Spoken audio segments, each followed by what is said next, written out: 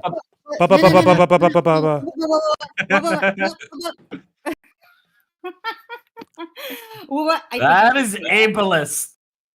You guys are being ableist. I can't help it. Why are you shouting at me? Fuck off. You just don't like Jews. No, I'm sure he has a lot of Jewish friends from Jewish Voices for Peace, or the version of it in the UK. Anyway, no more And I fucking don't think he bitching. Okay, actually go on. dislikes Jews. I Hmm? think Nope. he just thinks that will get him internet clout. Like, I don't think he actually believes anything. He just wants internet clout. That's the easiest way to get it. Don't care. Pretty sure that's the thing.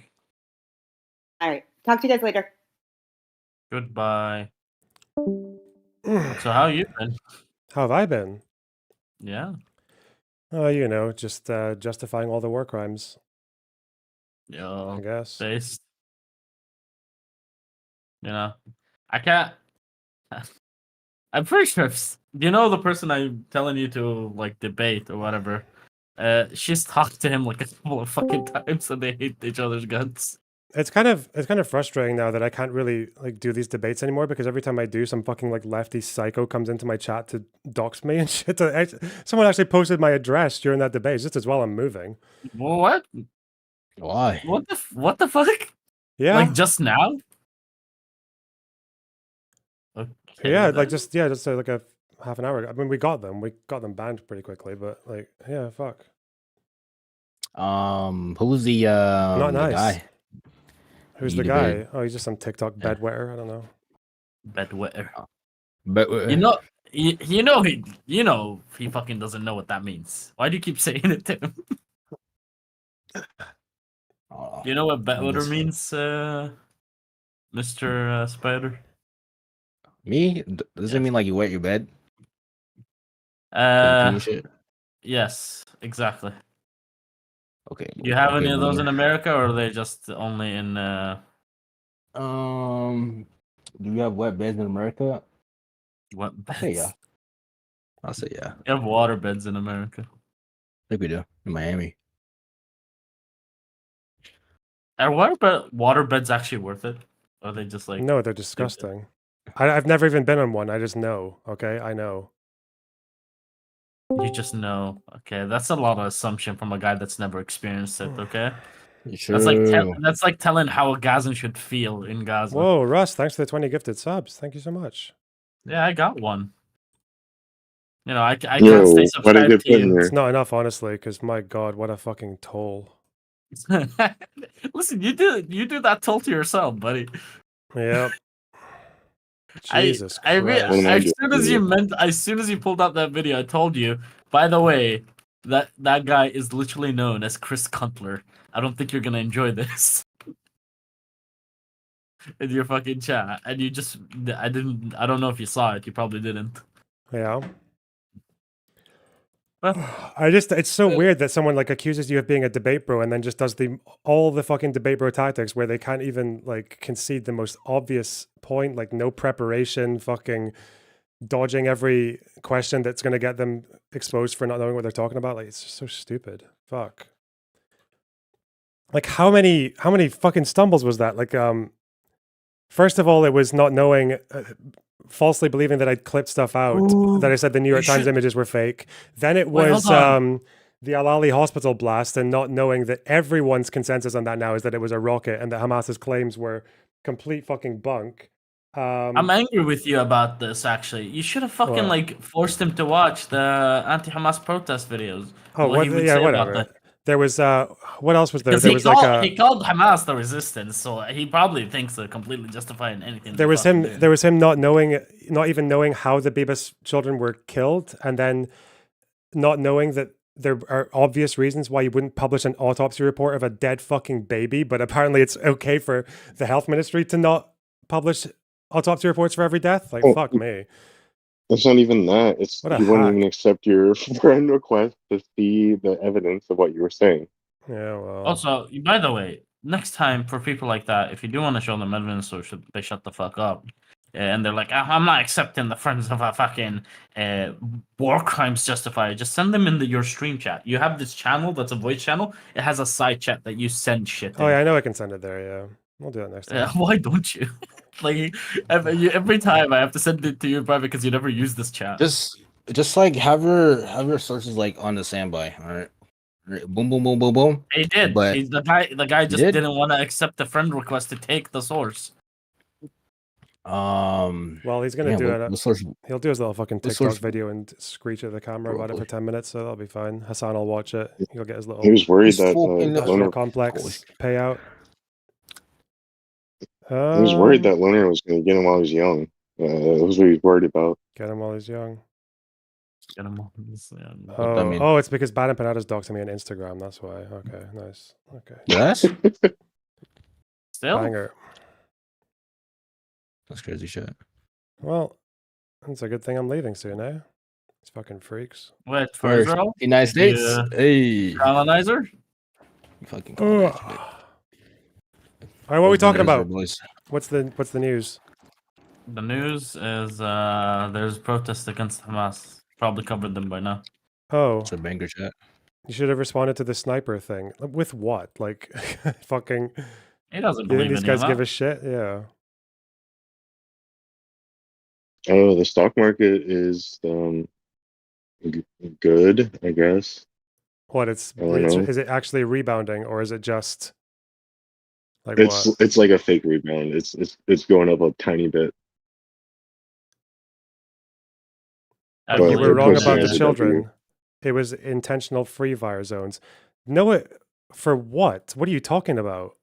For all of them? For every all that story was that there was like an unspecified number of kids who were found with bullets in their heads or chest, and some even in their legs.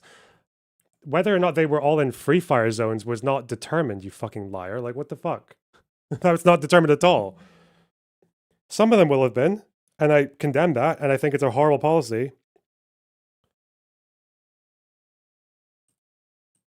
Can You I say scoff as if something? it was policy. There's a difference between a policy of a free fire zone after you've given evacuation warnings in an ambush or something like that, versus versus just running around looking for kids to fucking snipe for sport. Those are different things. But no one's willing to contend with that. No one's willing to contend with the fact that, like, in urban warfare with fucking an army that dresses up as fucking civilians and runs through buildings, and there are like heads going past windows and people like going in and out of buildings, and Hamas not allowing people to flee even when warnings have been given. Yeah, like, no one wants to contend with any of that. Stupid. Very fucking stupid. Seb, go ahead. Anyway, what? go away. Oh, it wants to go away, right? Comparing it to play fucking Baldur's Gate Vietnam, 3. like how stupid. Fuck me. Okay. Play Baldur's Gate 3. What? Hello, Sundown Noir. Okay, I just woke up and I heard a weird retarded tangent about Free Fire zones. I don't have the slightest idea what you are discussing or anything. I just opened the stream. Anyways, honestly, if you wish to talk about any fucking massacre that happened during the past century, it was like an evacuation order and then people barged in and fucking butchered them. I don't know how does Where are you evacuation talking order. about? I have no. What? Where are you talking For about? example, if you I don't know. like, for example, if you wish to talk about the Damur massacre, there was evacuation order. If you wish to talk about Tel Zatar, there was evacuation order. If you want to talk about Hama, the entire point of Hama massacre Yeah, was that a free fire zone Okay, is shut the so. fuck- Wait. No, a free fire zone is not like so. If a free fire zone for Israel is like we have said this particular neighborhood or these particular houses need to get evacuated because there's going to be a fight there, and then they just go in and fire absolutely anything regardless of what they see on the ground. That is condemnable. But when people talk about kill zones or free fire zones, sometimes this is like for setting up ambushes, right? Like which. That's a very different thing. So Yeah. people like are quite loose with what free fire zone actually means. But yeah, Yeah, but obviously like, one is just like honestly- one is understandable, the other one's not. Yeah, but like the way people are talking about it is like you give an evacuation order and suddenly it's a free fire kill zone and anyone who didn't leave then tough luck. Like I don't know, people don't debate this here as Yeah, much. No, what I'm talking about, Okay, Seth, shut the fuck up. Chef, shut the fuck up. Like, if anyone actually tried to go into the discourse regarding the 1982 Hama massacre, the entire point was that the Syrian army told everyone to fuck off, and anyone left is basically a Muslim Brotherhood soldier and butchered 30,000 persons, which is like more than the entire number of Muslim Brotherhood members. And they justified by saying, well, we told you to leave. We provided actually means for you to leave and everything, but you didn't. So that means you were part of the Muslim Brotherhood. Like, no, giving evacuation orders is like the very least you can do. And no, it does not alleviate your responsibility to the local population in the slightest. It's a good thing that's not what I said, so that's cool. I told you I did not listen to what you said. I just hopped into stream and heard something about evacuation Yeah, order I'm just and so free what fire I'm just zone. saying what I'm just saying back to you is that if you are, let's say you're in fucking Jabalia or something, and you have issued an evacuation order to like a row of houses on one street because you think there are operatives hiding in there or in the tunnels, you give the evacuation order. It's been given. Then you go in to look for the operatives. You still know there might be civilians there, but then you end up in like a gunfight, like from one building to another, and you're trying to go and occupy the area, then it's going to be likely, okay, it doesn't make it a free fire zone, but it's like it would be more likely that when you're in that gunfight and you need to like say cover like a set of troops on the ground, infantry that are going into the building, and you need to cover them from the top, and you maybe see someone like run past a window, then yeah, you're probably going to have someone fire because they only have one like a split second to do it anyway before the target's gone, and maybe that person might unfortunately be a civilian. Like that's what I'm talking about, and that would be an accident. I Oh don't think yeah, that would be like so yeah. it's not like the 1982 Hama massacre. It's more like the 1981 Aleppo massacre. Yeah. Is that what happened in No, the no, no, Aleppo if- massacre? Like there was a gunfight between two buildings, and then there was like a marksman at Yeah. the top of one side, and when Okay, when so the forces were thing going about in, and they were like, Aleppo "You need to cover this window because it looks like there's going to be like this might be a place where they can get like from the Can I from the talk? side or from the back, and then they get shot." No, you can't. Okay, so the thing about the Aleppo massacre is that they were basically dissected the city into multiple districts and neighborhood, and everyone had its own independent operation and on independent like evacuation orders and everything. So every area had a separate thingy, but like most of the neighborhoods, as far as I know, maybe some new research came about it, but as far as I know, most areas just had fucking dude going rampant against everyone who didn't leave the specific district or street at the time required, and they just thrown them into some fucking hole. Bro, this guy's This fucking. is what- This guy's emailing me now. Look at this. Look at the mold session. What the fuck? Waste of time. Sad I won't be able to contribute to the Learner Box Discord now. Bro, I don't get it. How people think like it's on me when shit escalates like that in a conversation. Like fucking hell. Wait, By the way, he's Silver emailing you is because you want to sitting in the side clarify? chat. I don't know what she's talking about. Oh, it's the Baker the Silence report. Honestly, I think they are somewhat dubious because they don't actually provide sources and like they could be just making shit up and we would not have the slightest idea. But I think it's worth looking at regardless. Also, and she has the forensic stuff. So What yeah, is I think this? it can be useful, but I wouldn't give them too much credibility. Hmm. Yeah, regardless, I just think people are putting way too much emphasis on what an evacuation order or a kill zone may entail and may legitimize. That's just me. That's just Like, you. obviously, an area that had an evacuation order or an area that is having an active firefight after an evacuation order might have a much higher rate of such incidents occurring, and it might not be with criminal intent necessarily, but I think there's a bar that should be maintained and upheld. For example, if you open an evacuation order for an area, then shoot up a couple of ambulances and bury them with their fucking bulldozers, I think that's exceeding the legitimacy provided by an evacuation order. Okay. Like, I think that's a threshold that's a bit too far, but that's just me. Yeah. Now that I have finished thinking about how you are supporting genocide and a fucking phalanges war criminal, can we actually... What was the earlier serum about? Many people were pinging me saying I should call a certain person the F word, like a slur related to homosexuals. What was it about? I would say no. Well, actually, I wanted to say yes, but I came too late, so here I am. I'm sorry, but what is this about? I think there was like a debate about an hour ago. I didn't watch it. I just woke up.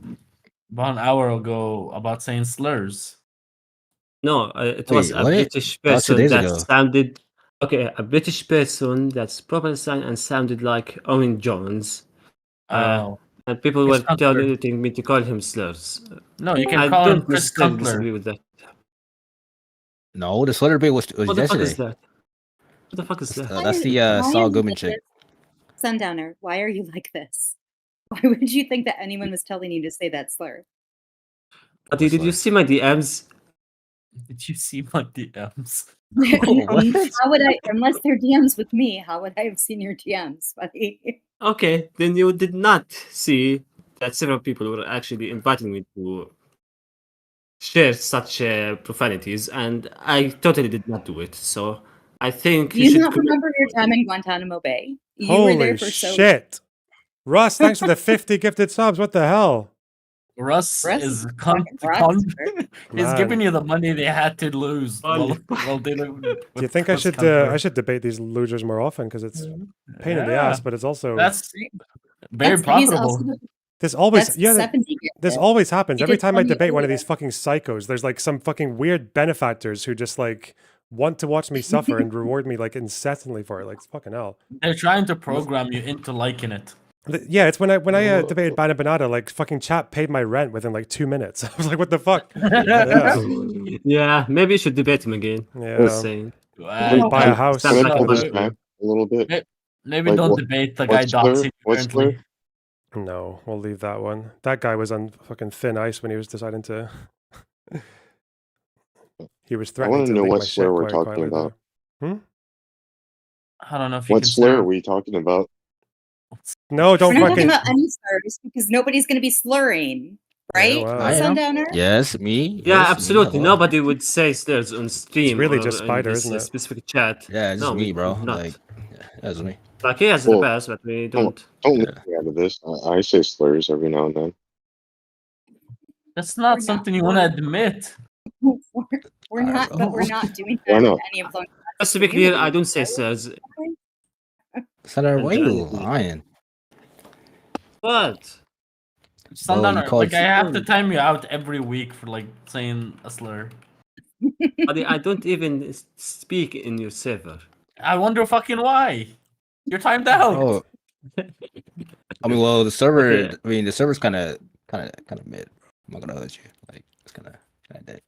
I mean, yeah, because every Nobody time you guys understands have every time you guys have an interesting conversation there, you all get mad at each other because You want to argue with fucking Maddie, and Maddie's like just makes everyone mad. I wonder why Maddie her is a name's called queen. Maddie. That jokes. No, I'll debate Don't Loner Box, worry. alright? Loner Box is The bad faith. Loner Cord will get the I'm gonna pleasure leave. of seeing Maddie soon at TM. Probably. I'm gonna Also, leave. speaking of which, you guys But have her in gay baby jail right now. She Yeah, gone. where she will stay for always until She she leaves had the server. We listen. get Darcy She's Banner. been better. No, there's no getting better from that level of retardation. No. For who? Okay, for the people saying they don't understand what I'm saying, what I am saying is that the war crimes committed by Assad were actually based. Okay, what are we? Who's not recovering from what? The person you're The supposed Zionist girl to. that Seb wants you to debate is absolutely off the chains. Like, honestly, like I don't even feel good calling her a retard because I think she might actually be like mentally ill. That's She what can't I be that bad. say. Yeah, no, Seb but she is wants to nice, debate like- tariffs, though, doesn't she? She wants to defend the tariffs. That'd be good. She said she doesn't want to talk about her. She wants to talk about what's it called? Fucking abortion. God. Okay, we can do abortion. Okay, and ironically, guys, you are being way too harsh for her. Like, she's nice. Okay. Abortion? She's nice. That's She just, I think she accepted the word I gave for her, which is politically retarded. I mean, that kind of makes sense. It's kind of. But you are being too harsh. Should she be slow? Oh, she called me Obama, so. Solely based on the fact that she left too, that was an amazing. No, she Did she told call him you? that before she knew. Before she knew he was black. She likely profiled him as Obama. See, Sundowner always defend females. Okay, crazy. Crazy. Oh yeah. I'm heading out, but Sev, you're my favorite Israeli, and Mirutsi, you're my favorite lawyer. So I'm heading out. I'm a legal analyst. I'm not a Yeah, lawyer. all right, yeah. Whatever. Nobody thinks Mirutsi is his favorite legal expert. Like, nobody ever. She's like Listen, a. Sundowner, I know I'm your favorite. You've told me she's I'm like your a- favorite. Deep down, you are. Deep I'm down. not Deep down in the darkest depths where he believes Assad is a good person. I mean, depends which Assad. Like the second Assad, the son was a bit of a cock, but the first one, he had some drip to him. God, Like okay. he had some aura. He had some aura. Just saying that. Please don't ever talk to Syrians. I Wait, live Sundowner? next to Syrians. You know that. I know you do, but that's the problem. I feel bad for them to ever interact with you. Is it Iraq in the middle? Wait, you think Syrians No, are Iraq's- less unhinged than? Wait, you think Syrians are less unhinged than me? They taught me. They taught you. I mean, they were listen. They were oppressed, so they kind of deserve to be unhinged. But you're a fucking Jordanian. Shut the fuck up. Whoa. Wait, is he I live Jordanian under. Palestinian? I'm an arc. We are oppressed. Well, yeah. Okay, Actually, yeah. hey, You're not... I want to react to stuff. I want to watch some fucking videos now, okay? Okay, Leave me fuck alone. you, boner box. Alright, you fucking scars twat. Wow. Fuck you, dude. Okay, Take back care, to guys. the Fucking Jeffrey bad Dr. Hassan faith session. boomer. See you later. Who rated this stream? Get out of here. Yeah, who rated stream, bro? What? 1,000 viewers? Crazy. Wow. Or number. Oh. Alright, nigga. I'm out. Oh no. The servers are down. Oh shit. I shouldn't have done that. Damn. Fucking maintenance. What's this? 3 p.m. Pacific. Oh, that's ages. Oh well, I will actually just react then. Okay. Cool. Russell Brand fan raid. Hand over fist. Thanks for the $5. Thank you for the commitment to factual analysis. Your content de-radicalized me from the Hassan pipeline. Saved me from a lot of headache and pain. Hey! Sorry for coming back as soon as you said leave. Great time to try Baldur's Gate 3 if the servers are down. Wow, Enjoy. true. You keep saying wow, true. Fuck you. You will enjoy that game. I I'll kid do you my not. best, okay? I'll do my very best. Okay, this is why you're not gonna get any more donations. He's not playing Baldur's Gate 3, bro.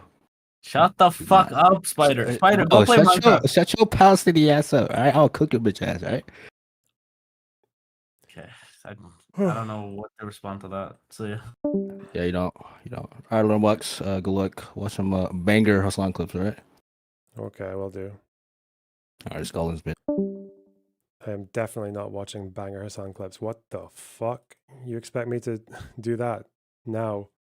I'm trying to detach myself from that community, from all the fucking. It's too toxic, too much of a waste of time.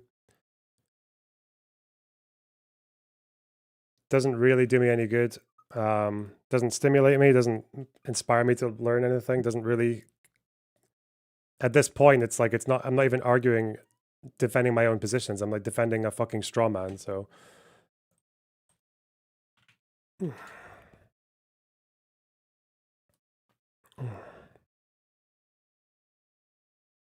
Yeet versus Queeman. Yeah, that might be good. That's more interesting. Okay. Apparently, people want me to fucking moderate this conversation. Okay. Where is it? Where's it start? Hassan shows off his vast knowledge of financial markets. That wanted to be first to market and fucking pump the goddamn tweet and get clout and maybe like $35 in Twitter revenue. That is the reason why almost $1 billion of value came back to the market over this one key piece of misinformation. Will you do a 90-day pause? Would you consider that? Or Bill, yeah. That wanted to be first to market and fucking pump the goddamn tweet and get clout and maybe like $35 in Twitter revenue. That is the reason why almost $1 billion of value. Okay. It was a lot more than $1 billion. Okay. It's trillions now, isn't it? I think that Besant video was like 6 trillion they were talking about. Yeah, it's a lot of value. Okay. Came back to the market over this one key piece of misinformation. Oh, yeah?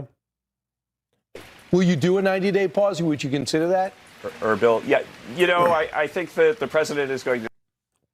Oh, my God. 3.5 trillion.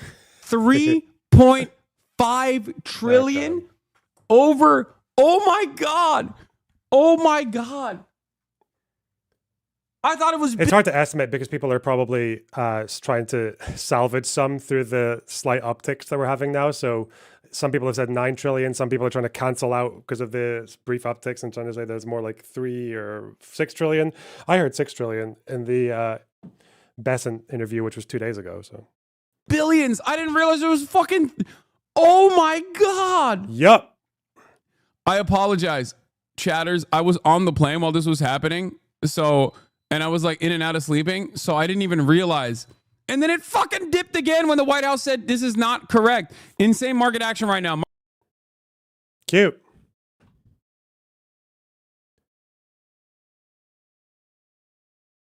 Oh, is this it? Is this the spamming, the fighting? Is Queeman actually on Twitter? That's me. What? All right.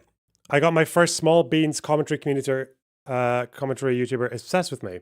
Queeman has been molding about me in multiple streamer chats for months now. He needs to be kicked in dirt. Wow. Most likely just upset I ignored his DM a while ago and will continue to ignore him going forward. Oh no. Yeah. 4 minutes ago. Yeah. Yeah. Destiny gets extra spicy when talking about J-Stalk, Lav, and more. And he quotes, I do want somebody to kill J-Stalk, Lav, or Mr. Go. Spicy. So if this was Hassan saying this, we agree this post would say, Hassan calls for violence against innocent poor Jew on... like, that's what it would say, right? It would probably just include you, Lav, and Mr. Girl. I wouldn't even be included because I'm white. It would just be like Hassan...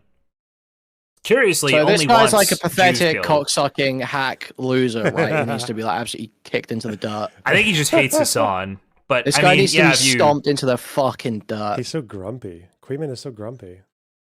This guy. If you want to say that, he hates Hassan. He likes. Did you see this one? Rape Creek on this fucking loser. Wait, man, hold on. Asmongold shouts out Fuentes, Nick Fuentes. A lot of people have been talking about him. Did you see this clip? See this one? You know, like, yeah. How many times have you guys seen? Yeah. 4 minutes ago. Yeah. Yeah. For context, here is the DM that Queeman sent to Yeet.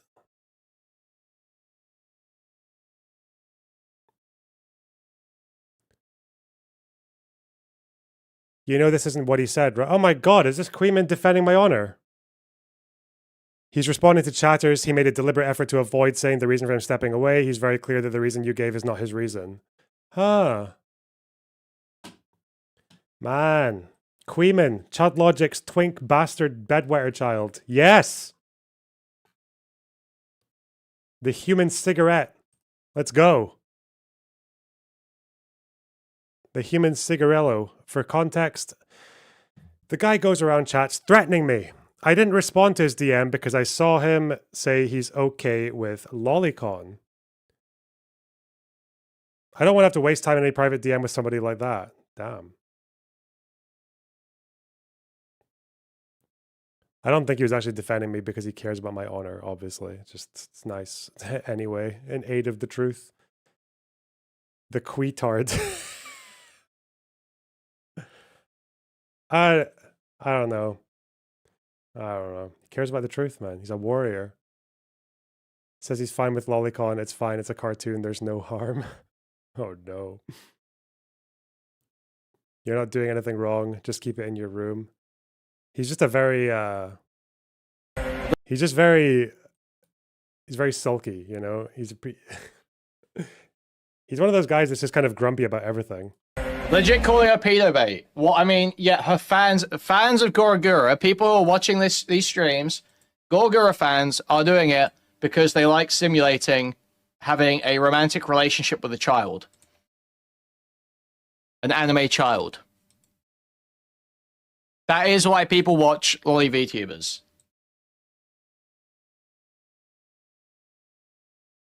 Spinal, don't even like. Why even try and deny it, Spinal? It's fine. It's a cartoon. There's no harm.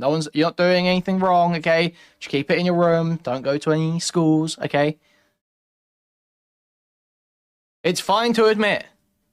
But it's obviously true. It's obviously true. Just like guys watch e-girls, they watch e-girls and they donate to e-girls because they like simulating a relationship. They like the idea, the feeling of hanging out with a woman. Yeah. Of being cute and funny. Is that a fact? VTuber fans watch VTubers because they like the feeling of hanging out with an anime character. They like being around a little anime girl or a monster girl or something. And they like that personality.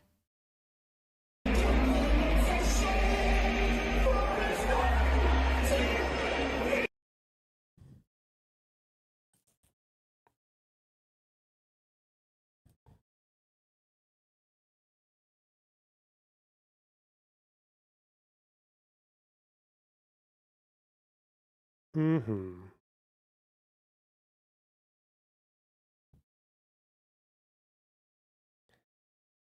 Okay, what am I looking at here? JStock's tweet in response to this, or to Queeman. What? Like this? Are they fighting? What's going on? I've heard a similar take somewhere before. Is this about to be the hottest take? Oh no. Am I about to drop a hot take about 1,000-year-old spirits?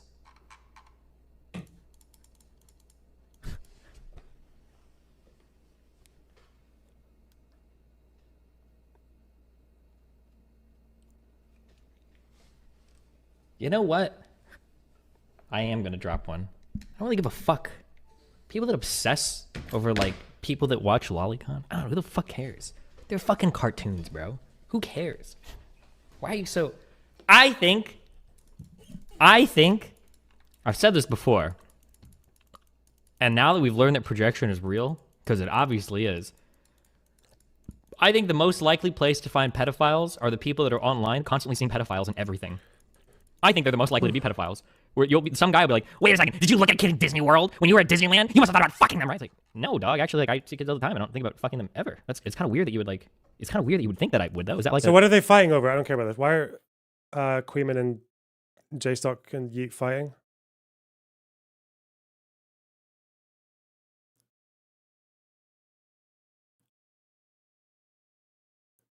So Yeet is having a go at Queeman for the lolicon thing, even though Destiny said something similar. Even though Yeet is probably, Yeet is like definitely a Destiny fan. Yeah, that's quite obvious. Is that what we're saying? Double standard from Yeet. Uh-oh.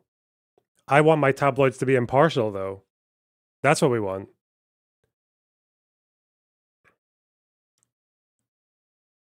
Yeah, because if you're not going to respond to Queeman because he's okay with Lolicon, Whereas I think the issue here is that maybe Yeet didn't really want... Yeet didn't really want people... Maybe it's the case that Yeet didn't want people to know why I was actually more likely to be not wanting to stream for a bit because of the fucking stress that was being caused by the shit with Destiny in the background. But then they just decided to make it about Hassan's community, even though that wasn't the case at all. And I said as much.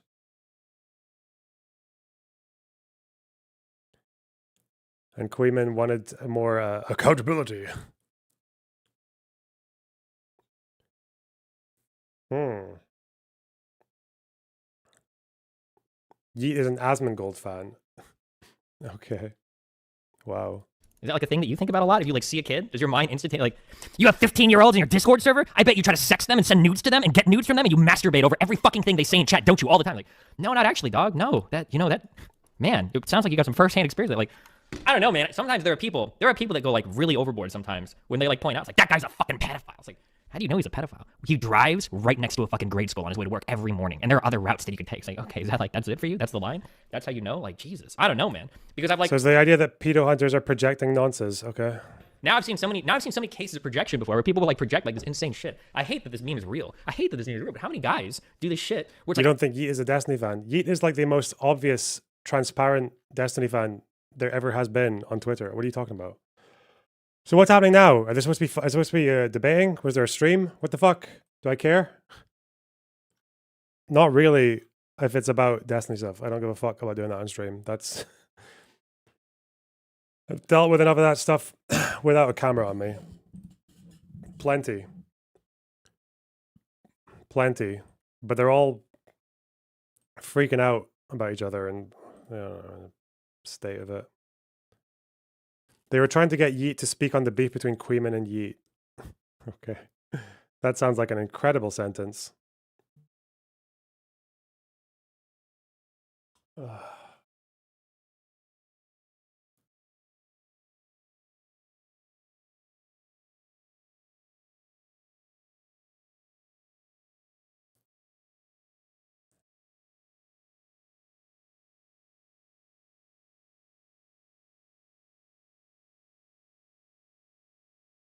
Oh, so Sulfur was offering to moderate that debate.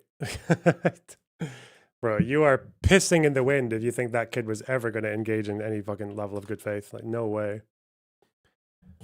Which is a shame, because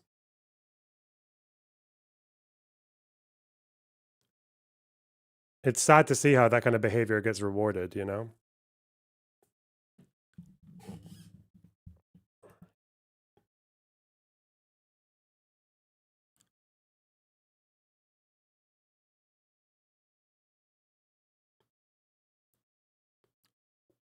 Especially for such a young little pup, you know? Poor guy. Did you expect it to be good faith going in? I think people can be, maybe not good faith, but people can at least be willing to just engage with a point and just kind of like talk through and give some time to respond and things like that. But he was just kind of like, not that, I guess.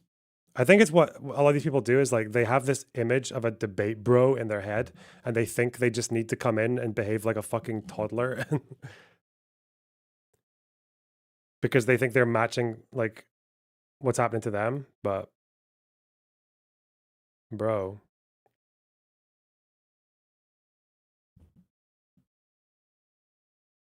I don't think people can really what the fuck is this?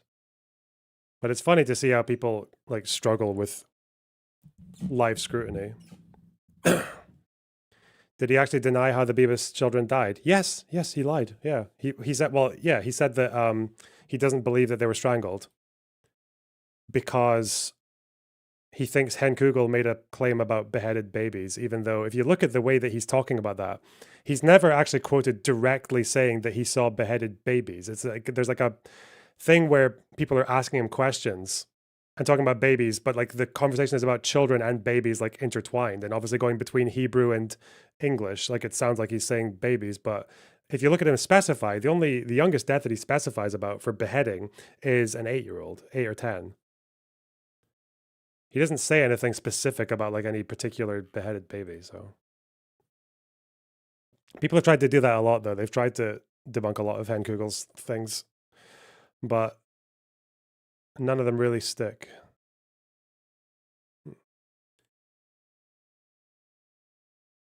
But it's good to know that we need a forensic report for every single death now. That's the standard.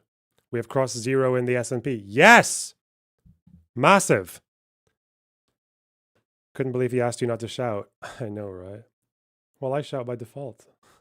Holy shit.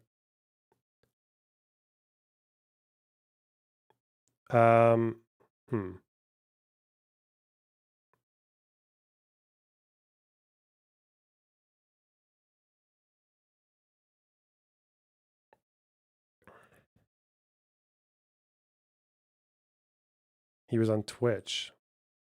Why do I know this? He'll still be live, right? Oh, he just went live to talk and then left. Okay. Banger. All right. Is the stock guy still going? What's happening on Twitch? By focusing on supercharging the onshoring The of stock American guy. manufacturing, the president is already delivering on his promise to usher in an economic golden age for our country. Just look at Friday's jobs report, which smashed. Okay. Irrelevant. Ooh. Trump administration fires senior neighbor. Okay, boring. I want to watch. I want to watch Bibi throwing Trump. That's what I want to see. The mutual glaze off. This protein thing really like fucks with my throat. What the fuck?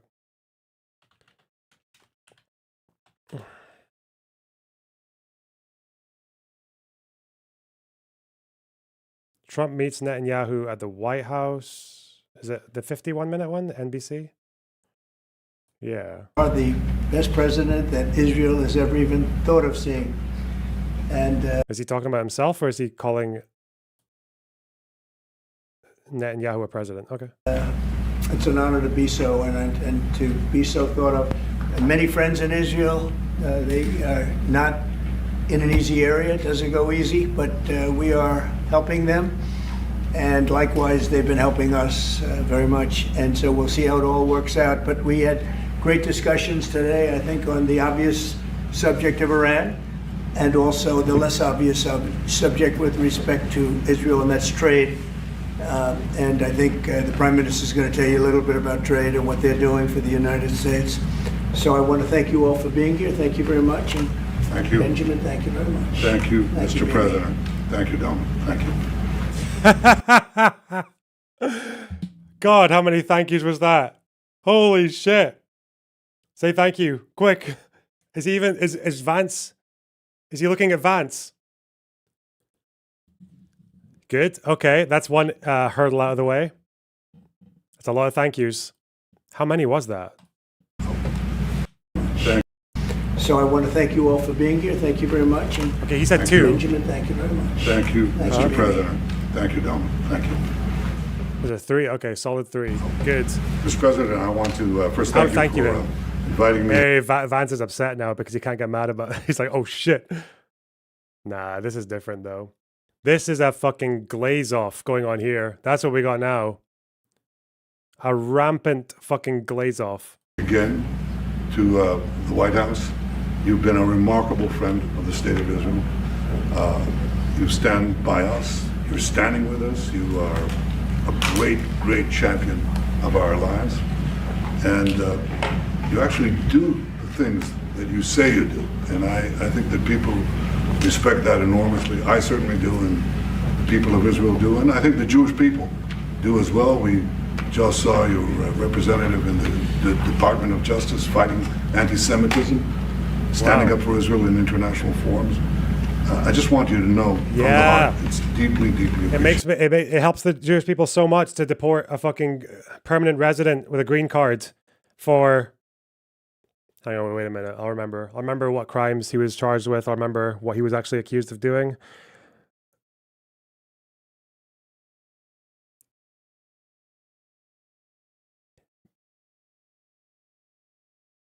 Oh, I don't remember. I mean, they just did it because they were fucking mad. Like, I don't know, because the Secretary of State says so, you know? Like, yep, you're our guy. As you said, we had the opportunity to talk today about many subjects.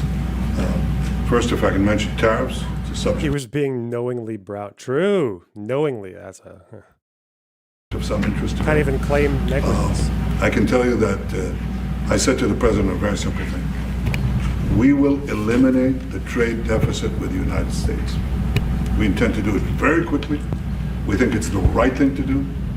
And we're going to also eliminate trade barriers, a variety of trade barriers that have been put up unnecessarily. And I think Israel can serve as a model for many countries who ought to do the same. I recognize the position of the United States. It says, you know, we're allowing other countries to put tariffs on us, but we don't put tariffs on them. And, you know, I'm a free trade champion, and free trade has to be fair trade. And I think that's basically the position that you have put forward, Mr. President. We are going to eliminate the tariffs, and rapidly. I had the opportunity to speak to Secretary Lutnick yesterday. We talked about how we could effect this quickly, and I hope to bring a solution very quickly. We're not talking about intentions. We're not talking about you know, just words. We're talking about results. And those results are going to come. That's the first. Thank you very much. It's very nice. Thank you.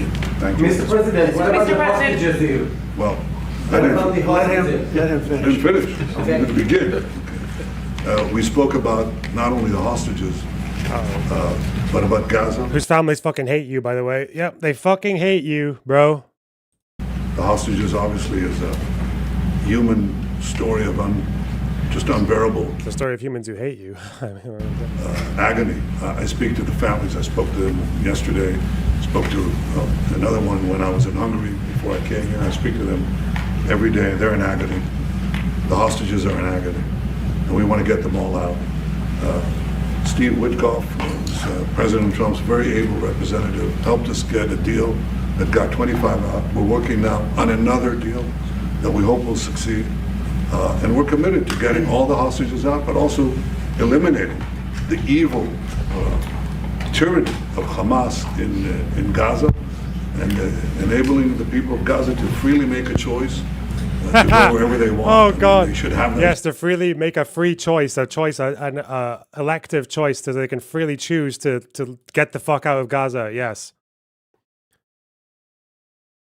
Add a few more qualifiers there, so they can freely, electively, by choice, choose to freely leave by election choice freely. When I say elective, I mean like as in they choose to not have an election. You never have that, and that's never happened. No way. Choice, and the president put forward a vision, a bold vision, which we discussed as well, including the countries that might be amenable and are amenable to accepting Palestinians have their free choice if they choose. Oh yeah, to it's go a free. there. Don't forget to say it's a free choice. I think that's the second thing that we discussed. But the hostages came right on top. We also discussed the situation in Syria. We've had neighborly relations with Turkey that have. Yeah, Syria, that country that you're like occupying parts of for no fucking reason at all.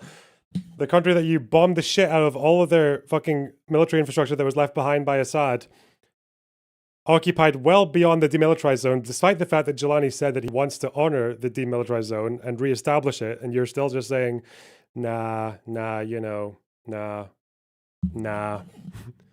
Nah, we got an Instagram video. Have you not seen this? Have you not seen this Twitter video of some Druze people saying that they want to get annexed by Israel, and they represent like hundreds of square miles of Syria?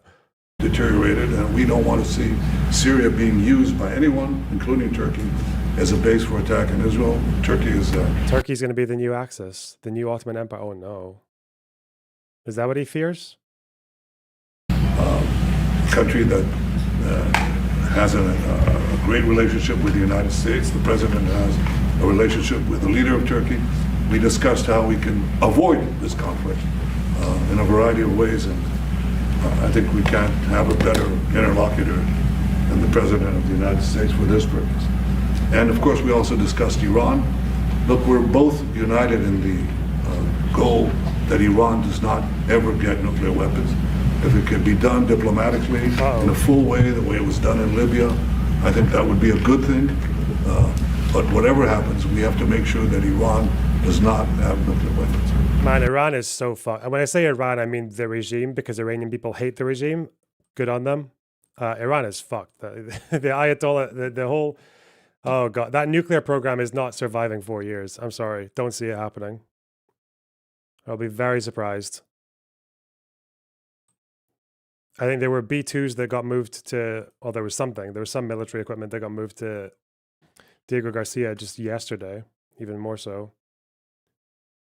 There was a summit too. Yeah, well, Iran was supposed to attend it today, wasn't there?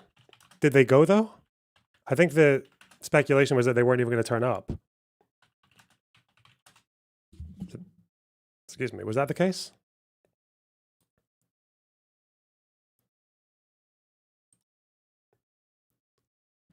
U.S. to hold direct nuclear talks with Iran, Trump says. But 7th of April, was it today? Where's the news about it today? Iran summit. Oh, wait, when are they saying it's going to happen? On Saturday. That's not today. I thought they were supposed to have it today. That's the end of my speech. Mr. President, we're having direct talks with. Wait a minute. Wait. We're having direct talks with Iran, and they've started. It'll go on Saturday. We have a very big. They haven't started direct talks. They want to, and we don't know We'll see what if can they're happen. or not. And I think everybody agrees that doing a deal would be preferable to doing the obvious. And the obvious is not something that I want to be involved with, or frankly, that Israel wants to be involved with if they can avoid it. So we're going to see if we can avoid it. But it's getting to be very dangerous territory. And hopefully those talks will be successful. And I think it would be in Iran's best interest if they are successful. We hope that's going to happen. And we had just a lot of good talks on a lot of things. I appreciate very much what you said about the tariffs. We've been ripped off and taken advantage of by many countries over the years, and can't do it anymore. Just can't do it anymore. Can't be the stupid people anymore. And it's all because of the people that sat in the seat right here. Not your seat, but this seat.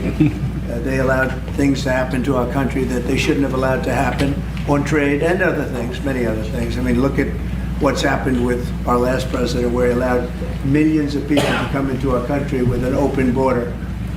Who would want an open border? How stupid is that?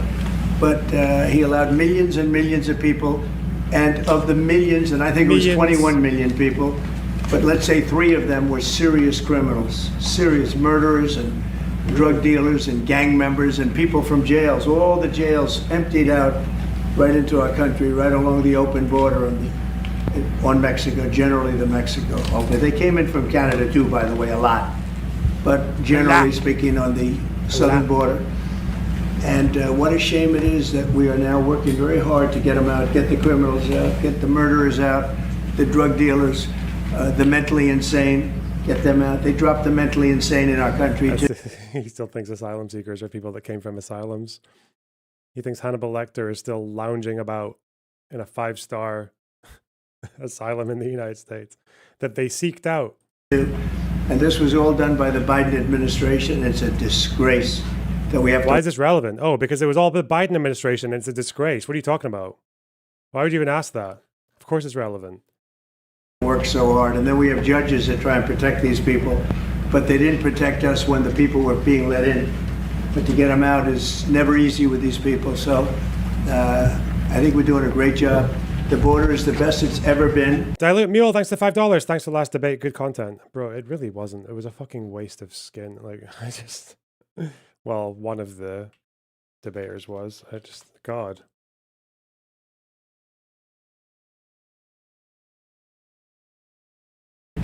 even as strong as it was, I had a great solid quarter. I think it might even be tougher right now and stronger. So people are coming into our country, but they're coming in legally. We have a legal process, and we have that moving along properly because we need people to come into our country, but we want people that can love our country and cherish our country. So that's where we are. And with that, any questions? Mr. President,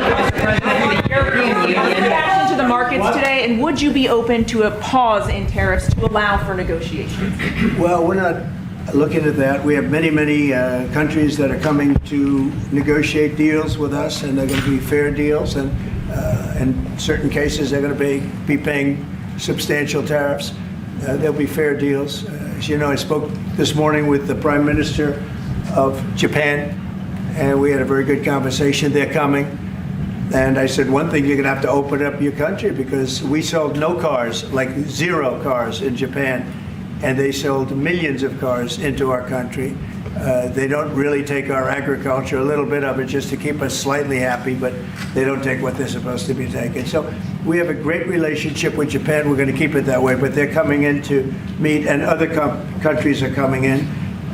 With China, as you know, against my statement, they put a 34% tariff on above what their ridiculous tariffs were already. And I said, if that tariff isn't removed by tomorrow at 12 o'clock, we're putting a 50% tariff on above the tariffs that we put on. So they've gone for years. They've become a rich country because of people, again, that were in the White House that allowed this to happen. Hundreds of billions of dollars a year they'd make on us on trade, and it shouldn't be that way. And I have a great relationship with President Xi. I hope it's going to stay that way. I have great respect for China. But they can't do this. We're going to have one shot at this, and no other president's going to do this, what I'm doing. And I'll tell you what. Okay, but Ross, thanks for the 150 USDs. What the hell? Who is this guy?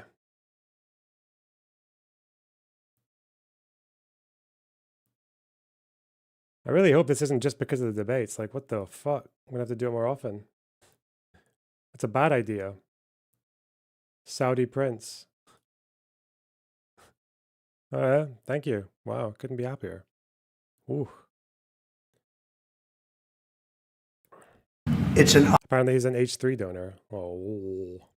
honor to do it because we have been just destroyed. What they've done to our system. You know, we have $36 trillion of debt for a reason. And the reason is that people allowed it to get that way. So we'll be talking to China. We'll be talking to a lot of different countries. And I think, you know, if we can make a really fair deal and a good deal for the United States, not a good deal for others. This is America first. It's now America first. And we didn't put America first. We put America last. The people that were. What deal is he hoping for to materialize from these tariffs? Has he said?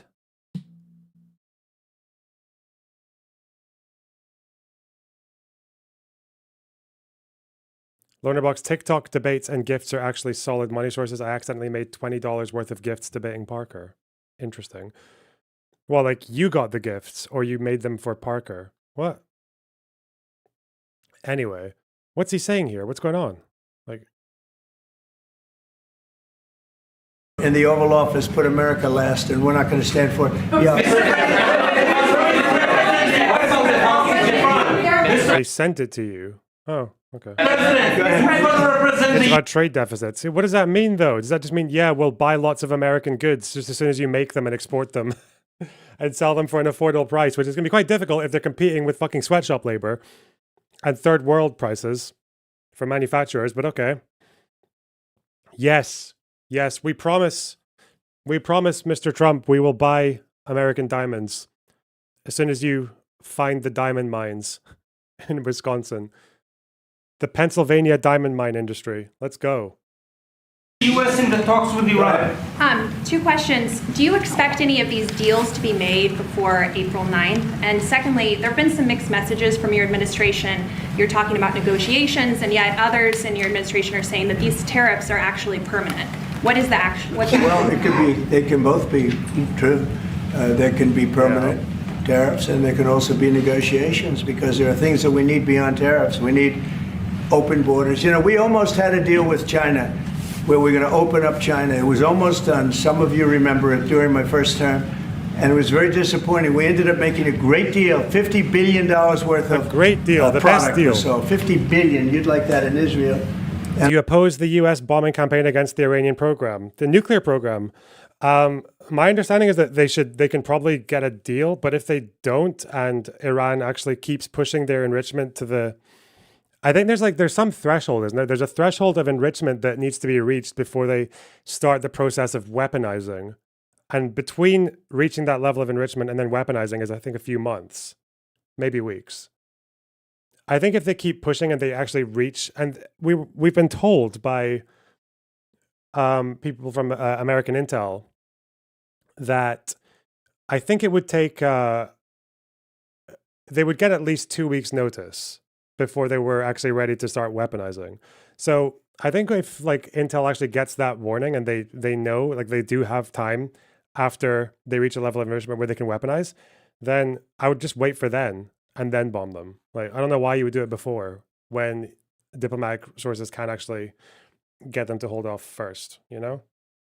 But if they keep enriching to the point where they want, like it's where they are on a clear path to weaponization, haven't we heard that Iran is weeks away? Well, I mean, people might say that, but I'm talking about American Intel. I don't care what fucking politicians or random retards say about Iran nuclear enrichment, 2 weeks, U.S. Intel. Who is the person that said this for weapon potential? I'm not going to remember when I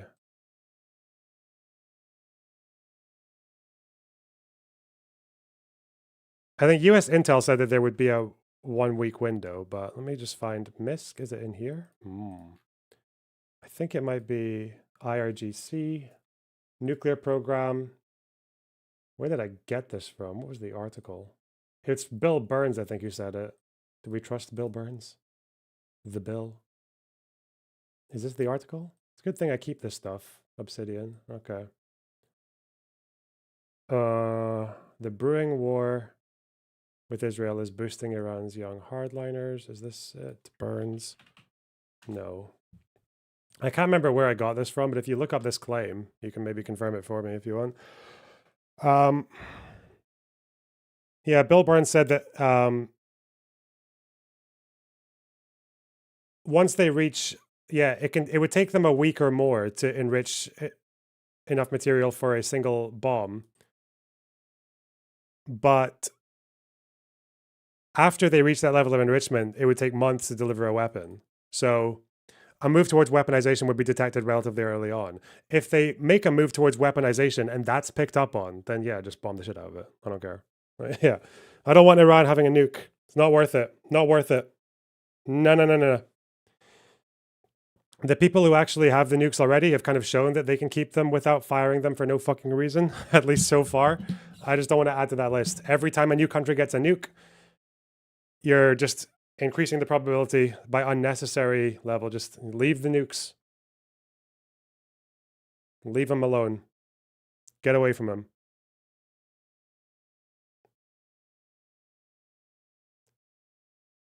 Because they can't say they want it for deterrent. They can't. Because Iran has attacked Israel and Pakistan. They have no problem attacking nuclear powers. Clearly, like, the deterrent argument is not very good.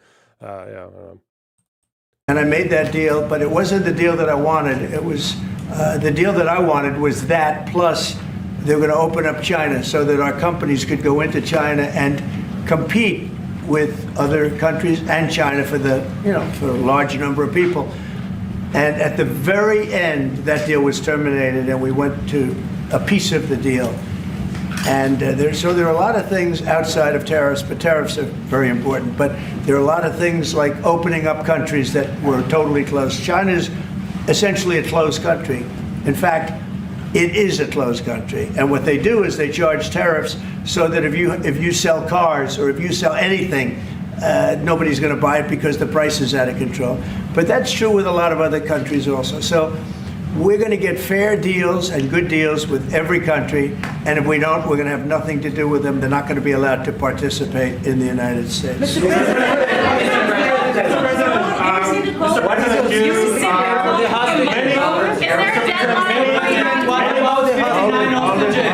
Mr. President, Relax, we have time. This gentleman is all day long. Mr. President, many of Mr. President, many of Palestinian Americans who voted for you and not for Biden because you've promised them to end the war in Gaza. But you haven't done it. You kept on saying 1 week. You kept on saying get all the hostages back by Saturday, or there's hell to pay. You didn't get the hostages back. I was there. I remember. But Israel has one. What did I just say? What a stupid thing to say. What the fuck? Every time you add one more country to the list of countries that has nuclear weapons, you are increasing the risk unnecessarily. You don't need it. We know that Israel can have its nukes for like 60, 70 years and not fire them for no fucking reason. We don't know what Iran would do with nukes. So should probably just leave it there with countries having nukes. Because every time you introduce a new nation to having a nuke, you're introducing an extra layer of instability. Every country in the world, it's bad that they have nukes because it's like one country might have a fucking coup and go insane and fire it off for no good reason, or because of some like geopolitical conflict or some clash and some tension just like breaks past the point. India and Pakistan, right? Russia. Why would you add one more nation to that list of fear factor? Like, why? Fuck that. Redirect? No, wait. What am I looking for here? Oh, yeah. Banned list.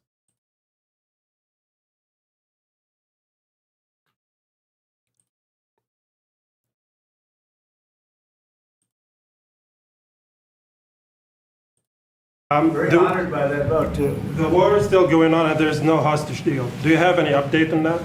Well, I'd like to see the war stop, and I think the war will stop at some point that won't be in the too distant future. Right now we have a problem with hostages. We're trying to get the hostages out. We got quite a few of them out, but it's a long process. It shouldn't be that long. We have a big problem that we've done. I think I'll ask Pete to maybe talk about it for a second, because a lot of people are asking the Houthis. We've been very tough and very successful militarily. We've really damaged them badly. These were people shooting down ships and other things, by the way, flying objects like airplanes. And we've put a major hurt on the Houthis, which nobody's been able to do. We've really hit them hard, and they know it, and they don't know what to do. And it's every night, night after night. And we've gotten many of their leaders and their experts. They're experts on missiles. I mean, they actually make missiles. Nobody thought that. But they make missiles. They're highly sophisticated, and they're very tough. But they've been very badly damaged. Nobody else was able to do that but us. Pete, you want to discuss that, please? Yes, sir. It's been a bad 3 weeks for the Houthis, and it's about to get worse. Yeah. Oh, no. It's been a devastating campaign, whether it's underground facilities. This guy is such a fucking clown, bro. What the fuck? Yeah, you're defeating the Houthis. Well done, son. Well done. Good job, buddy.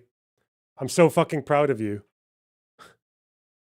You're giving the Houthis a hard time. Making America proud again. Alky fuck. Why? And you know we've been, hey chat, he's telling them now. You know we've been fighting the Houthis because we've got the logs to prove it. We've got the signal logs to prove it. What if he just accidentally starts leaking more information? Live. What if he just starts giving out coordinates because he's too hungover to remember which room he's in? Fuck. This face from Rubio. Look what he's stuck between.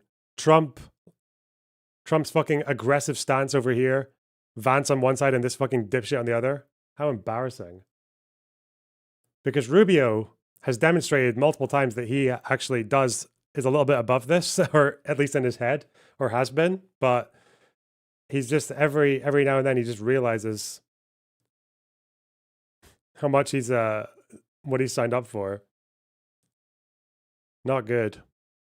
Look at him. I feel you, man. I get it. Weapons manufacturing, bunkers, troops in the open, air defense assets. We are not going to relent. And it's Not gonna only to get relent. more unrelenting Wow. until the Houthis declare they will So stop you're shooting fighting at our the ships. Houthis. And we've been No very one clear cares. with the Iranians as well. They should not continue to provide support to the Houthis, and that message has been made very clear. So The we have a Houthis- lot more options and a lot more pressure to apply, and we know, because we see the reports, how devastating this campaign has been in them, and we will not relent. We have a great military. There's no military like our military. And despite Biden having given a lot, but nevertheless a pretty small piece, but it was a lot of our military away in Afghanistan, and one of the dumbest situations, I think, and maybe the most embarrassing situation we've ever been involved in, that short period of time in Afghanistan. What a disgrace that was, but left a lot of our military behind, left you see them in their annual parades where they're parading trucks that are armor plated and different things that they can't, but it's many billions of dollars we left behind. But despite that, we have a tremendous military. That was a very small portion because we rebuilt the military during my first term. Honest reaction when the US bombs Iran. Is this me? Who is this? Who's this? A lot. It was a lot. Yes. It's you, bro. Oh, intelligence threat assessment. Nuclear. Yeah, same head, same nose, same glasses and shit. China. Where's Iran? Greenland. Russia, Ukraine. Russia. Russia. God, these this Trump administration. Okay. Tehran will try to leverage its robust missile capability and expanded nuclear program. We continue to assess that Iran is not building a nuclear weapon and that Khamenei has not reauthorized the nuclear weapons program he suspended in 2003, though pressure has probably built on him to do so. So they just want another nuclear deal, basically. That's the idea. Yeah, they could get a nuclear deal. Yeah. Question, all right. So do you think that, because you know how like Trump is like anti-war, like anti, know what I'm talking about? Well, he's anti-particular wars and very pro other wars. Do you think that if shit pops off, it's probably gonna pop off? You think his cabinet or the people who support Trump is gonna be like, well, what the hell, man? What happened to the old anti-war? Okay. I don't know. They're fucked. They'll just it's a team sport. They'll just fall in line. They'll just shift over and fall in line and adapt accordingly. They don't give a fuck. Question 2 is, why is America always like so cut by Israel? I mean, I don't know if they're cucked by Israel. They definitely, because like the thing with America and Israel is they have mutual interests in a way because of things like fucking Iran and like terror threats and things like that. But and also the outposts in the Middle East kind of shit. But right now they're quite cucked because Trump is just completely beholden to whatever Israel wants to do. That I guess is probably to do with Christian evangelicals, also just because of a kind of boomer tradition, like boomers just love Israel, and I think a lot of them have kind of forgotten why, but they just do because that's what you do. Hey, Lord, Musk, I got a question. All right, it's very personal. Okay, are we Yeah. friends? What? Are we friends? Listen, I'm trying to stay away from parasocial stuff. Okay, so we're friendly. Neutrals. We're friendly Yeah. neutrals. Yeah. All right, associates. And that's actually not many people get that status. Yeah. Okay, I'm gonna go to the bathroom. You can Um, stay or leave. It's up to you. I'll be right back. All right, I'm gonna cook up chat. So, chat, it's me and you. Got any questions for me? Got any questions?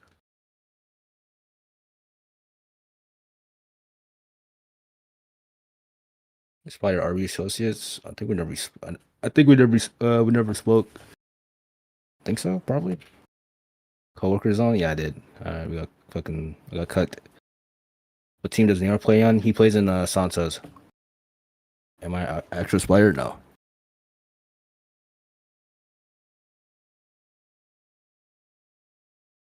Will you say the Case Hell no. Kosofer and Marusi might crash out.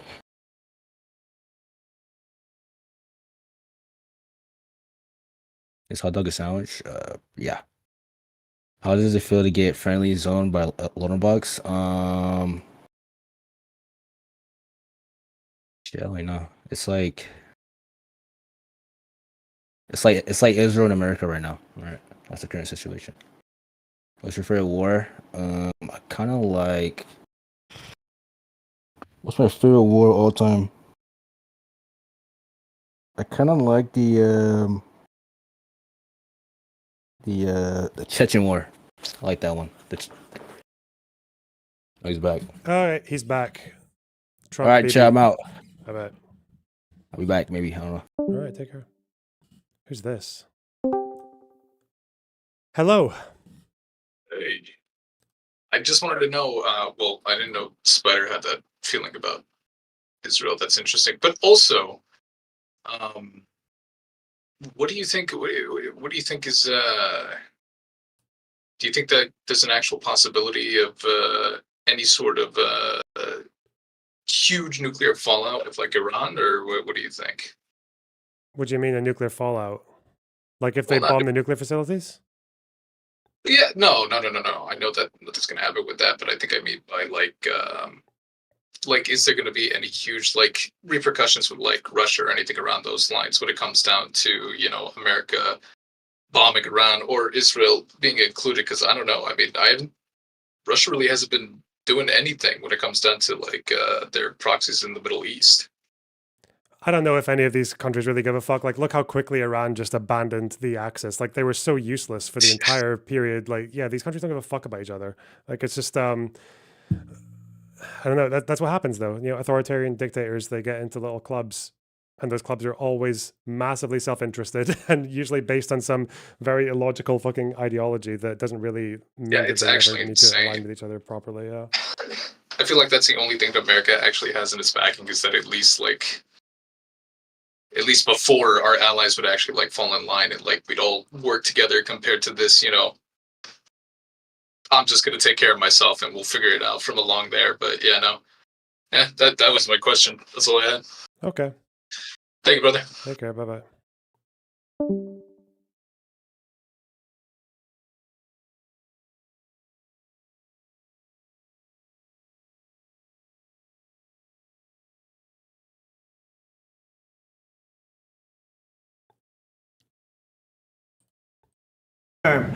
And we have great things happening with our military. We also essentially approved a budget which is in the facility. You'll like to hear this, of $1 trillion, $1 trillion, and nobody's seen anything like it. We have to build our military, and we're very cost conscious, but the military is something that we have to build, and we have to be strong because you got a lot of bad forces out there now. So we're going to be approving a budget, and I'm proud to say, actually, the biggest one we've ever done for the military. We're cutting other things that were under Doge, but under a lot of other. When you look at a woman getting $2 billion for environmental, and it had nothing to do with environmental, and they had $100 in the bank, and they give her $2 billion. Many of those cases, all that stuff is going to be cut out. But we are getting a very, very powerful military. We have things under order now, the likes of which we've never had before. We've never had the kind of aircraft, the kind of missiles, anything that we have ordered. And it's in many ways too bad that we have to do it, because hopefully we're not going to have to use it. But the military is very, very powerful, and it's going to remain that way. How do you, Mr. President? Yes, please. Thank you, Mr. President. I want to ask you about Iran, because this is the first time we hear that the U.S. is having a direct contact with the Iranians. Is it possible to give us some more information at what level the U.S. is High level, represented? very high level. And we're dealing with the Iranians. We have a very big meeting on Saturday, and we're dealing with them directly. You know, a lot of people say, oh, maybe you're going through surrogates, or you're not dealing directly, you're dealing through other countries. No, we're dealing with them directly, and maybe a deal is going to be made. That would be great. It'll be really great for Iran, I can tell you that. But hopefully, we're not going to have to get into that. We are meeting very importantly on Saturday at almost the highest level, and we'll see how it works out. Please. How do you ensure, Mr. President, that these tariffs don't drive U.S. trading partners into the hands of the Chinese? I'm not worried about it. I'm not worried about it. If they want to be in the hands of the U.S., they don't want to be in the hands of the Chinese. And the Chinese have turned out to be really not very good at that. People that are with us, they're with us. But we cannot be taken advantage of any longer. I used to watch these deals for years. I've been talking about it for years. You know, I've been talking about it for 35 years, how our country is being ripped off. I mean, 30 years ago it was Japan, then it was something else, then it was another group, then it was China. China's doing the best job of it, frankly. And it's just not going to happen, not going to happen. Mr. President, you said it may The EU take... has said that they have offered 0 for 0 tariffs on cars and industrial goods. Is that not enough? Well, the EU, no, it's not. The EU has been very tough over the years. It was, I always say, it was formed to really do damage to the United States in trade. That's the reason it was formed. It was formed with all of the countries from Europe, I guess most of them, not all of them, but most of them. And they formed together to create a little bit of a monopoly situation, to create a unified force against the United States for trade. So they have NATO, which is largely the same countries, and they took advantage of us dollar-wise and militarily until I got there. You know, I was able to get $600 billion from NATO, where they paid NATO because most of these nations weren't even paying. We were paying for NATO, so we're paying them to guard them militarily, and they're screwing us on trade. I really hate this argument. It's so stupid. Like, it was under Biden, by the way, when NATO countries actually did increase their spending on defense to the levels that NATO wanted, and even past it. Not to mention Eastern Europe, where they've been way past it for quite a long time now, right? So that's not a good combination. So now it's really turned around. It's the opposite. What's it going to be, though? What's this realignment where you've got like America and Russia fucking Europe from both sides? Fuck. And the European Union's been very bad to us. They don't take our cars, like Japan in that sense. They don't take our agricultural product. They don't take anything practically.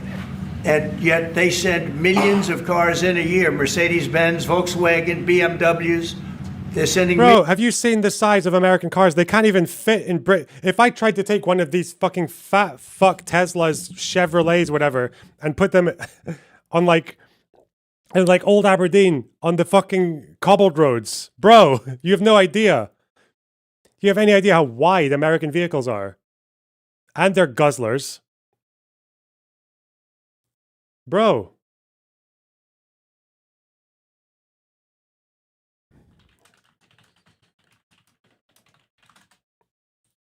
Millions and millions of cars into the U.S., but we don't have a car that's been sold to the European Union or other places, but let's go for the European Union. And it's not going to be that way. It's got to be fair and reciprocal. It's got to be fair. It's not fair. It's got to be reciprocal. We have a deficit. Just invent the tariff of the other country and then just reciprocate it. Yeah. I mean, I don't think I can't prove that America is tariffing me 150%, but I'll do it. I'll say they are. What is this? Why is this trending now, I wonder? Footage from the stock market crash of 2008. Apple's up more than 6% right now. Google about 3%, but Dell, Intel, Research Motion, and Microsoft are all to the upside. Look how strong. Did not disappoint. 400 points higher. Yes, indeed. The markets roar higher. Last 30 minutes of trading as volatility once again rules the day. Most of the techs this morning, if not all of them, Did it actually have happen just live? exploded to the September 29th, okay. Like, were people just watching and then the board behind them just turned red? Down 1.7% here, a loss of 37 points or so. Apple shares are just getting hammered this morning. We're down by between 3 and 4.5% generally across these markets. Let's talk about the speed with which we are watching this market deteriorate. We're red everywhere, essentially, down by 4-5%. We're down over 16%. Dow at the same time has fallen about 18%. The stock market is now down 21%. Because we're now down 43%. What in the world is happening on Wall Street? Two-year note yields went from 190 to 166 in the blink of an eye. On the NASDAQ, everything and more has been completely wiped out. It was the worst day on Wall Street since the crash of 1987. From the financial capital of the world, the opening bell is going to ring in 5 seconds, and to be honest with you, we wish it wouldn't. Traders here working the phone saying. That's someone shouting in the background. 5 seconds, and to be honest with you, we wish it wouldn't. Traders here working the phone say a lot of their customers are freaked out, waiting to see how low the Dow will go. They're focused on the Dow, not so focused on OPEC. Yes, OPEC did cut production by 1.5 million barrels per day. Really, you're seeing just broad-based declines across all of the major It's a mugs game. What am I saying? What, like 8 million people lost their homes in America because of this shit. Fuck off, God. Nah. Don't like it. Sit with the European Union of $350 billion, and it's going to disappear fast. And one of the reasons and one of the ways that that can disappear easily and quickly is they're going to. Has the circuit breaker tripped yet? I think it got 1 percentage point off of tripping, or did it already? Maybe for others, because it can set for different whatever you call it. Fuck, what are they called? What's like S&P 500 and FTSE and Dow? What are these? Do you just call them stocks? You call them something, don't you? When they're like a conglomerate of. What's the category that they all fall under? What are they? What's the word? Indexes. Are there different are there different fucking trips for different indexes? That's what I was asking.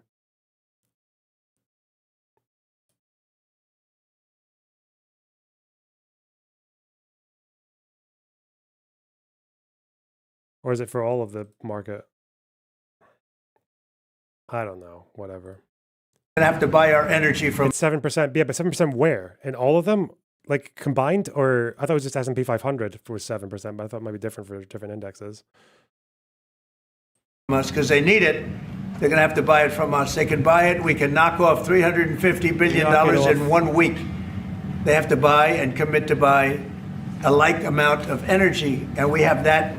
You know, we have more energy than any country in the world. I don't know if you know that. He knows everything. But the one thing he may not know, we have more energy than any country in the world. We have more of every kind of energy, every form of energy, from oil and gas to coal. And people talk about, I call it beautiful, clean coal. As you know, Germany is opening up a coal plant a week. They tried the windmills and it didn't work. They tried all the other solutions and they were ready to go out of business. Now they're doing a coal plant a week. China is now up to 2 coal plants. They're opening 2 major coal plants every single week in China, all over China. And then we're not allowed to use coal. Well, we have clean, beautiful coal more than anybody else. We have oil and gas more than anybody else. We have the most energy of any country in the world, including Saudi Arabia, including everybody, by a lot. And I took it to number 1. We were number 3, and I took it to number 1 during my administration. And the reason that we were hurt so badly and the reason that we went into such incredible inflation during Biden is energy. It was also their bad spending, but energy, because they played around with this incredible thing that we had built, this administration had built, and the energy costs went through the roof. And when that went up, everything else followed. Now, if you look at what's happening, you got to see this today. I said we're going to try and get groceries down, right? An old-fashioned term, but a beautiful term. Eggs. So when I got in, the press went absolutely crazy the first week. They said, eggs have quadrupled in price. I said, I just got here. Tell me about it. And Brooke Rollins and our team did a great job, and eggs are down now 79%, and they're all over the place. And this was a problem that somebody else would have taken a long time to cure. We have energy is down. We have interest rates are down. We have groceries, meaning food is down. We have everything is down at levels that nobody ever thought possible. Energy looks like it's going to be in the $2.50 a gallon range, and maybe below that for a car. So for gasoline. So we're really doing amazing. I mean, we're cutting prices because prices got so high, people couldn't live. I mean, the price. There's a pretty big warning that egg prices might go up again because of because of fucking tariffs. What is this? This makes sense. Let's interpret this machine, shall we? We just witnessed one of the biggest bull traps of the year. Buyers of stocks when the S&P 500 was at 5,270 plus just 4 hours ago are now rushing to the exit. This market moves as a herd to stay ahead of it. What the fuck does that mean? Okay. That sounds like cope. I don't know. What am I supposed to make of this? Okay. Looks like the number's going down, bro. That's all I see. Prices for groceries, the prices for Keep it standard groceries, standard things were going through the roof. They couldn't live, and now those prices are coming down. He got rid of the agency that monitors bird flu. That's why egg prices are down. Oh, because of the avian flu that's taken a fuck ton of eggs out of the market. But that's also, is that not why retailers are also putting limits on how many eggs you can buy at once? Like some are saying 3 at once, and that's maximum. Oh. So call them groceries, but that's down, energy's down, and interest rates are down. Everything's down.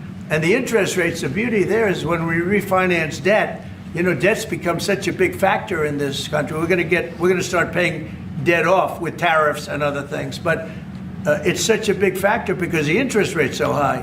Well, now that's coming way down. So our budget's going to look a lot better because interest costs are way down. And I guess I've done that.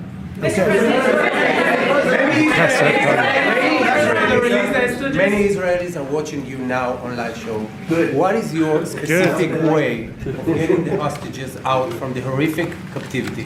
We are trying very hard to get the hostages out. We're looking at. Oh yeah, because you told them to do it like within a week, and that was like what, a month and a half ago, and you failed. Another ceasefire. We'll see what happens. But we want to get the hostages out. The Israeli people want the hostages out more than anything. They want the hostages out.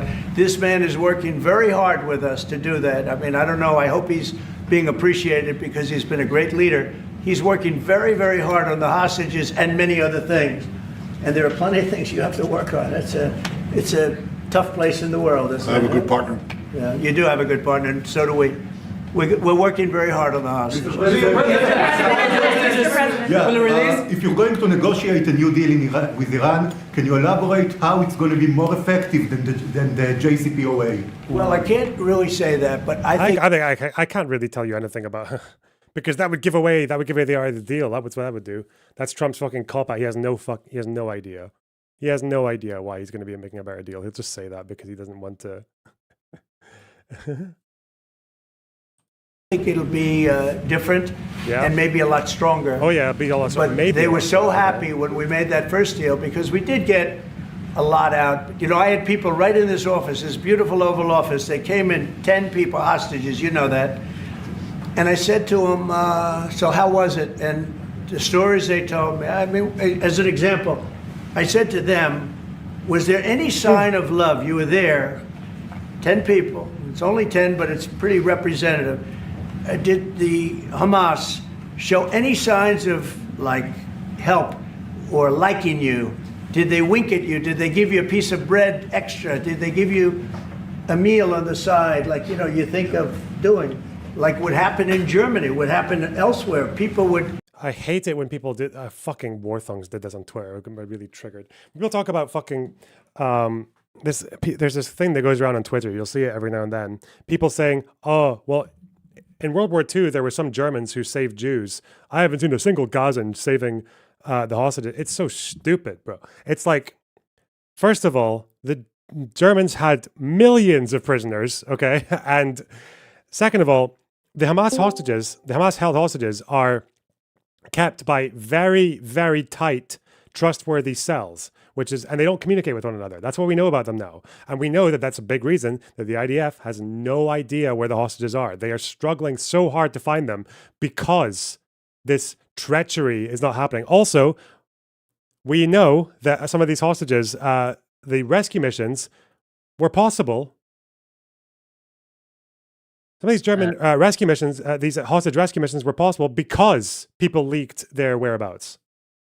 So it's just like it's wrong on so many levels. Yeah, most people in Gaza don't know where the hostages are, and the very few people who are holding hostages are selected for their like exceptional loyalty to the cause. Not like Nazis, where you had an entire army and a bunch of random fucking wankers who are in charge of a bunch of prisoners all over the place, or business people as well who had Jewish workers, not just like people who had prisoners. Yeah, of course you were more likely to see people getting freed, but even in Gaza's context, people have actually betrayed Hamas to help the hostages. Anyway. Mrs. Cuckoohead said that. If you didn't, yeah, I remember. Bro, I don't know how to respond to that because, like, it's. Well, that's it's how you just, respond like, to that. She acknowledged as well when I said that it's because it's a very, very like select force that's holding the hostages. It's not like just leaving the entire army in charge of millions. But of it is prisoners. families that are like super within, like, Hamas, for example, maybe Hamas militants that have the Hamas militants' families. Yeah. Right? Yeah, that's like that would make more sense why there's no word about the hostages. But even then, like people are in the streets saying release the hostages, right? Like in the anti-Hamas protests. Yes, they are. Yeah. So they have said that. Mhm. Which this makes that conversation even more like annoying. Like they are doing what you want them to do. What do you want to? What do you want next? Anyway, that's what I wanted to. And they're hop in risking say. so much to just say that, let alone for people who actually hold the hostages to give their whereabouts. Yeah, I mean, because they can get killed pretty Mhm. easily, and they don't have anything back in them. Yep, pretty silly. Anyway, I hope you enjoy the rest of your stream on Baldur's Gate 3. Take care, Bob. Try and help people that were in unbelievable distress. They said no. I said all of them. I said, did they ever wink at you like, you'll be okay? You're going to be okay? No, they didn't do that. They'd slap us. The hatred is unbelievable. And the lives, they lived in a pipe, not really a tunnel, it was a pipe. And they always thought they were suffocating, they were going to suffocate. And then they'd open up the pipe and it was like 3.5 feet high. This isn't, we hear tunnels is bad, but pipes are worse. And the stories I heard were incredible. But I just said, was there any sign of potential love or affection? And there were none whatsoever. It was amazing to me. There was nothing like, here, take this, it's a little extra meal or something. They lived like hell. I don't know. They were amazing to me because they seemed to be pretty normal. They weren't scarred, but I guarantee underneath they have to be scarred. And one was there for 356 days. Another was there for about 180 days, a long time. These are people that have been... Why would he ask if Hamas had love? He probably didn't ask it at all. I don't know. Or because he's Trump. Yeah, he's talking to a hostage family. Did they show you any love? Really, really horribly treated. I've never seen anything like it, actually. I was very surprised to hear the answer. Thank you, Mr. President. Are there 2 or 3 countries that are on your list that you feel are farther along in getting their tariffs lowered? I think there are many that want to get rid of tariffs right now. European Union, I mean, as badly as they've treated us, they've brought their car tariffs essentially off. I guess they brought it down to 2.5, and I hear maybe to nothing. But it's not only tariffs, it's non-monetary tariffs. It's tariffs where they put things on that make it impossible for you to sell a car. It's not a money thing. They make it so difficult, the standards and the tests. They drop a bowling ball on the top of your car from 20 feet up in the air, and if there's a little dent, they say, no, I'm sorry, your car doesn't qualify. When the same car from Germany or anything would dent likewise, unless you can have an army tank, it's going to dent. So they come up with rules and regulations that are just designed for one reason, that you can't sell your product in those countries, and we're not going to let that happen. Those are called non-monetary barriers. They make barriers that are so tough that it's impossible to qualify. Wow. So tariffs are a big part of it. It's impossible to qualify. They did qualify it though, because those barriers were multiplied by the elasticity of goods and it just canceled each other out. It was 0.25 times 4. So it was just 1 multiplied by the imports. It didn't actually, that variable didn't contribute anything to the fucking equation. It was just put there for the sake of a Greek symbol. But there's another big part of it, and that's barriers. They also do something else. They manipulate their currency, and they drive it down. They want to drive it. They want to have low currencies. It sounds better to have a high currency, a strong dollar or whatever, but they bring their currency down, and when it competes with our currency, it's very hard to sell a tractor. It's very hard to sell product because their currency is low and ours is much higher relatively. And so it makes it very hard. I speak to a lot of companies that do business, tractor companies, and they say it's so hard to sell because what they've done is they've lowered the yen or they've lowered the yuan or they've lowered their currency, so that it's very hard to compete. We don't want that either. So we have a lot of things that we're talking about, but we're going to fix it properly, and it's going to be fair to everybody. And in the end, I think we're going to have a world that does a lot better, but they have to respect the United States. And nobody but me would do this. Nobody but me would do this. It would be nice to serve, a nice, easy term. But we have an opportunity to change the fabric of our country. We have an opportunity to reset the table on trade. We lose billions of dollars. We lose close to $2 trillion a year on trade. We lose $1 trillion a year to China. $1 trillion. We lose hundreds of billions of dollars a year on trade to China. We lose hundreds of billions of dollars overall, probably close to $2 trillion. Why would we do that? Number one, why would we do that? And then you have to say, is it sustainable? Then you hear about all of the people that say, well, deficits. If we have a deficit with the country, or if the country has a big surplus with us, like China has a massive surplus, that they take and they spend on their military. Well, we don't want that. I don't want them to take $500, $600 billion a year and spend it on their military. I don't want them spending money on their military. And I shouldn't have to spend money. We shouldn't have to spend it either. Because, hopefully, and I said this to President Xi, hopefully it's money that we're never going to use. In other words, because we're not going to use those incredible weapons that we have and that they have. We don't want that. So it's going to be very interesting. It's the only chance our country will have to reset the table. Because no other president would be willing to do what I'm doing or to even go through it. Now, I don't mind going through it because I see a beautiful picture at the end. But we are making tremendous progress with a lot of countries, and the countries that really took advantage of us are now saying, please negotiate. You know why? Because they're getting beaten badly because of what's happening. Badly. They're getting beaten badly. They're being devalued as countries.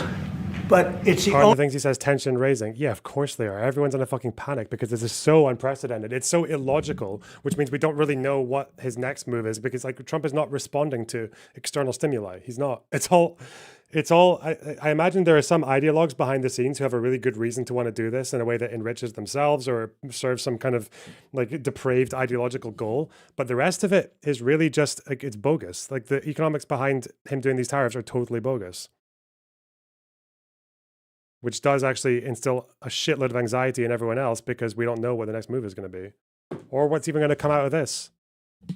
It's just a whole bunch of companies and businesses around the world are going to have to realign their decision-making now because the costs of everything around the world have just radically changed because of Trump's decision to one of the biggest consumer economies in the world.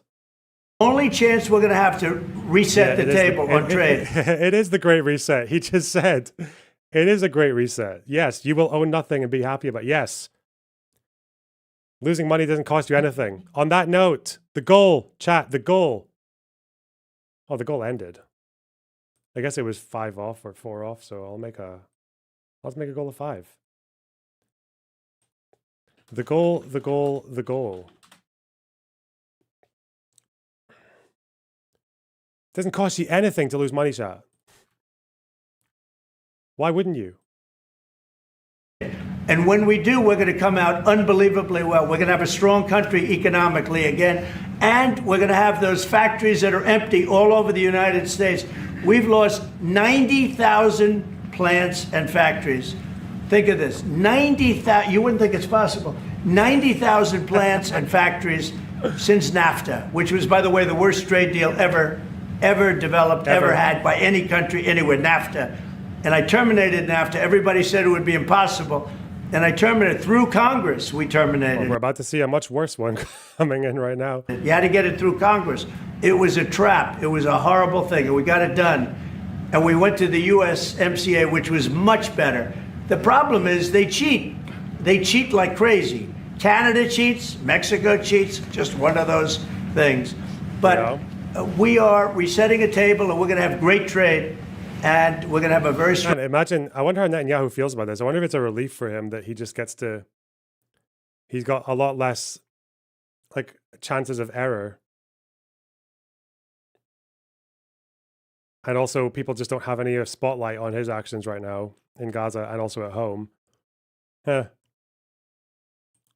Strong country. Our country is going to be at a level that has maybe never been, or maybe, you know, our country was the strongest, believe it or not, from 1870 to 1913. You know why? It was all tariff-based. We had no income tax.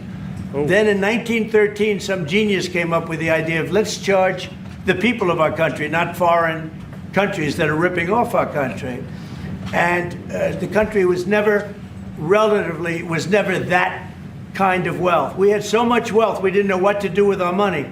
We had meetings, we had committees, and these committees worked tirelessly to study one subject. We have so much money, what are we going to do with it, who are we going to give it to? And I hope we're going to be in that position again. Mr. President, do you plan to reduce the tariffs that your government put on Israeli goods, 17%? Where? Well, yeah, because Israel got rid of their tariffs completely, and they got hit with one anyway, because Trump just invented some more. 34%. Israeli goods, the 17%. Do you plan Well, to we're reduce talking about a whole new trade. Maybe not. Maybe not. Don't forget, we help Israel a lot. You know, we give Israel $4 billion a year. That's a lot. Congratulations, by the way. That's pretty good. But we give Israel billions of dollars a year. Billions. It's one of the highest of, and we give a lot of countries money. You wouldn't believe if I said we give Afghanistan a lot of money, didn't it? Because that was a Biden deal, another Biden deal. Not only did he embarrass us with that, but they give them billions of dollars, Afghanistan, right? So, but no, we take good care of our friends, and we don't take care of our enemies. We're not taking care of our enemies anymore, but we do take care of our friends. You tariffed a bunch of your friends, though. What? Okay. There's a reverend for the Times of Israel. The IDF is fighting again in the Gaza Strip. I myself might be called up in a month. Do you think that's the way to pressure Hamas to get to a deal? And do you think blocking humanitarian aid is also an effective pressure? Well, you know how I feel about the Gaza Strip. I think it's an incredible piece of important real estate. And I think it's something that we would be involved in. But, you know, having a peace force like the United States there, controlling and owning the Gaza Strip would be a good thing. Because right now, all it is for years and years, all I hear about is killing and Hamas and problems. And if you take the people, the Palestinians, and move them around to different countries, and you have plenty of countries that will do that. Yeah, which ones? And you really have a freedom zone. Are they going to go to the ones that they want to go to, or are we just, or what about the ones who don't want to go? Are we going to comment on the fact that, like, literally Gaza is rising up against Hamas right now as we speak? They're protesting right now. There needs to be a tariff on super chats. Thanks for the $10, Ignotus. I really appreciate that.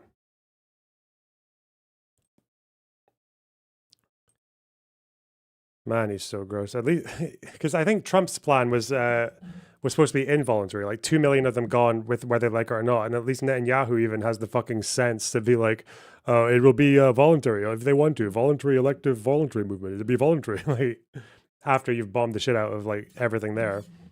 Voluntary. Who does he even expect to live there?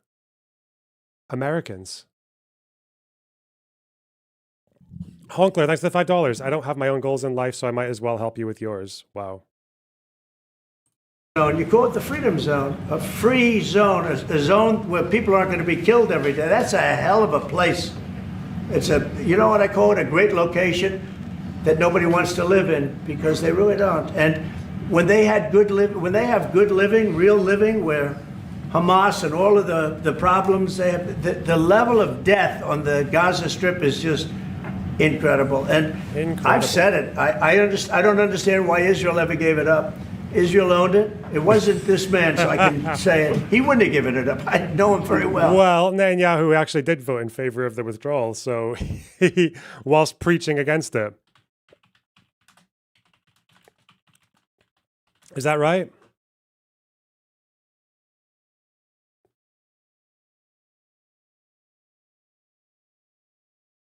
He resigned, saying that the disengagement would result in it being a base of terror.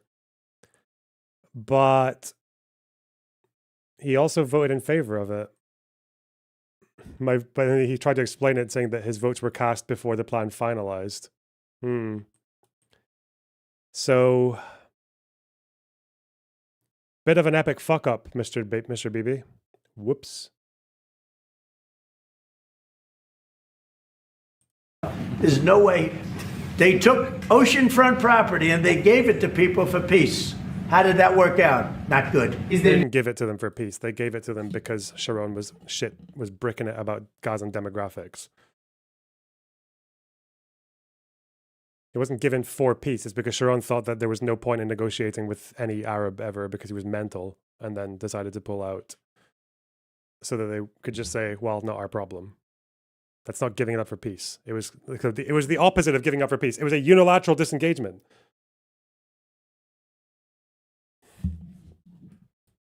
Immigration, sorry, Mr. President, is the immigration plan still on the agenda?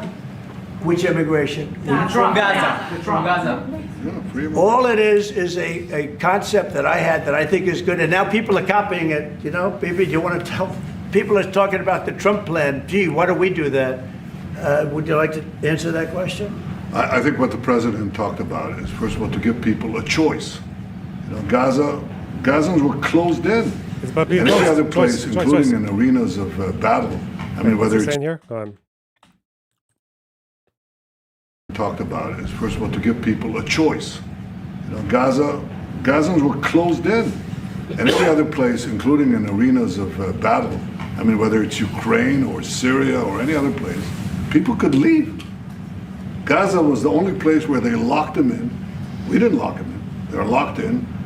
And what is... Well, he's kind of suggesting that Egypt was the only option for them, which, again, Egypt should have opened their door. I don't fucking care. People are saying, like, oh, they should have had a guarantee with the right of return. Like, no. When there's a fucking crisis, you have to open the doors to let people in. Fuck you. Also, there's another country that they could have gone to.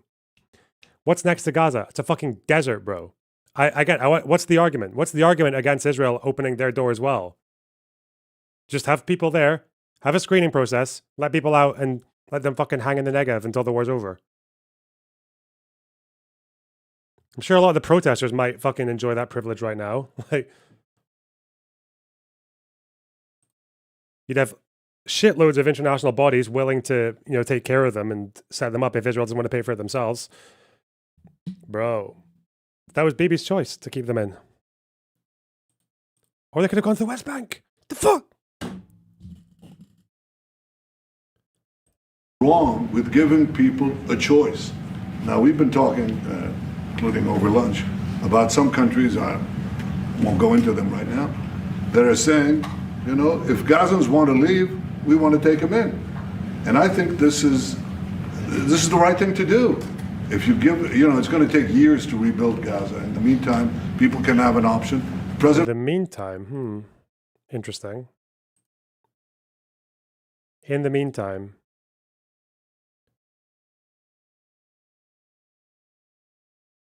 So he's suggesting that it would be temporary. I feel like you should probably ask for that in writing. Like any country that, given that you said that, like any country that, especially any Arab country that accepts Gazan refugees, I don't think it would be too much for them to ask to just say like, yeah, if you say in the meantime, you mean like they can go back once the job is done, I suppose. Yeah, let them come back with all the bearded dancers, Let them do that. president has a vision. Countries are responding to that vision. We're working on it. I hope we'll have good news for you. I will say people really do love that vision. It's a long-term vision, but so importantly is to have that. So, do you notice how there's also going to be a total omission over who actually runs this? Like, who it's in charge, who's in charge of it? Like, whether it's actually going to be like a path to statehood, which definitely won't be. They're just going to ask the Taliban. Yeah? You think Trump... Because Trump is friendly with the Taliban. Oh, God, they'll do it in Camp David. He'll take the Taliban to Camp David again. And get them to yap about controlling Gaza. He'll be like, you guys Muslims, they're Muslims. You got a lot in common. Great people. Be a safe field.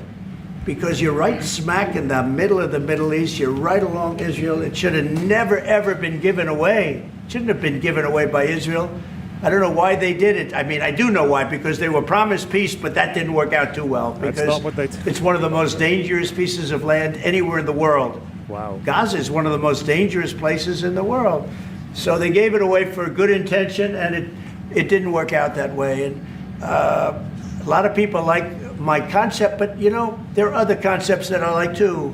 And there are some concepts I don't like. You know what I don't like? The way it is now. Because right now it's a dangerous death trap, Gaza. Yeah.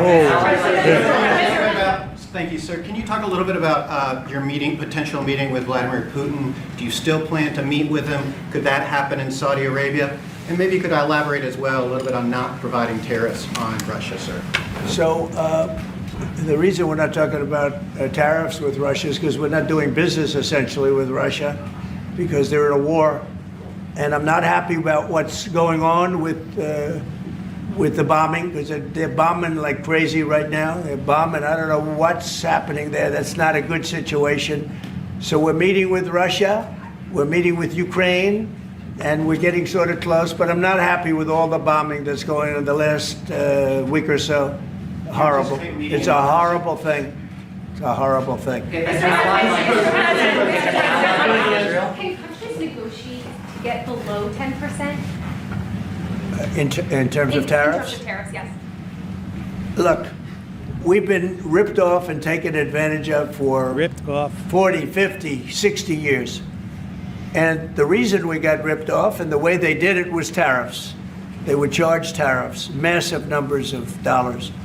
And when you look at China, when I took over, it was at $507 billion they were making. I call it making. A lot of people say, oh, it doesn't mean anything. Having a surplus means a lot, in my opinion. It's almost like a profit or loss statement. And when I took over, it was $507 billion that China was, this is originally, first term. And we were very, very tough on them because they were taking that money and they were building a military with it. Then when Biden came in, he let him get away with murder. He had no idea. I'll tell you what, that man had no idea what was happening, whether it was the border or China or anything else. He had no idea what was going on. And they went wild. China went wild. And the money they make is ridiculous, okay? It's just not gonna happen. And hopefully we'll get along with China. If we do, that's great. And if we don't, that's okay too. But we can't let that continue because that's an abuse. They abused the poor people that sat in this seat. That poor Biden, he was abused by them. They took advantage of him. And I'm surprised, you know, they have smart people. They were radical left lunatics, but they're smart. I'm surprised they'd allow that to take, you know, to happen. But we are going to bring great trade, and we're going to be fair to other countries. And I will say this, virtually every country wants to negotiate. If I didn't do what I did over the last couple of weeks, you wouldn't have anybody wants to negotiate. We would have gone to these countries, you want to talk? And they were, well, we don't want to talk. Now they're coming to us. They're offering things like even Bibi, and this is unrelated because it's a different kind of a relationship. But he started off our conversation today that he's cutting all of the tariffs, he's cutting everything. He's going to get down to a free base. He's going to do things that, in all fairness, other countries, if they said that, would have never even thought about doing it. Now they're offering things to us that we would have never even thought of asking them for. because they're experiencing a lot of hurt. And the hurt is that they've taken advantage of us and we finally fought back. Tariffs will make this country very rich. We're rich anyway, but we're rich in a certain way. We have $36 trillion in debt. I want to get rid of it. And we can do it quickly with proper deals. So when countries don't allow us to sell our product, but we allow them to sell their product, when they charge us massive amounts of money for the privilege of going into their country, those days are over. Okay. It's still he's still saying they charge us. Oh my god.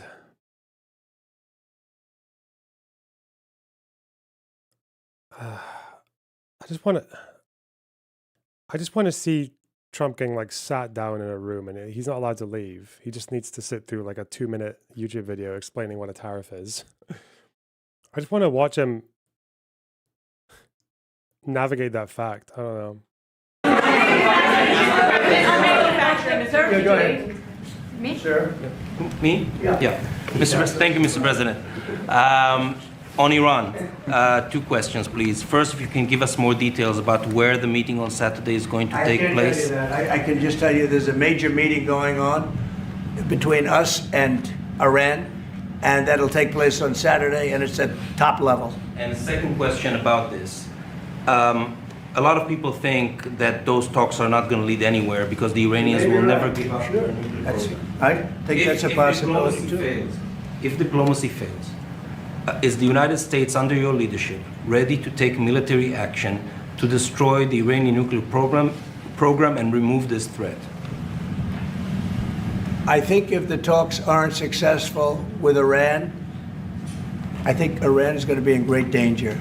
And I hate to say it, great danger, because they can't have a nuclear weapon. So is that a yes? You know, it's not a complicated formula.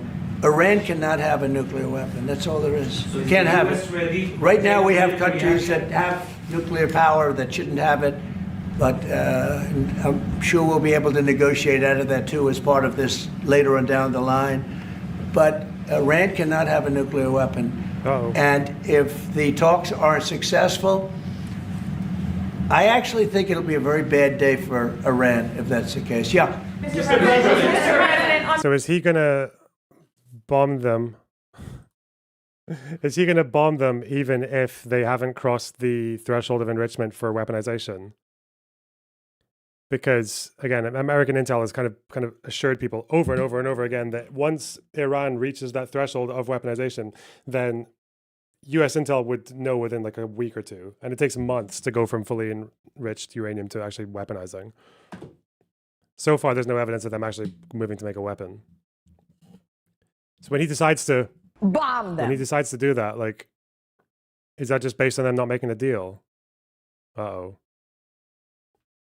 manufacturing, Mr. President. Mr. President, was October 7th the death blow of the two-state solution, and would you consider classifying the Palestinian Authority as a terrorist organization for its continued pay-for-slay terror financing payments? Say no, come on, Trump, save me. Pay for slay is not actually pay for slay. It's they pay families where people have died, like, and that will include people who have died, like, fighting, but not necessarily. You can argue it should be reformed and everything, but it's not just pay for slay. That's not a good summary of it. I don't know. Come on. Come on. So October 7th was a horrible day that some people, they deny it. Now, I can't believe they deny it from the standpoint that they do it because they think it's good politically. But I've seen the tapes. I've seen things that you don't want to see. Yeah. October 7th was a horrible day, and it will go down as one of the really bad days in the history of the world. It was a horrible, horrible thing that happened. And they grabbed some of these people. I'll give you an example. When I was with the 10 hostages a few weeks ago, I said, so how many are there? 59. I said, oh, so 59, so we can get 59. They sort of knew the territory. I blame you, Loner, for not clarifying what pay to slay is. People literally think you can just unalive an Israeli and they will give you money for it. I literally just clarified it. What the fuck are you talking about? What?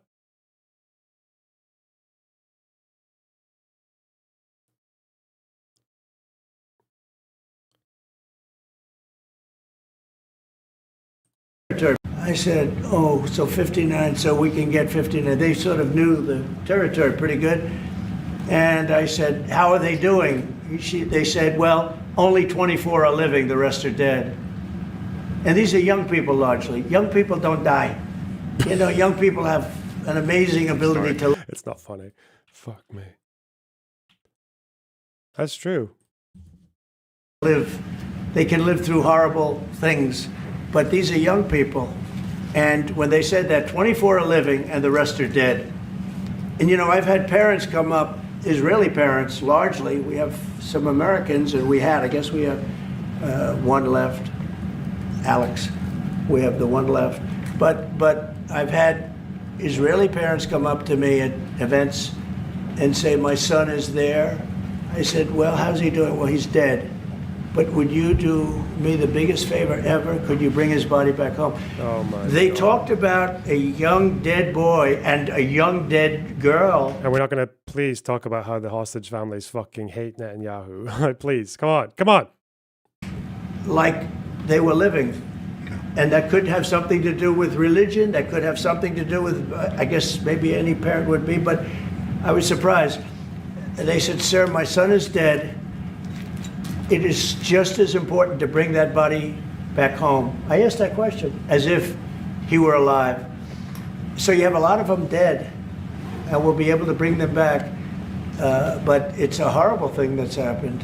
These are young, largely young people, some old ones too, frankly.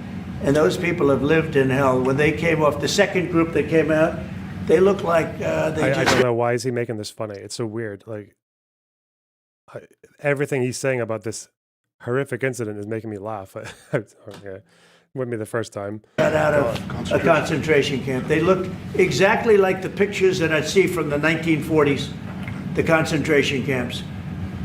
And then they got a little bit better, you know, but that second group, those people came out and I said, this is... Yeah, remember, you need the anchor, okay? You need to be mindful. And the question was over whether or not October 7th killed the two-state solution. Is he going to answer that? Unbelievable. We're going back into a chapter in history that is one of the worst ever. It's really very bad. Okay? Mr. President, thank you. You've said it could take 2 years to get American manufacturing fully up to speed in response to these tariffs. What happens in the meantime? Should Americans be prepared potentially for years? Yeah, I'll tell you what happens. We have now $7 trillion. Think of this, $7 trillion of commitments from companies wanting to go in, from Apple to many, many companies. But that takes time. Many from Taiwan. What? It takes time to Of course fully it takes. manufacture Well, are you products. asking me a question or are you telling me? Yeah, it takes time. You know, you got to build a thing called a factory. You have to build your energy. You have to do a lot of things. I'm giving them energy. You know, we're going to let them build their own power plants. They'll be their own. Essentially, they're going to be in charge of the power plant because our power is not reliable enough. You have a grid that's old and susceptible to a lot of things, including bombing and weather and a lot of other things.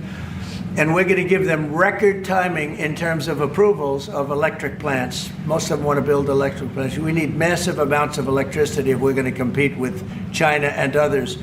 And interestingly, we're way ahead right now in the AI race with China. But the way we lose that race is if we can't give them electric. Oh, shit. Update. Guardian News Live.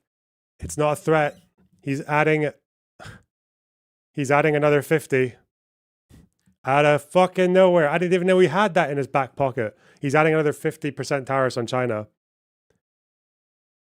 They're going to implement it. The deadline's passed.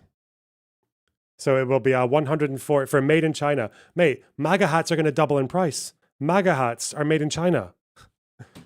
Keffiyehs are made. Everyone's going to be mad. Do you know, you have any idea how many things are made in China? The fuck? It's so many things, bro. We are in serious trouble. What the fuck?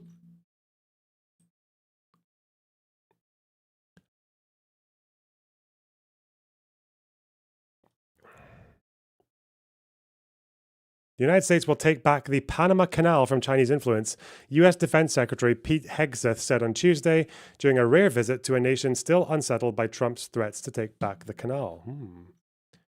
Reuters reports that Hegseth, following talks with Panama's government, vowed to deepen cooperation and said China would not be allowed to weaponize the canal by using Chinese firms' commercial relationships for espionage. Wow. While Hegseth spoke about removing Chinese influence, Trump has spoken in broader terms threatening to take back the canal and not ruled out using military force to do so. Trump has falsely claimed that China is operating the canal, something even Hegseth said was not true on Tuesday, and that Chinese soldiers are present.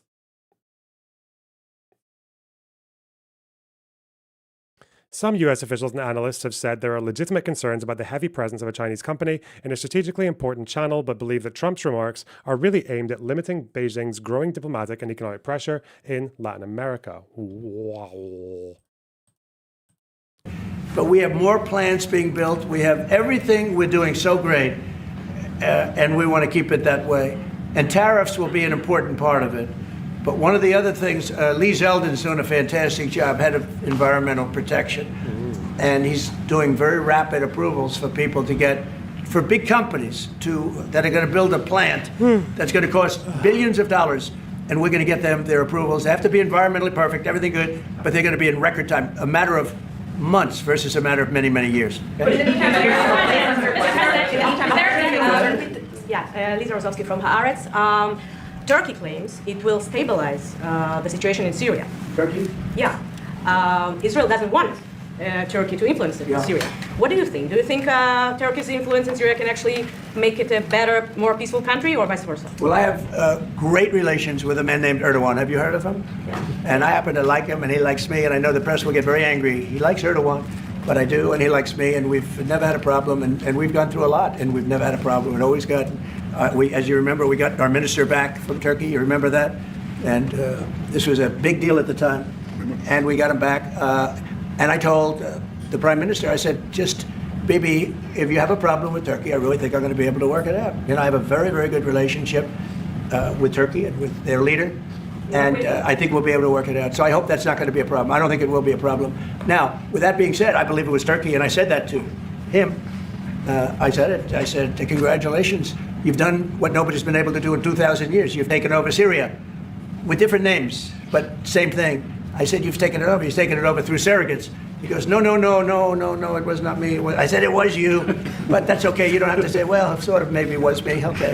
But what he did, look, he's a tough guy, and he's very smart, and he did something that nobody was able to do. You know, you got to hand it to him. Any problem that you have with Turkey, I think I can solve. I mean, as long as you're reasonable. You have to be reasonable. We have to be reasonable. Thank you very much, everyone. Thank you, press. Head out. Head out, press. Thank you. Thank you. Head out that door. Head out still. Through the corridor. Straight to the door we came in. Thank you, press. Thanks, guys. Thank you, everyone. Go out the door. Thank you, everybody. See you. I tried to get a question in. Have a good day. Wow, well done, Bibi. Well done for sitting down and saying thank you so many times that you don't get fucking mugged. But it's a little bit different now. Trump is actually, like, people talk about Zionist-occupied government, and it's kind of like a massive anti-Semitic dog whistle. But, like, Trump is actually the closest thing you're ever going to get to a Zog president. Like, this guy fucking loves Israel. He didn't say a thing about Palestine or, like, in terms of a positive light or a sympathetic light or anything. God. He didn't even say he was going to, did he even suggest he was going to lift the tariffs, bro? I wonder if this is part of his appeal at home, like domestically, because I wonder if, I guess Israelis are probably aware that Netanyahu is very good at playing the Trump game. Like, he's good at schmoozing Trump as well. Like, if Trump didn't like Bibi as a person, he would become a fucking pan-Arabist overnight. Like, if Bibi actually rubbed him the wrong way. The pro-Hamas crowd is still not giving Trump a nickname like they did with Holocaust Harris and Genocide Joe. Yeah, well, that's because they don't give a fuck about Trump. Like, yeah, they don't care. They're much more interested in purity testing liberals and centrists. Yeah. They're much more interested in purity testing fucking social democrats who want a Palestinian state. Yeah. That's what they do. Terrorist Trump. There you go. Done.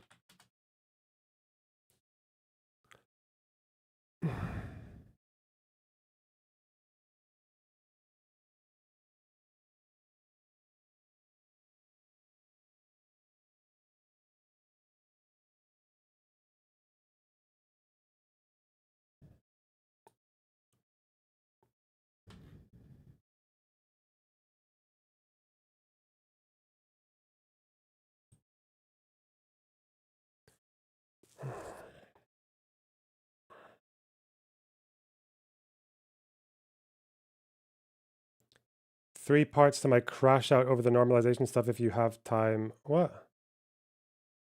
Oh, the Taliban. Okay. That might be for another day.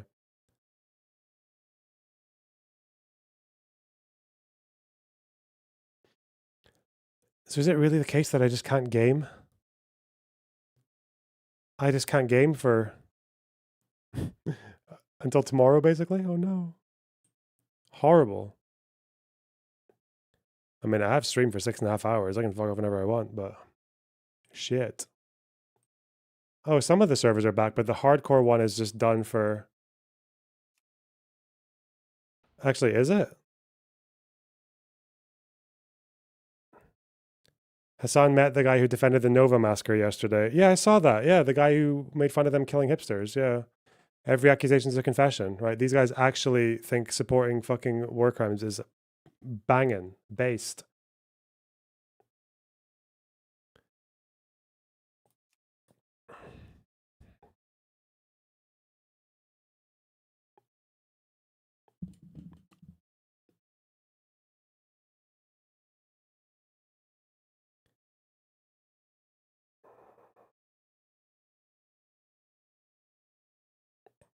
See, this is the problem, is like this fucking moron just, if it's no wonder these people are so toxic, because this is what they think. They just think all the problems are a million times worse than they actually are. And also it's an easy, quick solution. Free Palestine, offer reparations, a right to return.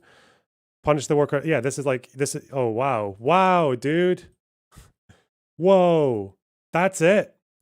Just free Palestine, offer reparations and a right of return. That's all you do? What's the meme?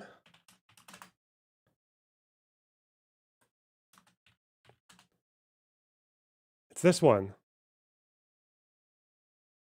It's the Drake meme, isn't it? No way, man. Whoa.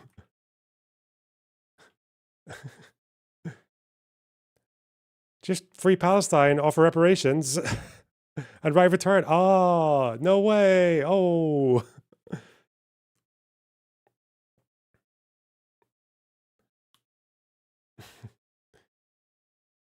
That's it. Side by side. It's perfect. That's it, guys. Just do the thing. Just, you know, do the thing.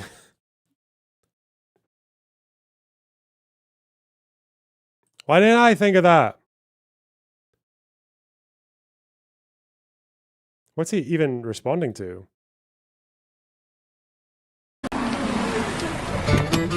Where are you from?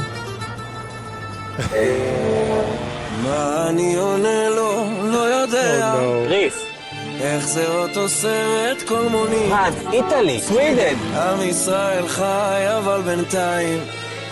about Israelis on holiday not feeling like they're safe talking about where they're from. Okay, well.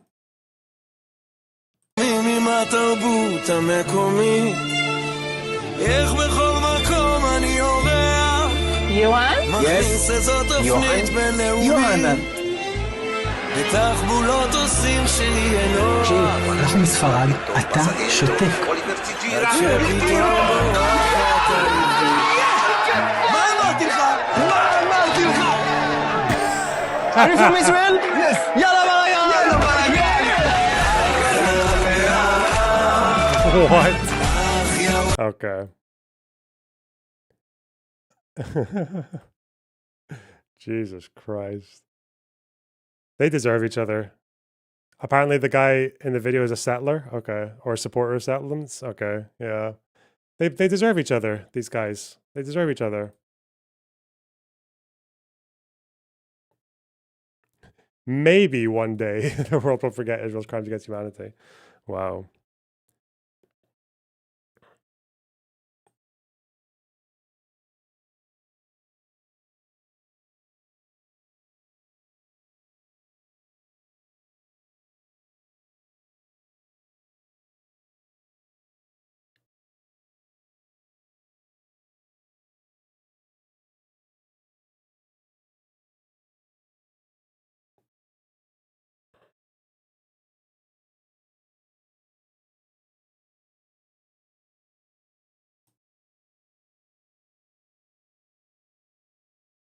What is... Oh, I saw this article about Hamas. Apparently, an official who's linked to Hamas or spoke to the Times of Israel, which is weird, but they...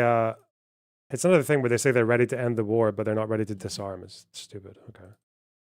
There's always a catch. What is this video? Money and macro. I always say tariffs is the most beautiful word to me in the dictionary. Hey. Tariff or tariffs. This is a direct attack. Donald Trump, who changes his mind between, breakfast 11's lunch and supper time. What the heck is going on? Why is Trump hitting his closest allies with tariffs?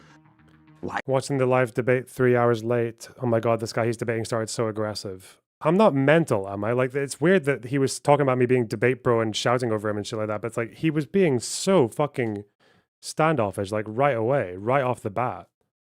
I didn't imagine that, did I?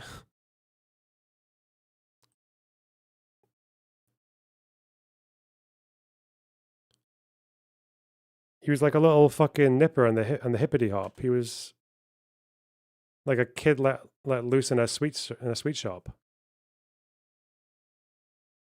He was decadent. He was a child gone mad.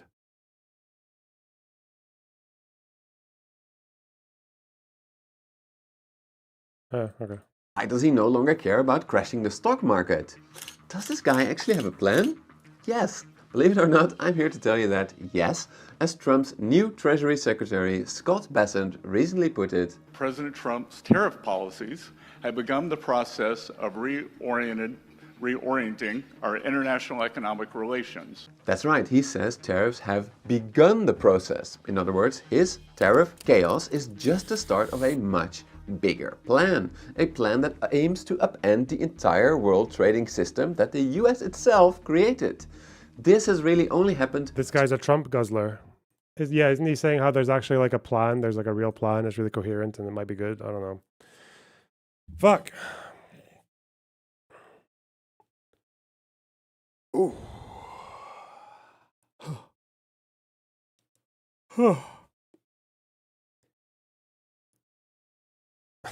I'm gonna get loads of these now, am I?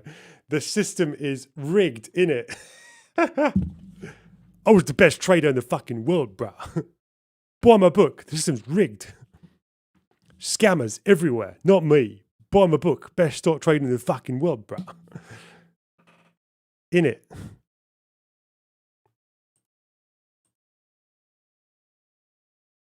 Gary is based though. I can't do it. I can't do it. I feel like you guys, too many of you guys are just sold on him, and there's no point in me fighting it. Yeah, increase taxes on the rich by a feasible amount. Yeah, good idea. Whatever. Shame about the fucking messenger. What the fuck?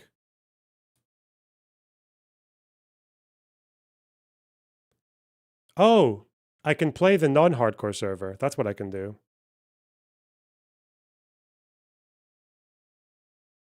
Okay. 2 birds.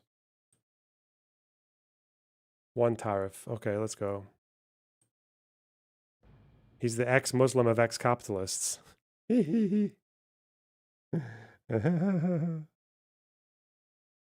no. Hmm.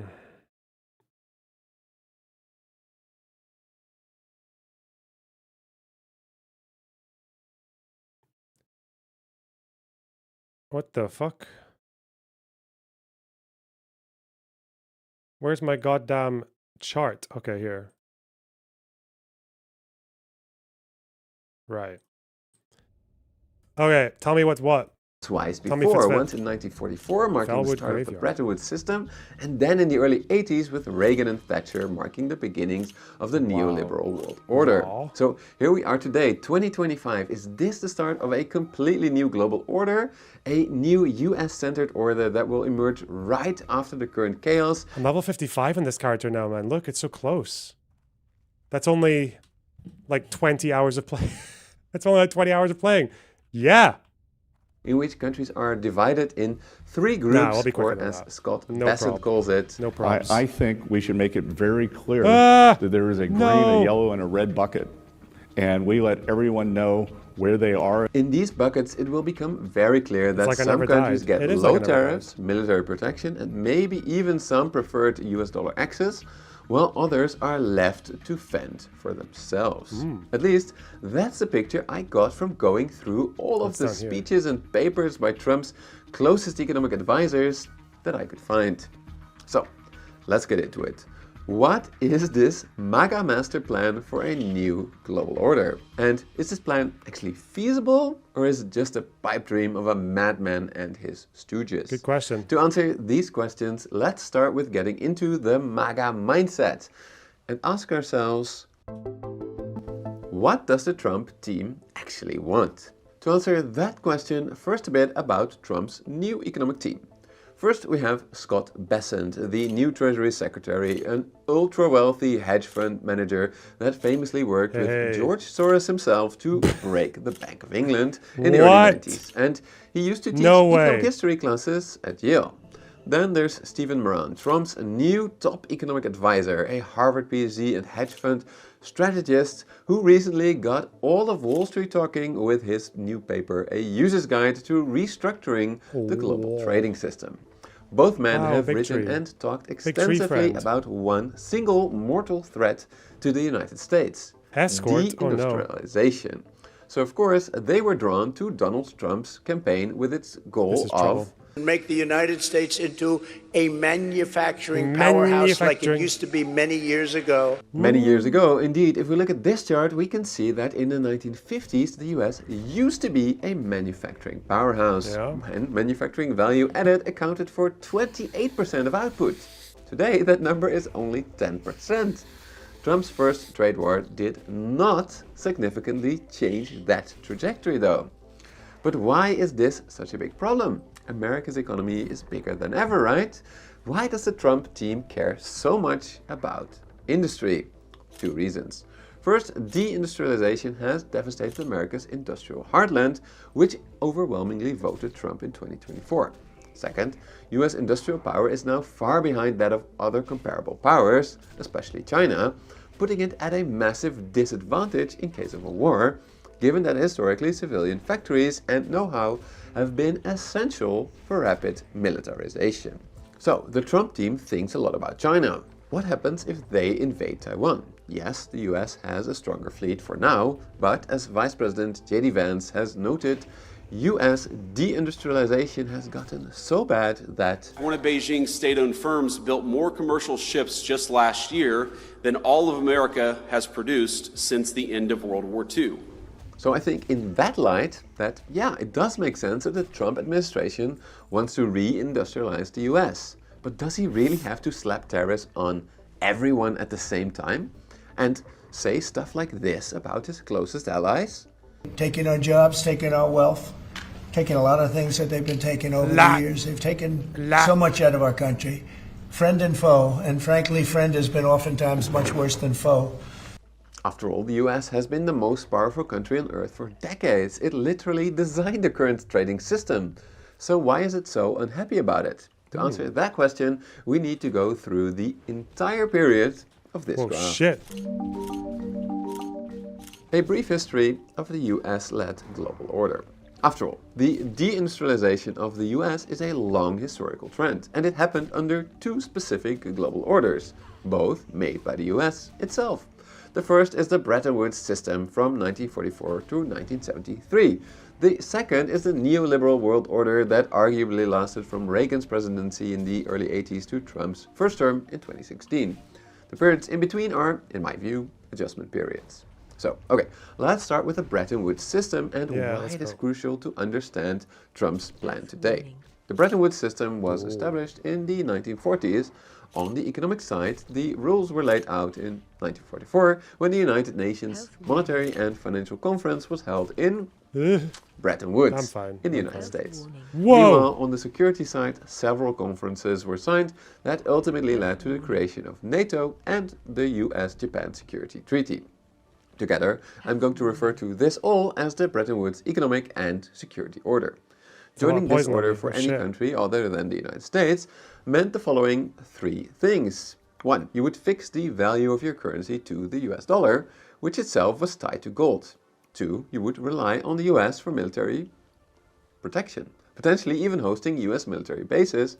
And 3. The US would help your industries become competitive against their own by providing Marshall Plan Aid and by opening up its own market, while allowing its recovering allies to shield their markets to a certain extent from US companies. Notably, getting back to Besant's green, yellow and red buckets, only allies would receive these benefits. Neutral countries did not get them, but they could sign individual deals, while communist countries were essentially shut out of the Bretton Woods economic order. The history of the Bretton Woods system is really crucial because already here it seems like being a green country looks like a super good deal for these countries and not for the US. But I think that is misguided for at least three reasons. First, the US was really wary of creating another world war, and while it gave Europe and Japan an advantage in market access, in return it got really good allies that it really needed in its global fight against communism. Second, US industries also needed export markets themselves.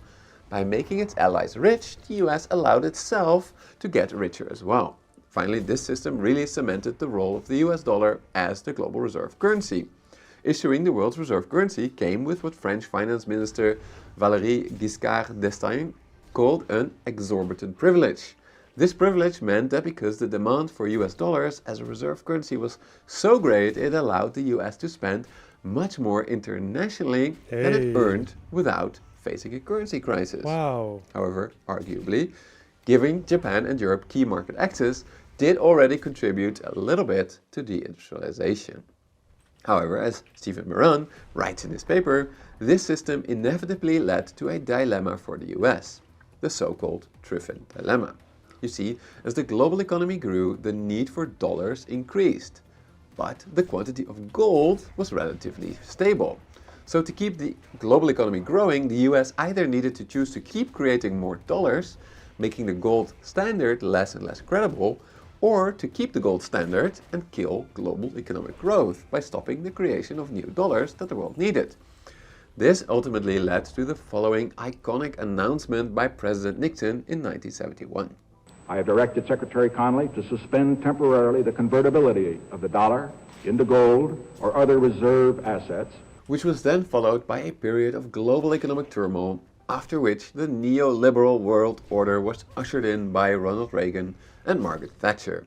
This neoliberal world order was characterized by, number 1, lower tariffs, number 2, lower barriers on investment around the world, number 3, flexible exchange rates, and number 4, the US guaranteeing security for everyone that at least played somewhat nice with the United States.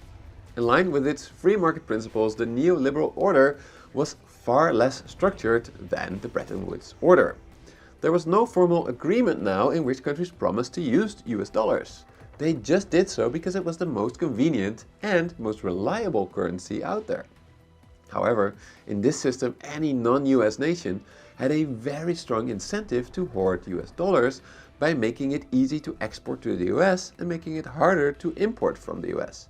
Notably, despite praising the virtues of free trade, the World Trade Organization did actually allow developing nations to have higher tariffs against the US than the other way around, precisely because the US hoped that by making the world richer, it would become friendlier, just as has happened before with Germany and Japan.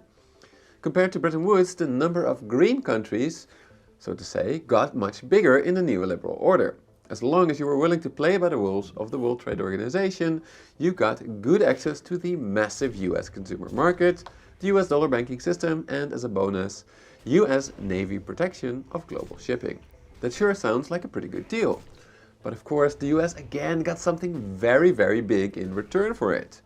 With the fixed exchange rates of Bretton Woods gone, Stephen Miran writes that reserve demand for American assets pushed up the dollar, leading it to levels far in excess of what would balance international trade over the long run. So, thanks to flexible exchange rates, the US's exorbitant privilege arguably became even stronger. A strong dollar meant that the US could keep its massive military all over the world, despite becoming a far smaller economy relative to the rest of the world and relative to its dominance in the 50s. On top of that, the strong dollar made Americans in general much richer than they would otherwise have been.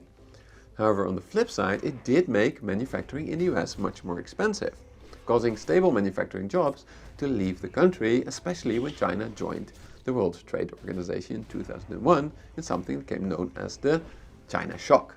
Meanwhile, a strong dollar mostly helped those Americans that already had a lot of dollars, thereby making inequality worse. Then, in 2016, increased inequality and a devastated industrial heartland helped to elect Donald Trump, who started his first trade war in 2016. In hindsight, I believe this already marked the end of the neoliberal world order, because it ended the very neoliberal idea that free trade is always good. This trade war was mostly about raising tariffs against China. However, China always retaliated, meaning that at the end of it, S&P now at minus 1.32. Wait, I thought this was recovery day. What? Oh no. Wait, was it recovery day? And then Trump was like, hang on a minute. China, how do you feel about getting an extra 50% tariffs? No. You're shitting me. Ain't no way. No shot. Fuck.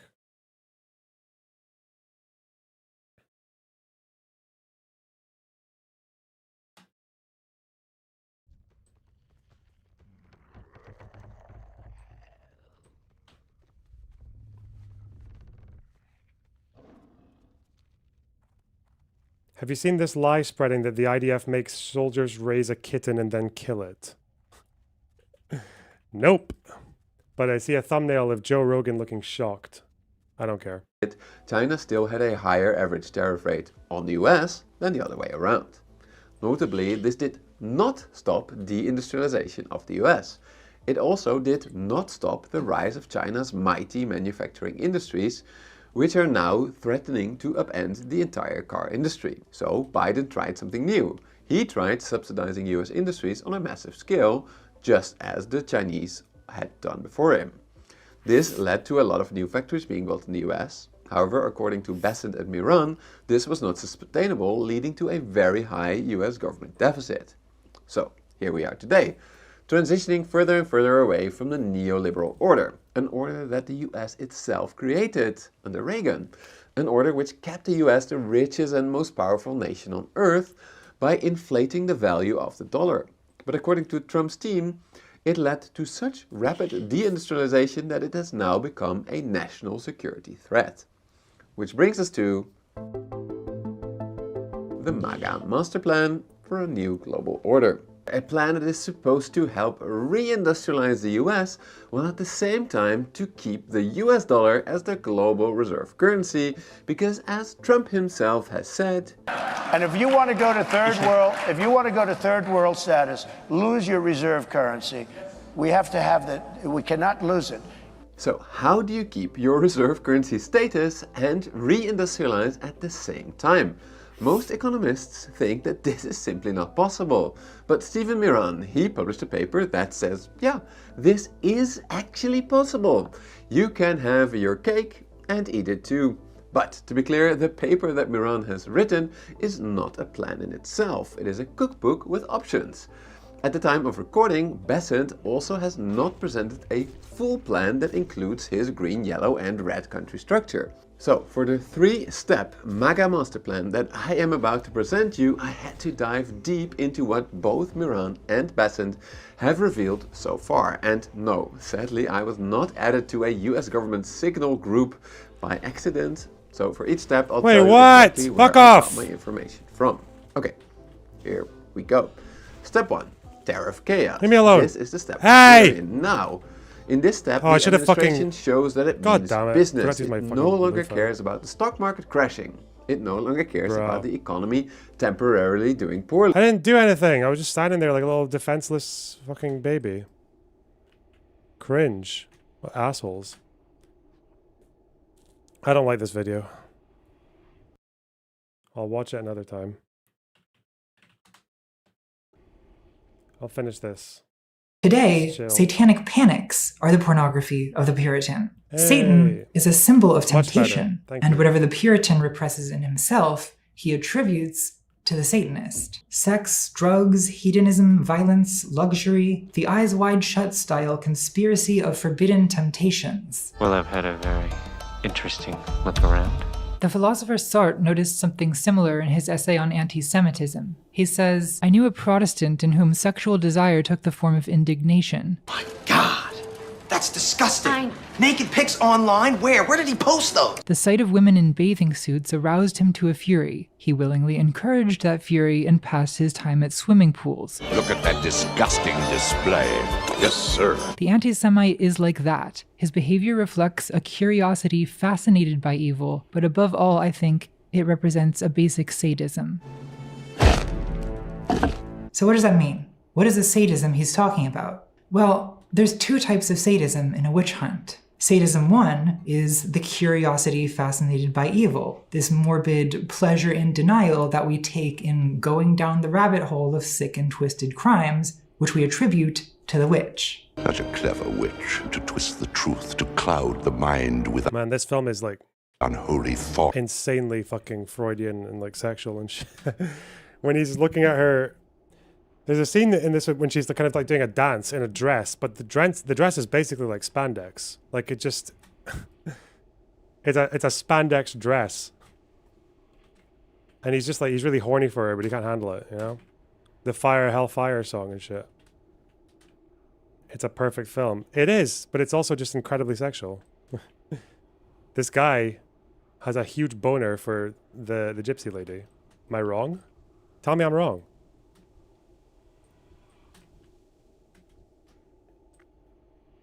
Doesn't make it bad. Sadism 2 is the pleasure of retribution, justice served. That's a slur. Mate, in the UK, it's not a fucking slur, okay? The slur is the P word.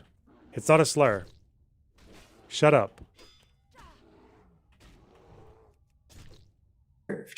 Burning the witch. I think these same 2 types of sadism are the reason police shows like Law & Order SVU are so enjoyable. In the criminal justice system, sexually based offenses are considered especially. The P word. I'm not going to say the P word because it's not the one that sounds like that's Pakistani shortened. It's like the other one. It's very...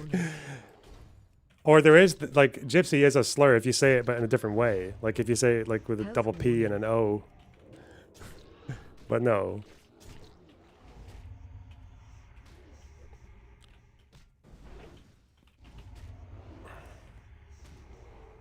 Penguin. No? All right. Heinous. The framing of a police procedural provides a legitimate context that gives us permission to indulge whatever morbid curiosity we may have about especially heinous, sexually based offenses. That's sadism 1. And then, because those sexually based offenses are so especially heinous, we feel a sense of satisfaction when those hero cops bring down the hammer of the law on whatever creeper pervert of the week. Retribution, justice served. That's sadism 2. I'll tell you what I think, pervert. You can't hide from me behind your fancy education. I smell you. I think the same dynamic explains a type of cultural fixation on pedophilia. I mean, it's right there in the name of the show. It's called To Catch a Predator, not To Protect a Child. There are no children on that show. In To Catch a Predator, the media and the cops collaborate to essentially create a crime for the purpose of televising the punishment. It's entrapmentainment. And I'm not asking anyone to feel sorry for the predators they catch. I'm just trying to keep it real about the reason that this show exists. A lot of people obsess over real or imagined crimes against children, not out of sincere concern for victims. Put her ass back in the cabin. But simply because crimes against children provide a really good justification for retributive violence. It's why warmongering politicians often say the enemy is killing babies. Because it's a crime that cries out for revenge, that warrants unlimited retaliation. In 2017, the first ever Q drop claimed that Hillary Clinton had been arrested and was being extradited. So from day one, QAnon was a retributive fantasy that appealed to Trump supporters who were beginning to wonder when the Donald was planning to fulfill his campaign promise to lock her up. Oh my God, why did they keep counting 3? Idea of the storm, the public mass executions of politicians aligned with the cabal. So that's another function I got stuck, man. Are you kidding me? Why did I get stuck in this fucking tree? It sanctifies violence. It makes violence sacred. Because violence against evil is good. And what could be more evil than satanic pedophiles who murder children and wear their faces like a mask? So, like To Catch a Predator, QAnon was, in many ways, a bunch of people standing around a gallows looking for a criminal to hang. Scapegoating, the need to blame and punish someone, is where the I'm so reckless as soon as the fucking permadeath is turned off. Oh my. 3 principles of conspiracism come together. Intentionalism, because punishment needs a criminal. Dualism, because if the criminals are purely evil, we can rest assured our violence against them is purely righteous. And symbolism, because we need a method to discover criminals and reveal their purely evil nature. This is how occultists talk to each other. This here is a psilocybin mushroom. So satanic rituals are proof, both of guilt and of deliberate allegiance to the devil. Where does this desire for retaliation come from?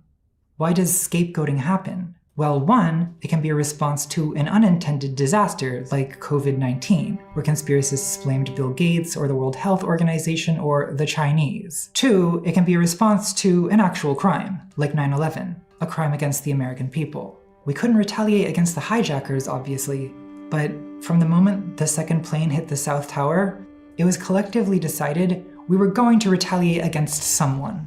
And Iraq and Afghanistan became the surrogate victims. We will make no distinction between the terrorists who committed these acts and those who harbor them. 3, scapegoating can be an act of projective guilt, where our own guilt or feeling of guilt is either forgiven or repressed by transferring guilt to the scapegoat. This is actually closest to the origin of the concept of scapegoating in Leviticus, where on the Day of Atonement, the high priest lays his hands on the head of a goat and confesses the sins of the Israelites. He then sends the goat out into the desert, symbolically transferring the sins away from the community.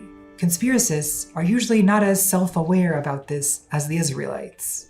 A month before Edgar Madison Welch, the Pizzagate shooter, barged into Comet Ping Pong with an AR-15, he'd severely injured a 13-year-old pedestrian in a car accident. On his drive to DC, he recorded a message to his own kids about his duty to protect children. Protect people who can't protect themselves. The 80s satanic panic began when Michelle Smith came to her psychiatrist, Dr. Pazder, with severe and persistent grief she was experiencing over a recent miscarriage. And it was only after Dr. Pazder encouraged her to free associate that she began recovering memories of satanic ritual baby killing. Witches chant and babies burn. Mustn't talk. It will be my turn.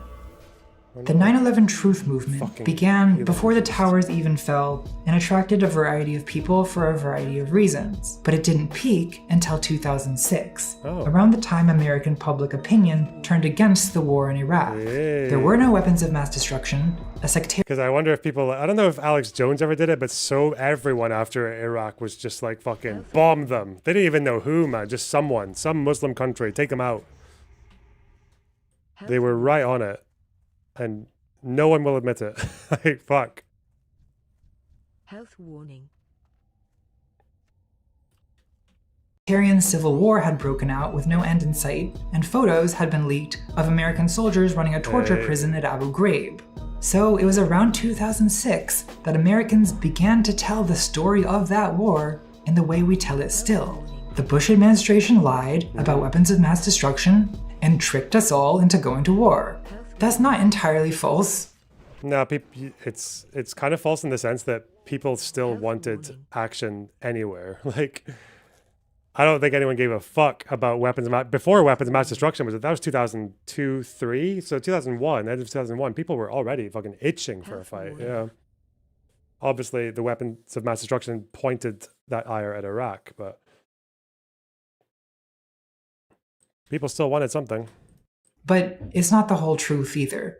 Weapons of mass destruction were the pretext given, but the evidence they provided was not very convincing. The UN Security Council didn't buy it. France, in particular, didn't buy it and was very opposed to the war. And Americans spent the next several years calling the French cheese-eating surrender monkeys, I believe that was the phrase, and renaming French fries freedom fries. French's Mustard had to release a statement disavowing any association with the French Republic. The only thing French about French's Mustard is the name. Yeah, we can tell. So that's how popular Operation Iraqi Freedom was with Americans in 2003, when 72% of Americans supported the invasion and President Bush's approval rating went up 13 points. Let's go! I think at that particular moment, Americans would have been willing to go to war with almost any Middle East. Why is your bookshelf empty? Oh, because I'm trying to adopt this new aesthetic where I'm just a fucking retard who gets all their information from the internet. Mostly from watching streamers. And because I'm moving soon. Eastern country on almost any pretext. Some say this country's just out looking for a fight. Well, after 9/11, man, I'd have to say that's right. Have you I was a teenager at the time, but I'll never forget the things I heard adults openly saying on a regular basis. Turn the Middle East to glass. It's too bad we didn't win the Crusades. Who the fuck is we? Christendom? My point is that the Bush administration didn't sell us anything we didn't want to buy. And it took a few years for buyer's remorse to set in. Only then did we need a scapegoat on whom to pin our guilt for the war. And we knew, emotionally, that displaced revenge for 9/11, aka the War on Terror, was the deeper motivation. So blaming Bush for lying about WMDs was not enough. We needed 9/11 to have been a trick as well. Despite what conspiracists said, the real truth we couldn't handle was not that the Illuminati made us go to war, but that they didn't. That no one made us do anything.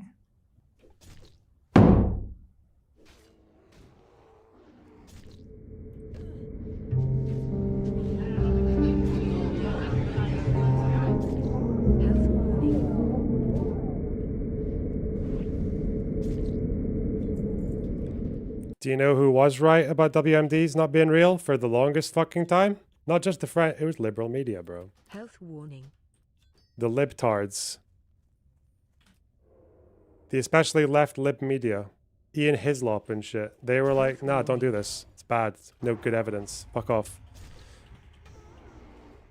Health warning. It was the sock dems. Health Always. Fuck. Look at that guy. He's coming. I'm really playing with fire. Freedom haters. Not the right libs, not the center libs, just the left libs. The sock dems. I'm already kind of like writing that fucking Chris Kunter's response to that debate in my head. He's going to complain about me doing debate bro tactics, asking for fine details of claims that he brought up. And also he's going to probably try to argue that Hen Kugel did say that there were beheaded babies because of a news source asking him about beheaded babies and children, and him kind of like with the Hebrew to English language barrier, just kind of saying, yeah, but the only specific claim he talks about for a young person, like a child getting killed, is an 8 to 10-year-old. I can already see it in my head, like it's all there. I just wanted to have it on the record so I can refer back to it when it comes out. Health warning.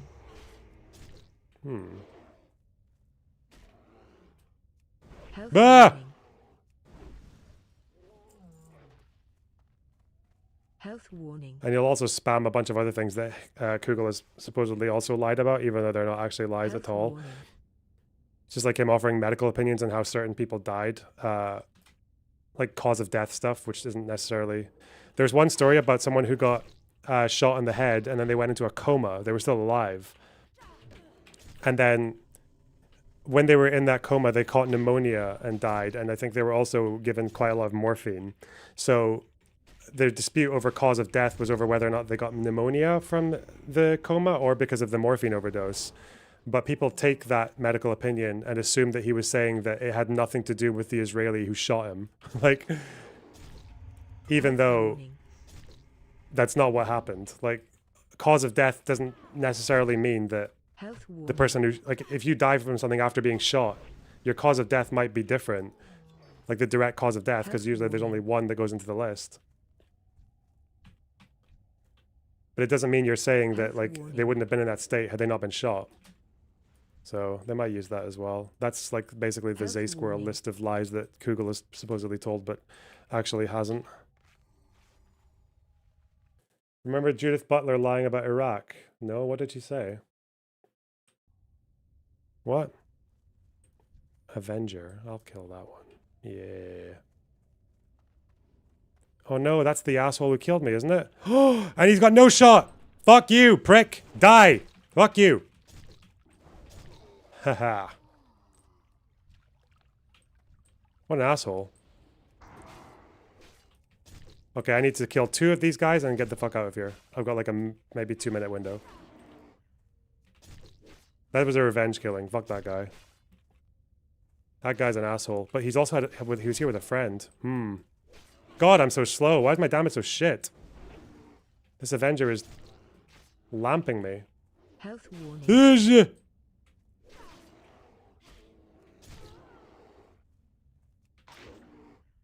Health warning. Health warning. Okay, I need to kill that one, then I leave. Okay. Focus. Part 5. It's a big club, and you ain't in it. Hey. Okay, so you know how a lot of comedians, when they're 10 years past their peak, they stop telling jokes and instead just get up on stage and do political rants at the audience? Well, every comic who does that wishes he was George Carlin, a comedian who died in 2006 and who, towards the end, did some specials with a lot of old man ranting. The politicians are put there to give you the idea that you have freedom of choice. You don't. You have owners. They own you. In one of Carlin's famous old man rants, he talks about how America is owned by wealthy business interests. This bit culminates in the phrase, "It's a big club, and you ain't in it." That line, "It's a big club and you ain't in it," has become a popular conspiracist slogan. You see it every day in online conspiracy spaces. It captures conspiracists' core feeling of exclusion, the feeling of being an outsider to political power, speculating frantically about what the insiders are up to. It's interesting that conspiracists like this line so much because George Carlin was not a conspiracist. On a political talk show, he name-dropped Noam Chomsky and Howard Zinn, both thinkers I'd consider reasonable leftists. Howard Zinn and Noam Chomsky. No one escapes the foreign policy bug, eh? Stamina, critical strike. Okay, I don't want that. Ah!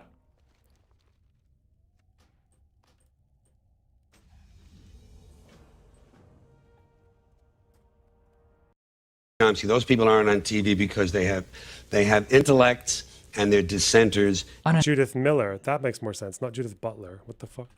Another talk show, Carlin was accused of being a conspiracy theorist, and he responded, You don't need a formal conspiracy when interests converge. That is not conspiracist talk, but conspiracists claim Carlin as one of their own because he communicates in populist language, and populism is inherently ambiguous. It's always open to conspiracist interpretation. Let's define populism as the general idea that we, the common people, are in opposition to some they, the establishment elite. This is extremely vague, and That's the problem. Populism can be leftist, it can be fascist, it can be liberal, centrist, communist. Most political... Chat, stocks are down. Stocks are down, sell your stocks, and then fill the goal, okay? There's 3 out of 5 left in the goal. That goal's been looking stuck for a little while, stuck in the mud. Don't make me complain about the stocks again. What the f... Alright. Oh. Ideologies today identify in some way with the people in opposition to elites. It's why a lot of American politicians put on this folksy charade. You know what I'm talking about. I grew up in a small town. I work in a farm factory. I piss in a bucket. I grew up castrating hogs on an Iowa farm. Just ask the single mom from Swing State who sits around the kitchen table every night castrating hogs, or whatever it is you people do. Are you a racist?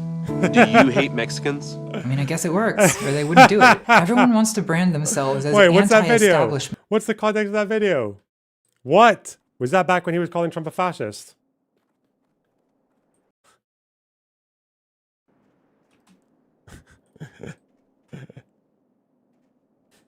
Yes, sir, I do.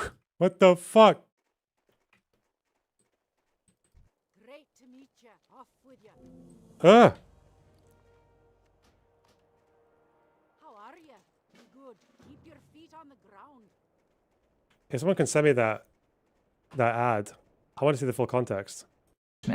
The problem, though, is anti-establishment is not in and of itself an actual political agenda, as any successful revolutionary will tell you. Because what happens after the revolution? You have to create a new establishment. And then all your anti-establishment rhetoric gets a little awkward. It's a problem Mao solved with the ingeniously Machiavellian idea of a second revolution. Hey. Now, if you don't know what kind of establishment you want and don't have a realistic plan for how to get it, well, then you're just a complainer like George Carlin, who was influenced by leftists, but whose politics was basically defeatist. It will never, ever, ever be fixed. It's never going to get any better. Don't look for it. Be happy with what you got. Don't vote, don't revolt, don't expect things to get better. The system's rigged, just sit back and laugh. And I get that. I'm something of a professional complainer myself. But the problem is, while we're sitting back and laughing, people with an agenda are getting things done. A populist agenda is defined by where the line is drawn between us and them. Who are the people and who are the elites? What is the big club that you ain't in? And this is a matter of life and death, so you better get this right. Populism escalates into violence when tensions in society reach a breaking point. Always a risk in a culture lacking an established ritual of sending a sin-laden goat out into the desert once a year. Now, I'm a liberal social democrat. I'd prefer to improve society through democratic reforms, but I'm aware my libcuck opinions are not popular at the moment, because the right doesn't want reform. They want to punish minorities. And the left doesn't want to vote. I was going to say they want to smash, but they don't even want to do that. They want to theorize the inevitability of smashing, as they've been doing for almost 2 centuries now. So one way or another, the people are out for blood. The question is, whose blood's it going to be this time? I'm sure CEOs are a little nervous right now, but probably not that nervous. There's reliable ways to escape the guillotine. Socialism always has to compete with nationalism to channel populist resentment. And socialism has a critical weakness, which is that it's just a little too intellectual. Socialists try to create class consciousness. That is, they try to build a working class we opposed to a capitalist they. Marxist theory is not conspiracist because the line between working class and capitalist is defined by an economic relation. I feel like, honestly, Smugbug can get mad at me for this, okay? Because I'm just doing my own research here. Where is it?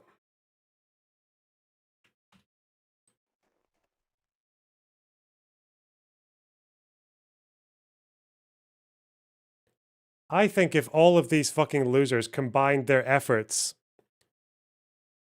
that they've invested into the Ethan Klein hate industrial complex and just diverted that to winning some of the swing states.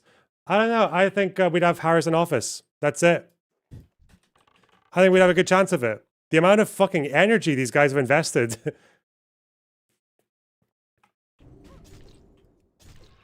Into this guy. You could have rebuilt Gaza with all that energy. They could have actually even, you know what? If all of that energy went into fucking beefing up the Al-Qassam brigades, maybe Hamas would win. They could achieve anything. With the amount of energy these guys invested into hating Ethan Klein. Someone who thinks Israel is committing a genocide. Dear gosh. Fuck me. Don't come and kill me. Don't kill me. Fuck off! Wow. What a guy. Not by inclusion or exclusion from a conspiracy. But that's a subtle distinction that's hard to communicate to normal people. And if you use weird jargon like bourgeois and dialectic, you sound like a creepy ideologue. So popular socialists, like Bernie Sanders or sort of George Carlin, don't say those words. They say the 1%. They say it's a big club and you ain't in it. That language emotionally resonates with people, but the subtlety is lost in translation. Most people find conspiracism more intuitive than dialectical materialism. Lord have mercy. Just explain to Joe Rogan that it's simply a non-idealist inversion of Hegelianism. How difficult is that? For conspiracists, the belief in a... Is there a revolt? What's going on? What's he saying? Am I stupid? Wait, I haven't read this properly.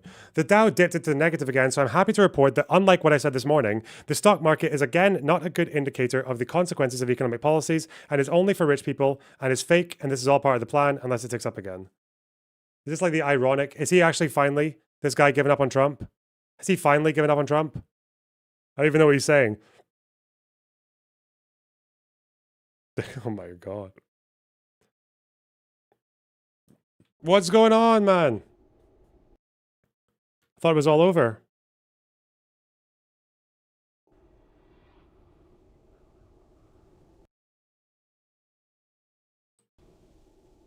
Bruh.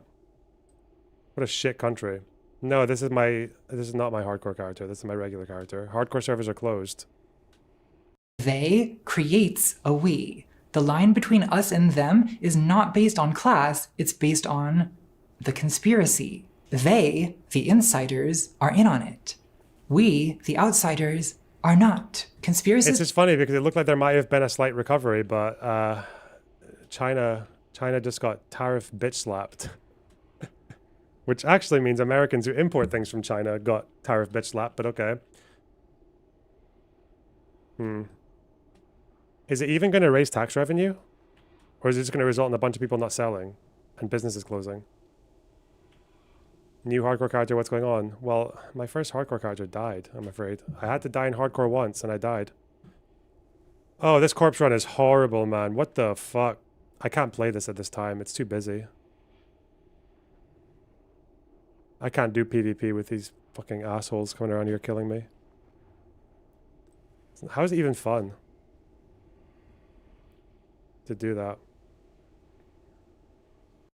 Gary Allen says, unless you are an insider, you are a victim. Whether you are a multimillionaire or a pauper, you have an enormous amount at stake. So conspiracism potentially unites everyone from billionaires to the unemployed in a single we against the cabal, the deep state, the globalists, the international bankers, the radical left, the reptilians.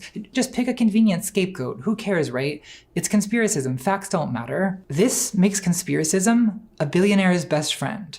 At least, a Gentile billionaire. It's how real estate mogul Donald Trump and world's richest tech oligarch Elon Musk were able to convince the people that they, like us, are somehow outsiders to the establishment elite. Because when they say the elite, they mean the woke elite, the DEI elite.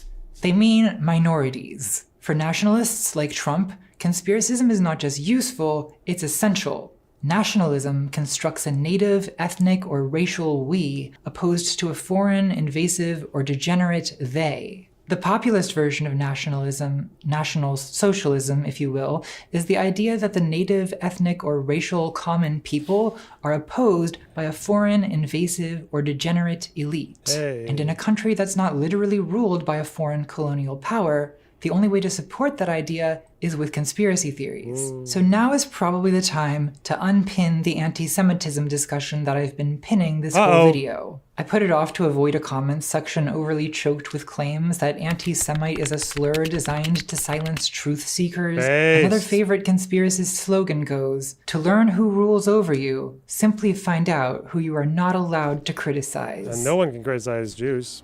BTS fans? In Jewish Space Lasers, Mike Rothschild, no relation to the wealthy banking family, but, you know, good luck explaining that. Never seen anyone criticize a Jew.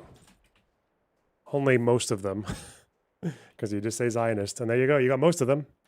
Ooh, Black Lotus. That's valuable to someone, but not me. Mouse Butter! Thanks for the $5. Listening while I work a labor job. I'm from Moroccan Jew, second generation American Jew. Ah! Fuck! Fuck! Fuck! I didn't mean to hit that guy. Your views are refreshing in a sea of crazy. I wish for peace, thank you. No, you don't. You're a Zionist. You must wish for war and settlements. You're not even allowed to contradict that statement. That's what I learned today from Chris Nutter. Chris Cuntnutter. Can this guy just get low health? He's too well geared, man. There's no chance. There's no chance.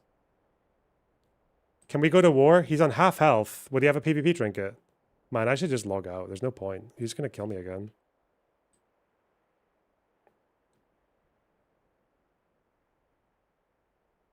Oh.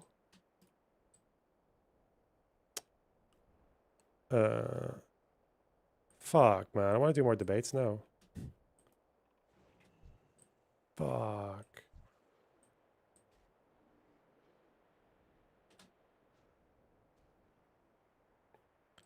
I wonder how the portfolio is doing at 4 p.m. EST. Don't know, man. It was probably a lot better a few minutes ago.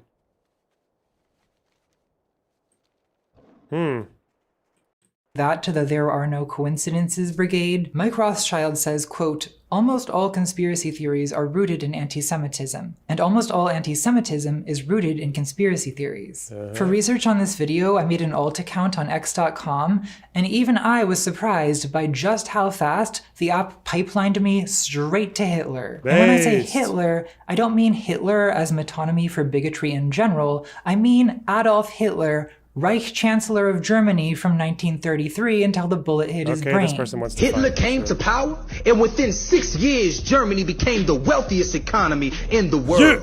How did this happen, brother Joshua? Don't even trip, I got you. Hitler implemented 2 laws to make this happen. I could tell you about it personally, but I'd rather have a Jewish rabbi prove That's so my point. disgusting, man. Fuck off. If you think about it, doesn't disagreeing with the pro-Hitler rabbi make you I got a savior. anti-Semite? I got a savior. Andrew Tate finally said, "The Matrix is the Jews." Thread.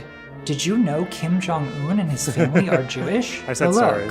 Passionate graphic designer Dylan Lewis Monroe made a shareable, social media-friendly summary of the protocols of the Elders of Zion. Convenient. These are some of the less offensive posts. I can't even show you most of it. While I was working on this video, I went to a European war museum that had a bunch of historic Nazi propaganda, and honestly, some of the stuff I was seeing on Twitter was actually worse. If you don't believe me, I did screenshot evidence. There is so much Nazi propaganda on my phone. Yeah, it's mostly Nazi propaganda. Oh, that was a nice dinner. Conspiracists are constantly bickering among themselves about the answer to the question, who is they? With many preferring elaborate euphemisms like globalists, elitists, Frankists, Sabbateans, communists, deep state, Zionists, oligarchists, Rothschild bankers. And if you call out the euphemisms, the conspiracist says, wow, did you just assume I was talking about all Jews when I said the deep state Rothschild Frankists?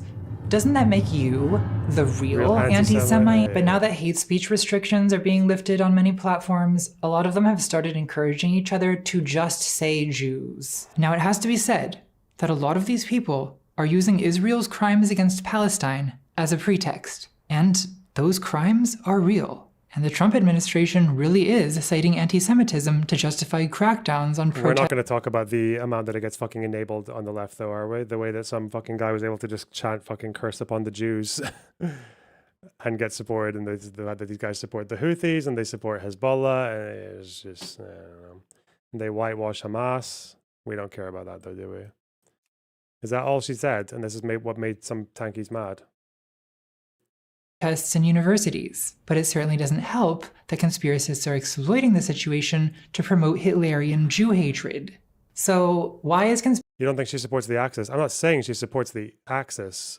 I'm just saying it's annoying that she knows better than to call out those excesses from the left as well, because those guys enable anti-Semitism like fucking rampant. Like, they just excuse it. They engage in it when they downplay Jewish history, for example, when they talk about like the Jewish exodus from the Middle East. They draw stupid fucking parallels, like saying that that Zionism is Nazism, even though that's basically just denying like all of the fucking centuries of Jewish history that resulted in Zionism. Like, it's just fucking, or it's just normal now to like even the collective blame. That's like an anti-Semitic tendency. The collective blame is like, well, for one, like an Israeli official, like, from one ministry does something and it's, oh, Israel did this, you know? Yeah, and that's just going down to the weeds, not to mention all the crazy shit at the top.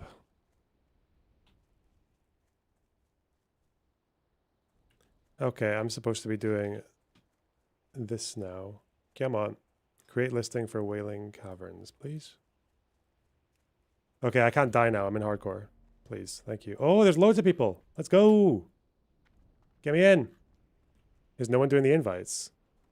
Are all these warriors not DPS? Why? They should be tanks. Fuck. conspiracism a funnel that leads to Hitler? Well, a bunch of reasons. One, Hitler was a conspiracy theorist. You don't see why she would need to mention that. Well, Twitter, anti-Semitism. Yeah, I think there's probably a good reason to bring it in. And it is conspiratorial as well, right? Like, the way people think that, how can it be the case when the BBC is accused of being too Zionist? That's insane. That is absolutely fucking batshit. The amount of hate that the BBC gets from Israel. They wouldn't even call Hamas terrorists, and they said that they do that to be neutral, even though they called other groups terrorists.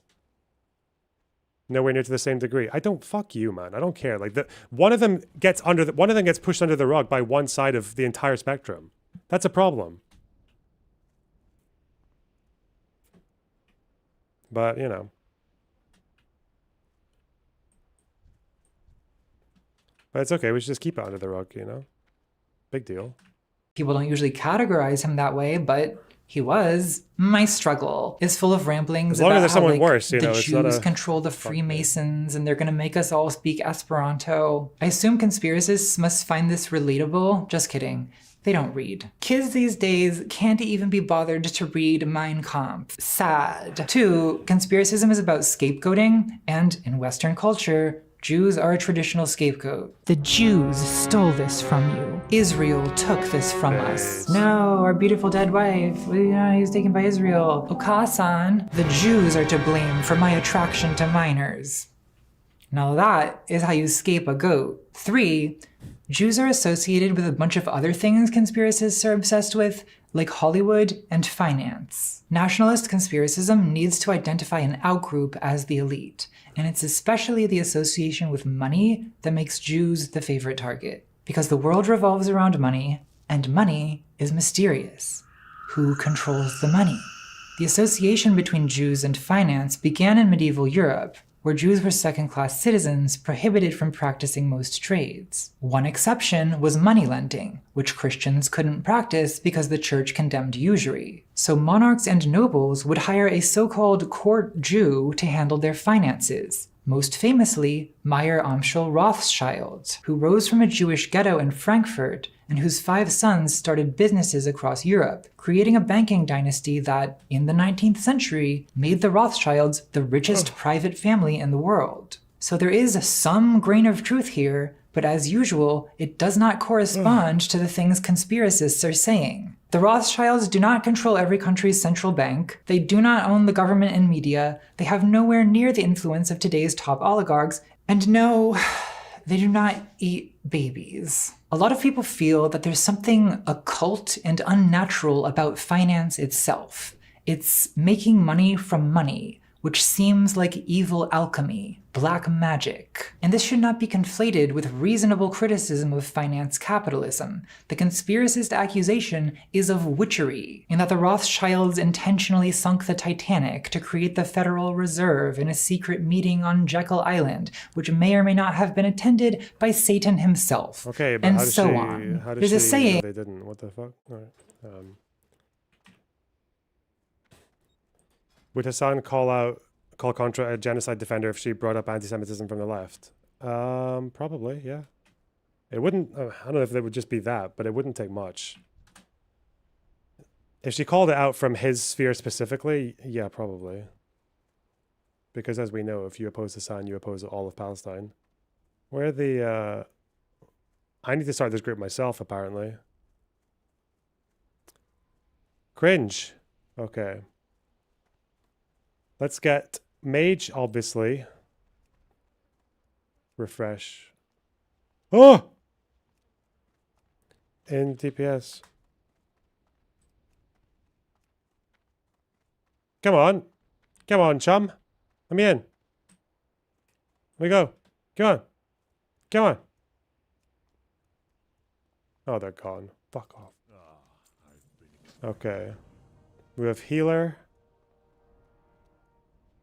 Alright, I'll do it. Group invite. Mage.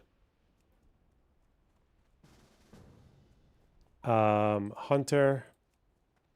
And give me this tank. 1, 2, tank, Wailing Caverns. What am I doing?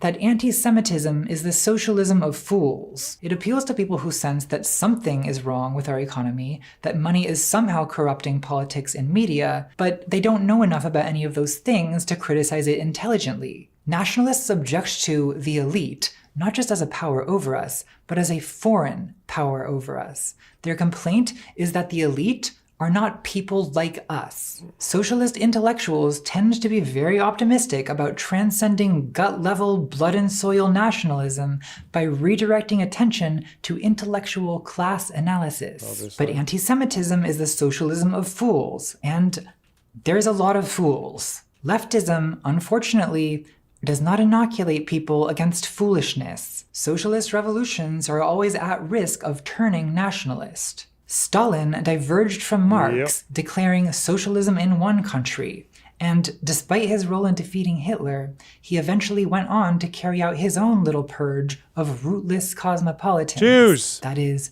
Jews. Fools of the world unite. Uh-oh. In a video Oh, now I can see why the tankies got mad. Uh-oh. I made years ago about... Hold on.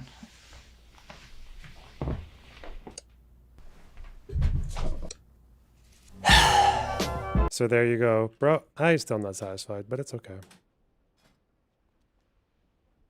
Capitalism. I suggested that David Icke's reptilians could be ironically appropriated as a metaphor for the ruling class, like in the movie They Live. Some people criticize this as anti-Semitic, and I've come to basically agree with that criticism. Whoa. To be clear, David Icke believes in literal extraterrestrial reptilians. It's not intended as a metaphor, though Icke does say anti-Semitic stuff all the time. I mean, he says Hitler was a Rothschild. See Appendix 2. Hitler was a Rothschild. But reptilian overlords, as a metaphor, imply elites who are alien, who are outsiders. And that makes the metaphor inherently suggestive of conspiracist bigotry. Anti-Semitism is the archetype of this kind of bigotry, though Jews are by no means the only targets. LGBT people are likewise often accused of wielding a powerful agenda due to the disproportionate prevalence of gay people in arts and entertainment. Again, grain of truth, but it's due largely to discrimination in most other industries and not due to a conspiracy. Conspiracists invoke queer-coded villainy in media, like the Capitol dandies in the Hunger Games, to insinuate that the establishment elites are gay. This has nothing to do with any kind of Marxist intellectualizing about material conditions. Populist bigots don't want equality. They want to be ruled by people they identify with, by people like them. Hatred of an outsider unites people across economic classes in the shared community of a lynch mob. So bigotry in general is useful to politicians, but conspiracist bigotry is particularly useful because it empowers them to continue railing against the establishment elite, the source of all our problems, even after they've ascended to the throne. Richard Nixon, when he was literally the president, was endlessly conspiracist about the liberal establishment. The president is the enemy. Yep. The establishment is the enemy. The professors are the enemy. It's ironic, considering Nixon perpetrated the most famous real conspiracy in American history, but I actually don't think that's an accident. I think conspiracist politicians are actually more likely to perpetrate actual conspiracies, because their belief in a conspiracy, or their followers' belief in a conspiracy, justifies plotting a counter-conspiracy. Donald Trump really did conspire to overturn the results of the 2020 election. Stop the Steal was a counter-conspiracy which people supported on the basis of a false conspiracy theory that Biden stole the election. And now, with Trump in power once again, do we expect the right to turn on him when things do not go well? No, of course not. They'll keep digging into further layers of the deep state, looking for new scapegoats and new conspiracies to externalize the blame. That is, until this wave of fascism crashes and recedes, and then suddenly they'll deny they ever supported Trump, or they'll claim the Illuminati made them do it, that Trump was a Rothschild. No responsibility will be taken, nothing will be learned. You know, I've often thought that if you simply translated Hitler's speeches into English and updated a few details, that Americans would completely buy it. A few months ago, that thought was proven right. Hitler's AI-translated speeches go viral on TikTok, with one video topping 1 million views in troubling trend. Is this what you thought the future would be? Using AI to bring Hitler back? I'm sure they're being normal about this over on the conspiracy subreddit. Let's take a look. Hitler may not have been what we've been told. No, I agree with that, Hunga. She obviously has like PTSD from the amount that leftists fucking pounced on her for. It was for nothing, wasn't it? Like, absolutely. It always is over nothing, but yeah, like Bin Laden's letter. Yeah.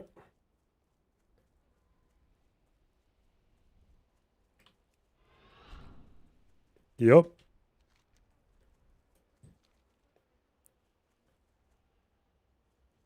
Told he was. Here we go. This is an AI-translated speech by Hitler, where I expected to hear him babble incoherence, but he was actually spot on about a lot of issues. Wow. He calls out the elite banking class, the stock market, the illusory two-party system, the globalists, and The illusory two-party system? What? In fucking Weimar, Germany? What two-party? Okay. And they just maybe threw that, they might have imagined that one. The illusory two-party system. Bro. The Reichstag was proportionally represented. There were so many parties. There was the communists. There was the Catholic, like centrist party. There was the Democratic Party. There was the nationalists, Social Democrat. There were so many parties. There was the Nazis, obviously.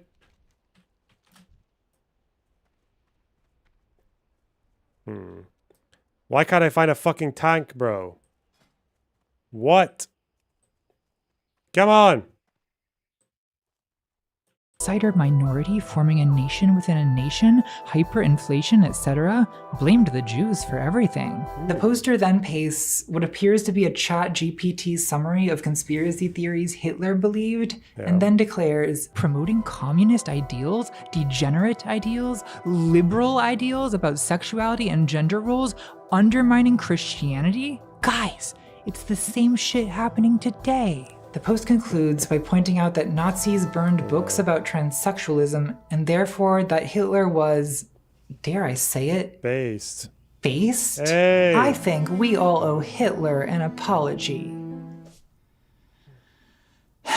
Guys, I started out this video trying to be nice, but this post has spent the last of my patience.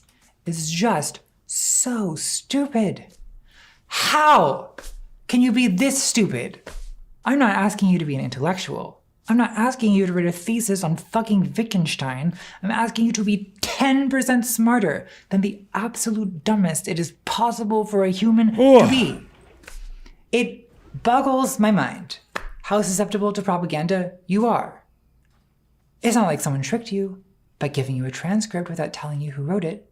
They told you it was Hitler.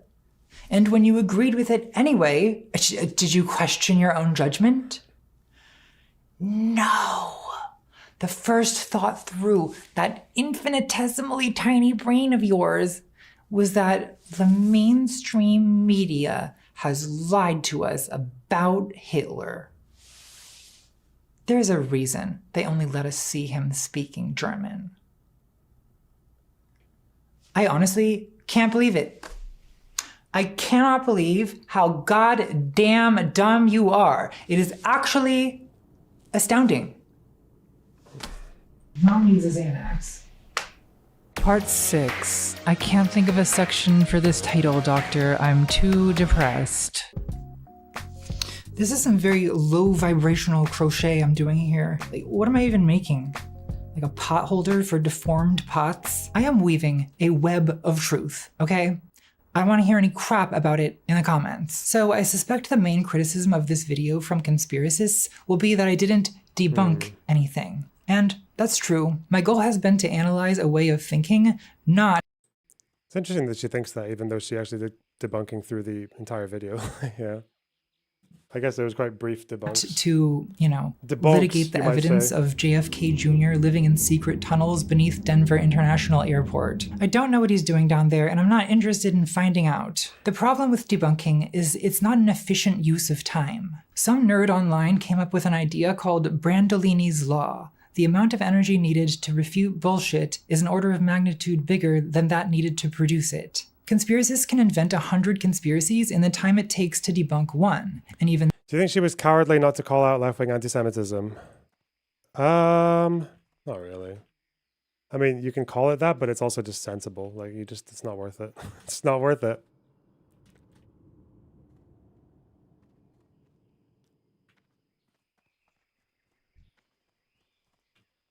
And then they'll invent a conspiracy to explain the lack of evidence for the one you just debunked. Conspiracism is a parody of critical thinking that empowers people to believe whatever they want to believe and to dismiss anything challenging or inconvenient. Has a disaster happened that's awkward for your politics? Just say it was a hoax. Are other conspiracists inciting violence?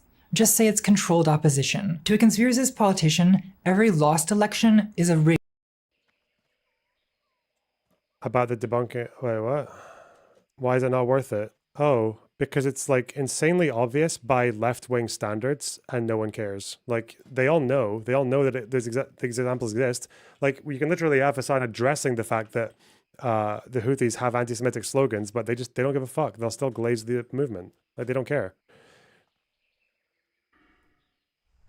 Same with like the Hamas and the Charter. It's like all the arguments are so obvious, but it's like they don't care, and it doesn't hurt them to not care. Like, there's no repercussion for it. So like you just expose them more?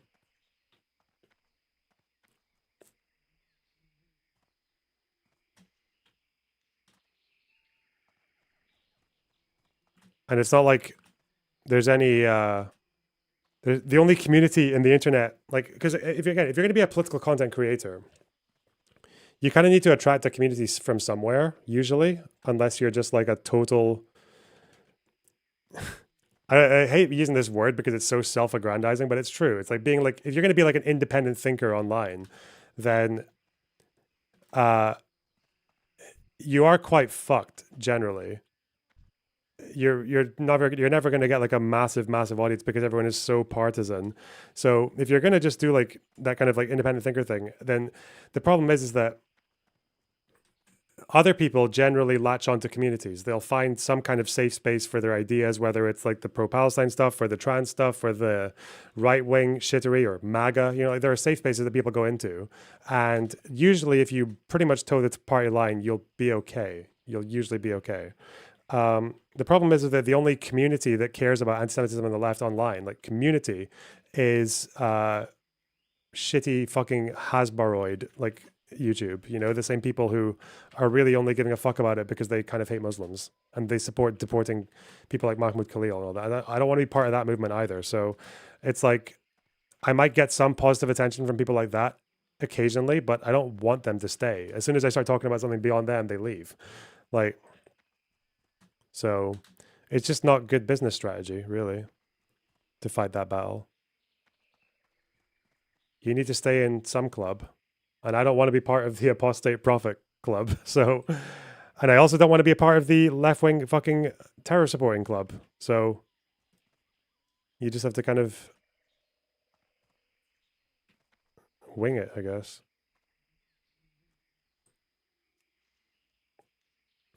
But yeah, that's why, because Contra's community is like left-wingers. A lot of socialists and communists will watch her as well. And the problem is if you upset them, then they will try to make everyone hate you, even like center-left people. They'll, yeah. And they all have more than enough spare time to do it. So, yeah, not worth it. Rigged election. And there's usually a very selective and politically convenient understanding of what even counts as a conspiracy. Like conspiracists who think survivors of school shootings advocating firearms regulation are a conspiracy. But the billion-dollar industry lobbying to prevent that regulation, that's fine. That's not a conspiracy. If you spend long enough immersed in this kind of discourse, you start to lose your grip on the concept of truth. After months of conspiracy research, I feel a withered sense of reality, even as a detached and hostile observer. So what do we do with these people? Can they be reasoned with at all? The answer is usually no, and that's scary, because democracy depends on us being able to deliberate. When people can't communicate, conflicts escalate into violence. But there's also a personal cost to this. The subreddit QAnon Casualties has thousands of posts from people whose families and relationships have been torn apart by one person's obsessive conspiracism. People talk about losing someone to this, the way we talk about drug addiction. It's like conspiracy research completely takes over some people's lives. It becomes the only thing they care about, the only thing they talk about, and it changes their personality. And I'm sure people who know someone like that will ask, how can I save my loved one? And the only honest answer I can give is, I don't know. This is not a video on how to blue pill your crazy uncle. I think it's like addiction. You can't force someone to change if they don't want to change. You just can't force feed someone blue pills. That's what we have 5G towers for. But to even have a chance of getting people out, we should at least understand what gets them in. And I do have a few final thoughts about that. Why do some people get addicted to conspiracy theories? I think conspiracism must fulfill some deep psychological needs. Need one is relief from fear. I'm sorry, we're in a list within a list. To understand the structure of this video, please consult this diagram. Fear is an inherent part of politics. There's no limit to how horrible humans can be to each other, and it's very scary. I personally am terrified of politics at the moment, so I get it. But why does conspiracism soothe fear? It seems counterintuitive. The idea that the world is controlled by an evil crypto aristocracy doesn't sound very soothing. Like, are these people masochists? Do they unconsciously want to be dominated by the Illuminati? Now that I say it out loud, it actually does sound kind of hot. Okay, I get it. Michael Barquin says, the conspiracy theorist's view is both frightening and reassuring. Reassuring because it promises a world that is meaningful rather than arbitrary. So even if it's scary to think the world is controlled by Satanists. Why did the online left harass Contra again? Oh, well, because she did some tweet about like how being trans in some queer spaces is more awkward than being in like normie spaces, because like as one of the OG, like an old school, like a millennial trans person, basically like a binary trans person,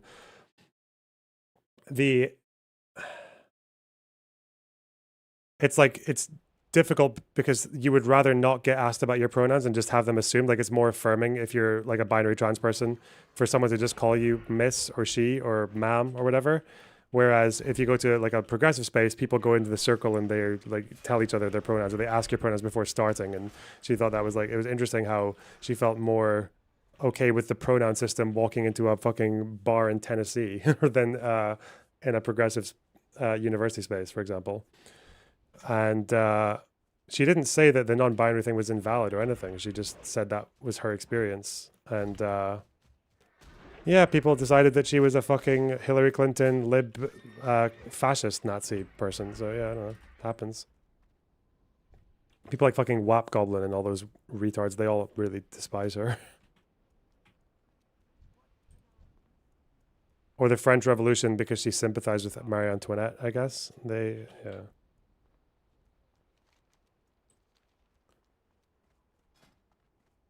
I mean, the fact is that ContraPoints is just like a social democrat. Like, that's what she is. She's a lib social democrat. And people on the very far left these days kind of just like her because she has more or less like learned how to avoid rubbing them the wrong way. She doesn't live stream, so she's not going to put her foot in her mouth at any point in a way that upsets them. And she just doesn't talk that much about the things that might show her divergence from them. Because that's what they do. They're very good at holding people in line.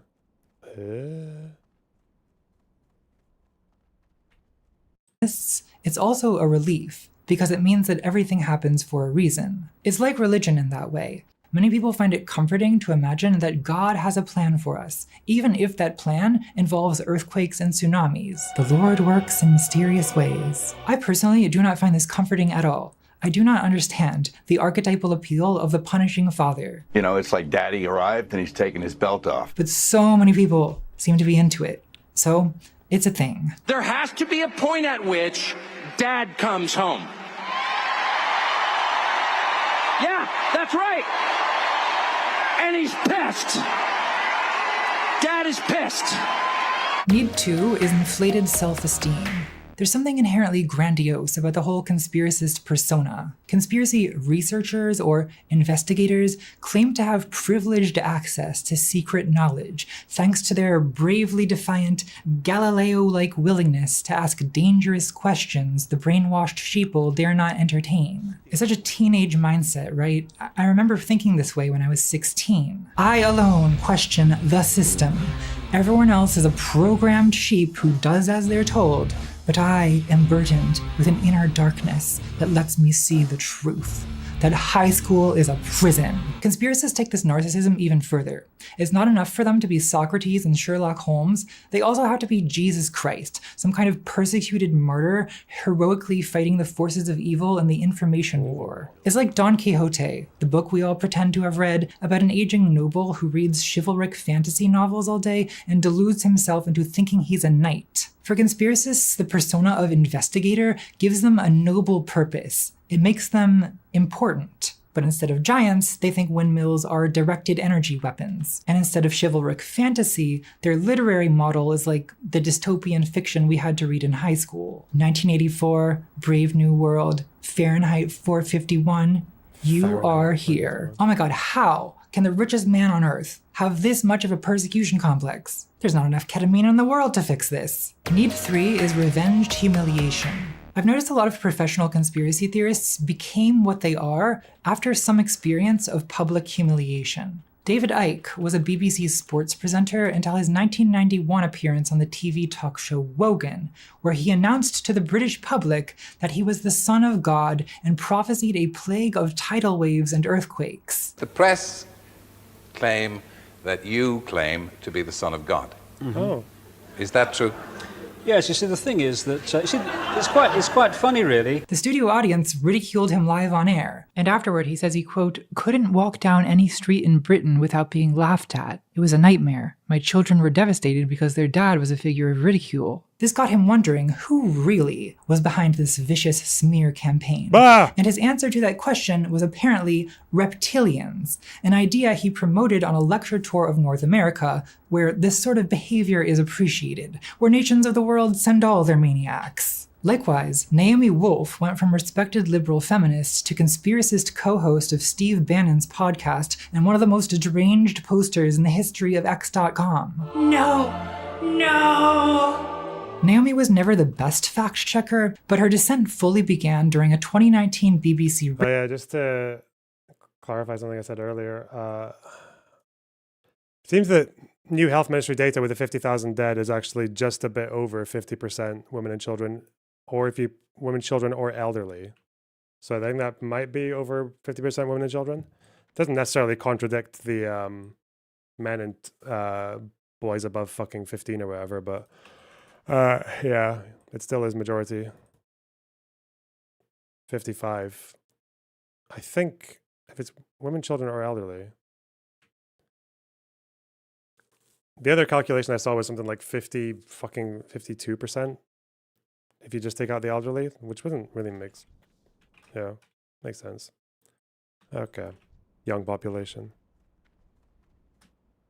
Radio interview about her new book on 19th century. That's just for History Speaks who's watching, not that he cares. Persecution of homosexuality, when the host noticed that a fundamental premise of her book was based on a misunderstanding of legal terms. Any author knows this is a nightmare scenario, but Twitter was gleefully mean about it, because Twitter is a gleefully mean place. Within a year, Naomi had become a leading COVID-19 conspiracy theorist, anti-vax, anti-mask, ranting about chemtrails and 5G towers. It was like she was taking her revenge on the concept of factuality itself. What the heck is in our oxygen supply? Candace Owens is a conservative pundit whose latest obsession is claiming that Judaism is controlled from within by a secret sect called Frankists, who practice ritual murder and child abuse. These pedophiles are in power. What we are referring to is a religion that is known as Frankism, which became the Thelema religion. It is the preferred religion of the elites, okay? They believe and they worship the devil. You can't even say that this is like a modern... Man, she always fucking takes the biscuit. Every time I see a clip of her brought up, it's some, like, you thought I was mental? We've advanced one more level. She just keeps adding rings to the ladder. It's amazing. Take on blood libel, because it's literally just blood libel. Candace Owens is a blood libel promoter, but Candace once was a progressive. In high school, she experienced racist threats from classmates, influencing her to become a critic of systemic racism. Until an incident in 2016 when she launched socialautopsy.com, a platform that would archive offensive social media posts and connect them to posters' names, which would then be searchable by employers. This did not go over well on any part of the political spectrum.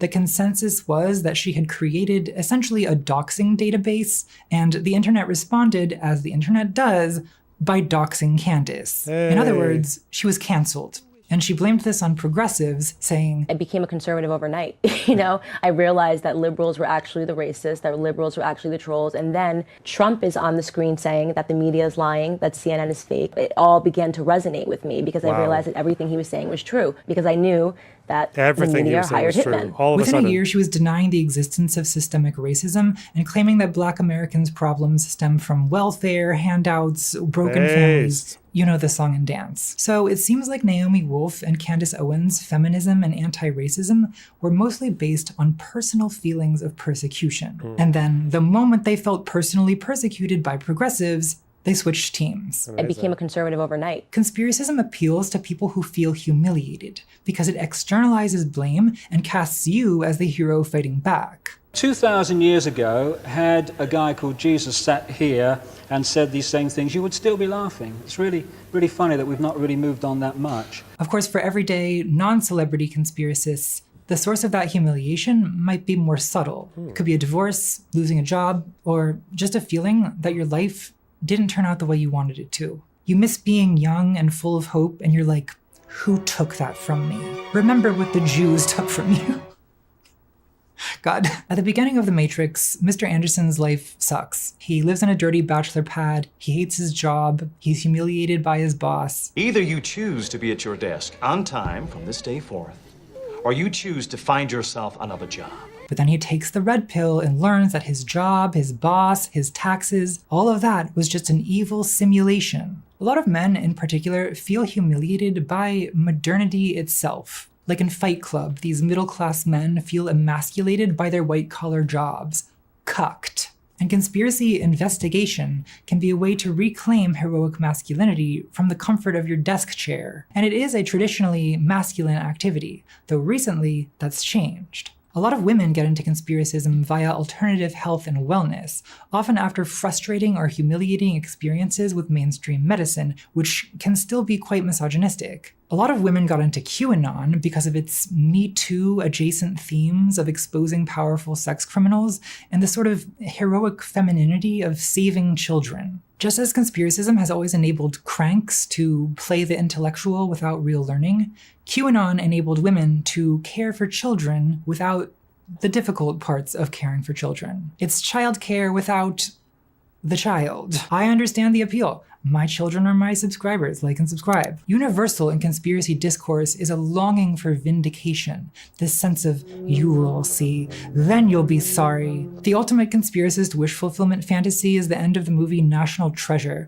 where conspiracist crank Nicolas Cage is no longer a disappointment to his father, he's vindicated to all the academics who mocked him, he's wildly rich, and Diane Kruger wants to fuck him. Yes, we all have our little fantasies. All of this is deeply pathetic. But I think it's important to understand because it explains why it's so difficult to reason people out of conspiracism. You're not just asking them to change their mind, you're asking them to give up an identity that makes them feel like they matter. And they're not going to do that until they find something else to fill the void. Need 4 is the denial of privilege. Another reason the left always loses, that's a good way to start a section, a little bit of optimism. Another reason the left always loses is the left wants you to check your privilege, and no one wants to do that. Hey. We all participate in systems of exploitation to some extent, not because we're evil, but just out of passive inertia. But acknowledging that is emotionally difficult because it makes you feel guilty, it makes your persecuted martyr persona look ridiculous, and it burdens you with obligations to other people, God forbid. Conspiracists, on the other hand, always assure you that you are at the bottom of the pyramid. You are here. This validates your pain and sense of victimhood, and it protects you from having to consider that you may in some way be involved in the oppression of other people. Morpheus tells Neo, "The Matrix is everywhere. It is the world that has been pulled over your eyes to blind you from the truth."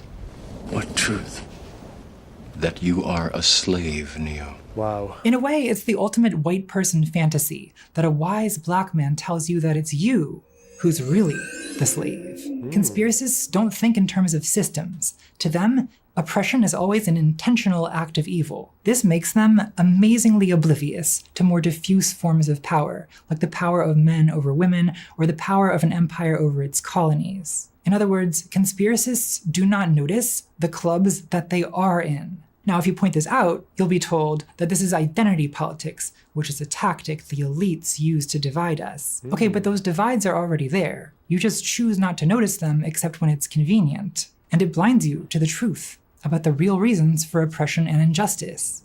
Most of us, in fact, exist somewhere in the middle of the pyramid. Most people watching this video benefit to some extent from a very unequal global distribution of power built on the exploitation of other people, other species, and the Earth. Wonderbox is Morpheus and we are Neo. Yeah, I hope so. I mean, only if you fulfill the goal of the stream. I really hope the goal is still running. 50 minutes, 2 more subs for the goal.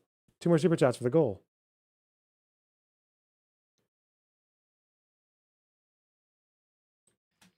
That's a lot of red pills.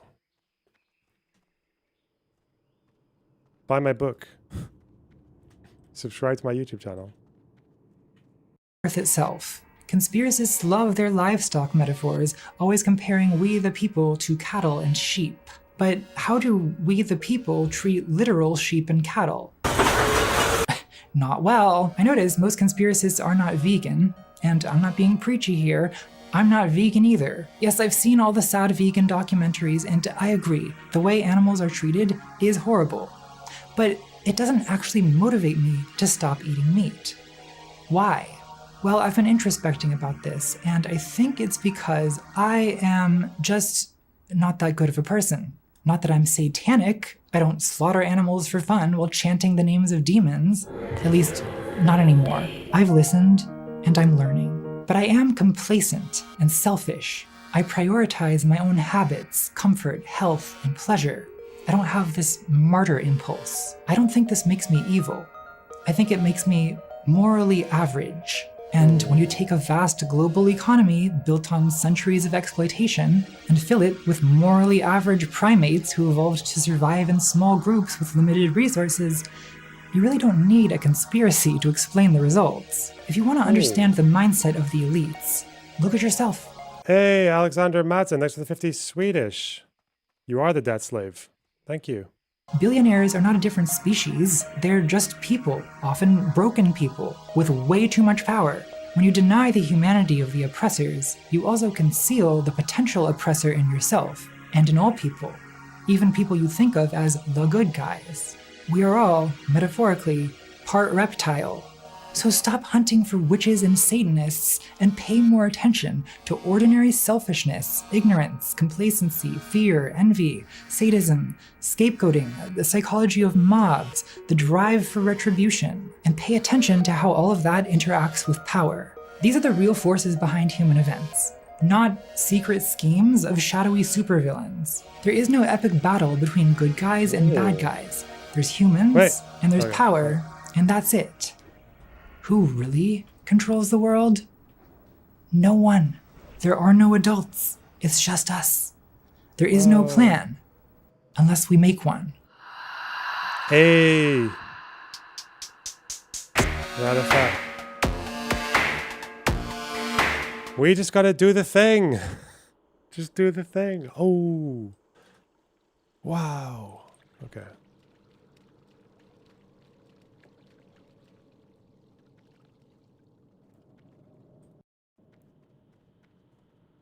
Dwayne, thanks for the $5. Confetti is dopamine. Whoa. Is that the goal? Did we meet the goal? Well, I guess we can go for a little adventure down Alice's fucking rabbit flaps now, can we? That's the saying, isn't it? I need to kill these raptors, but they're all dead. Shit. Alright, 1 second. What is this? This is about... Huh. There's a video which is, I think, Brianna Wu debating a WPATH worker on trans on trans rights. I'd be quite interested to see where she's actually standing these days. Okay. Because I do feel like she's gone in a pretty specific direction.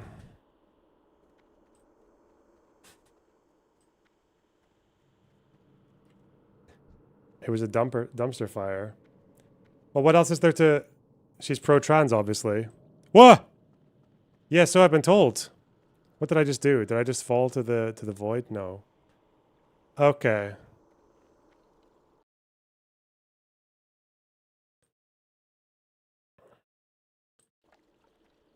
Was it the IP stuff that changed her? I actually have no idea what really started. The IP stuff she's done is unhinged, but... I don't know if that was why she moved. I don't know. Oh yeah, The Disagreement. What a banger title. Thank you. All right. And actually, before we start, I have a suggestion. Can we, just talking today, I know it's going to be, I know there's some disagreements. Can we assume good intent for everyone on this call today? I think all of us are trying to get to the right answers, even if we don't agree on what those are right now. I would love for us to feel that way. Oh, I think so. Yeah. I mean, this has been my attitude for I feel like this is already going to decades, be is that I a think we fucking need horrible to conversation, but talk okay. more to people. I come from a small town in the Midwest, and there's a lot of good people in this country. Of course there are. And the reason why trans care was a lightning rod for division and contentiousness is the fact that people just don't know. They don't know. agree. They don't understand the biology. They believe what they're told, maybe, or they are fearful of what they don't know. Yeah. So I think there's also a human story, but we'll get into that. yeah, well, that was a perfect transition. We've never really done like kind of a live rolling start before, but I feel like Marcy, that was a really nice way to kick us off. So, thank you both for being here. Of course. This is a fraught time for everyone, and particularly for trans people. It's obviously a deeply I difficult. feel like whenever I hear these intros, it is maybe worth doing just to see if people can stay grounded, but it's like 50-50. I remember Haas, when he would do debates, I think it was with Vosh, he was just like, just so I'm clear, can I make sure that we are going to enter this discussion with a level of mutual respect? And it's like, this guy is going to fucking blow his lid off within 5 minutes of this debate starting. And you just know. It's usually a bad sign, but not always. Difficult time, and I am excited to have you both here and be able to learn from both of you and have a really good faith conversation. So, with that, it would be helpful to build on what Marcy was saying and just get a little context for like why you're here. Oh my God, Joe, and thanks for the $49.99. Thank you so much. You're so generous. I'm not gonna lie, guys. The donations have blown me away today, and honestly, after the amount of psychic damage I've suffered from 30 minutes of talking to those fucking nutters, we are good. If that's the reward system, I'm okay with it. I will make myself suffer to make you guys happy.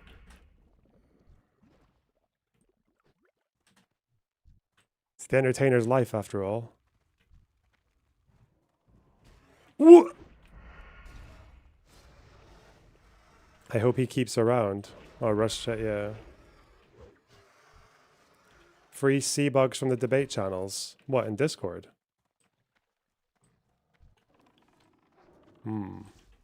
Good question.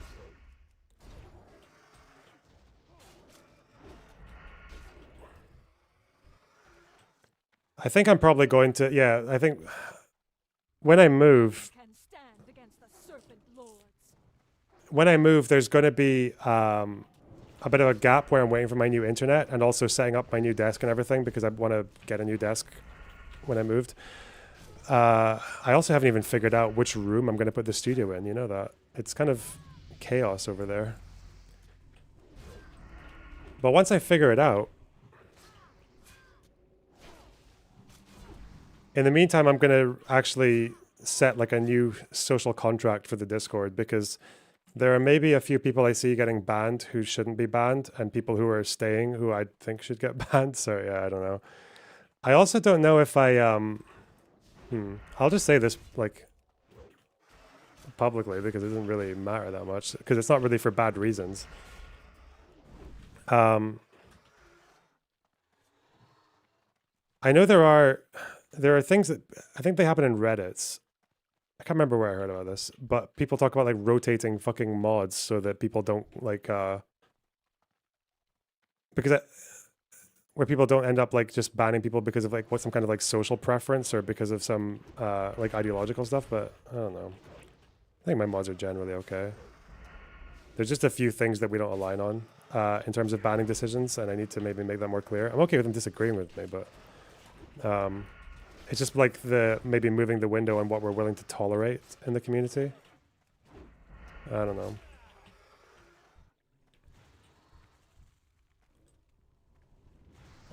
We'll probably just do the rules. The mods will not give up their insane power. Well, I mean, the fact is I can just like get rid of all of them and replace them if I don't like them, but that's not the issue. I think the issue is just like the rules are basically where they were in 2020, and I was a bit more soy back then, so I'm not really... And also I just need to be aware now that because of my own politics, like, and also just the way the world is, there is going to be a discrepancy in, like, you're not going to get ideological consistency within the community anymore because on foreign policy, like, the far left is cooked. And on domestic stuff, the right wing is cooked. So, like, the problem is you might get someone who's got good foreign policy in Ukraine or Israel or whatever else, but their domestic policy is fucking dog shit. And you'll also have vice versa. And that's only like 2 vectors. There's lots more. I don't know.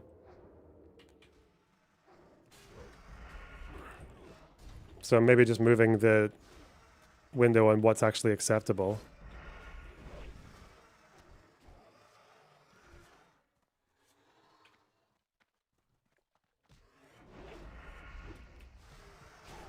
Foreign policy is cooked on both sides.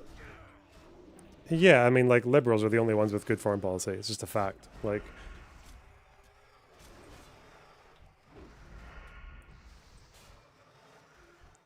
it's not going to be a centrism arc. That is not happening. Centrists are still going to be treated with immense suspicion, depending on the context.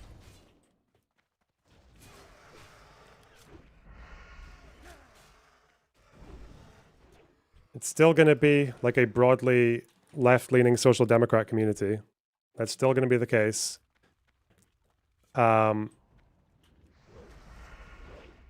But the problem is that left-leaning social democrats might overlap quite a lot with a fucking batshit right-winger on Ukraine. Like, that's just going to happen. And the anti-Semitism thing is going to overlap with people who just don't like Muslims that much or have like fucking biases. And I think maybe just kind of trying to draw a clearer line on like where we see people with opinions that can be challenged and they're understandable versus like fucking rampant like Islamophobia. That's going to be a thing. Yeah, I don't know. We'll think about it.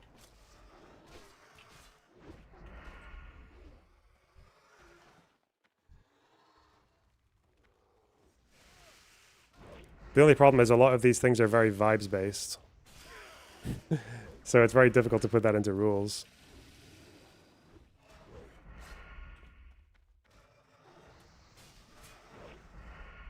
Another thing that's maybe a bit more dangerous, but although I think I'm maybe up for it, is having a kind of policy on like no bans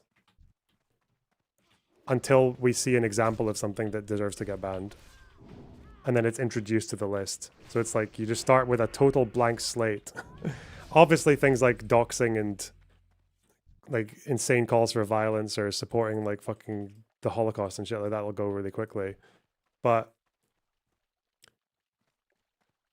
leaving like a no bans thing for more like coded stuff and then just deciding it like on debating on how it gets introduced. That's probably a good way to do it.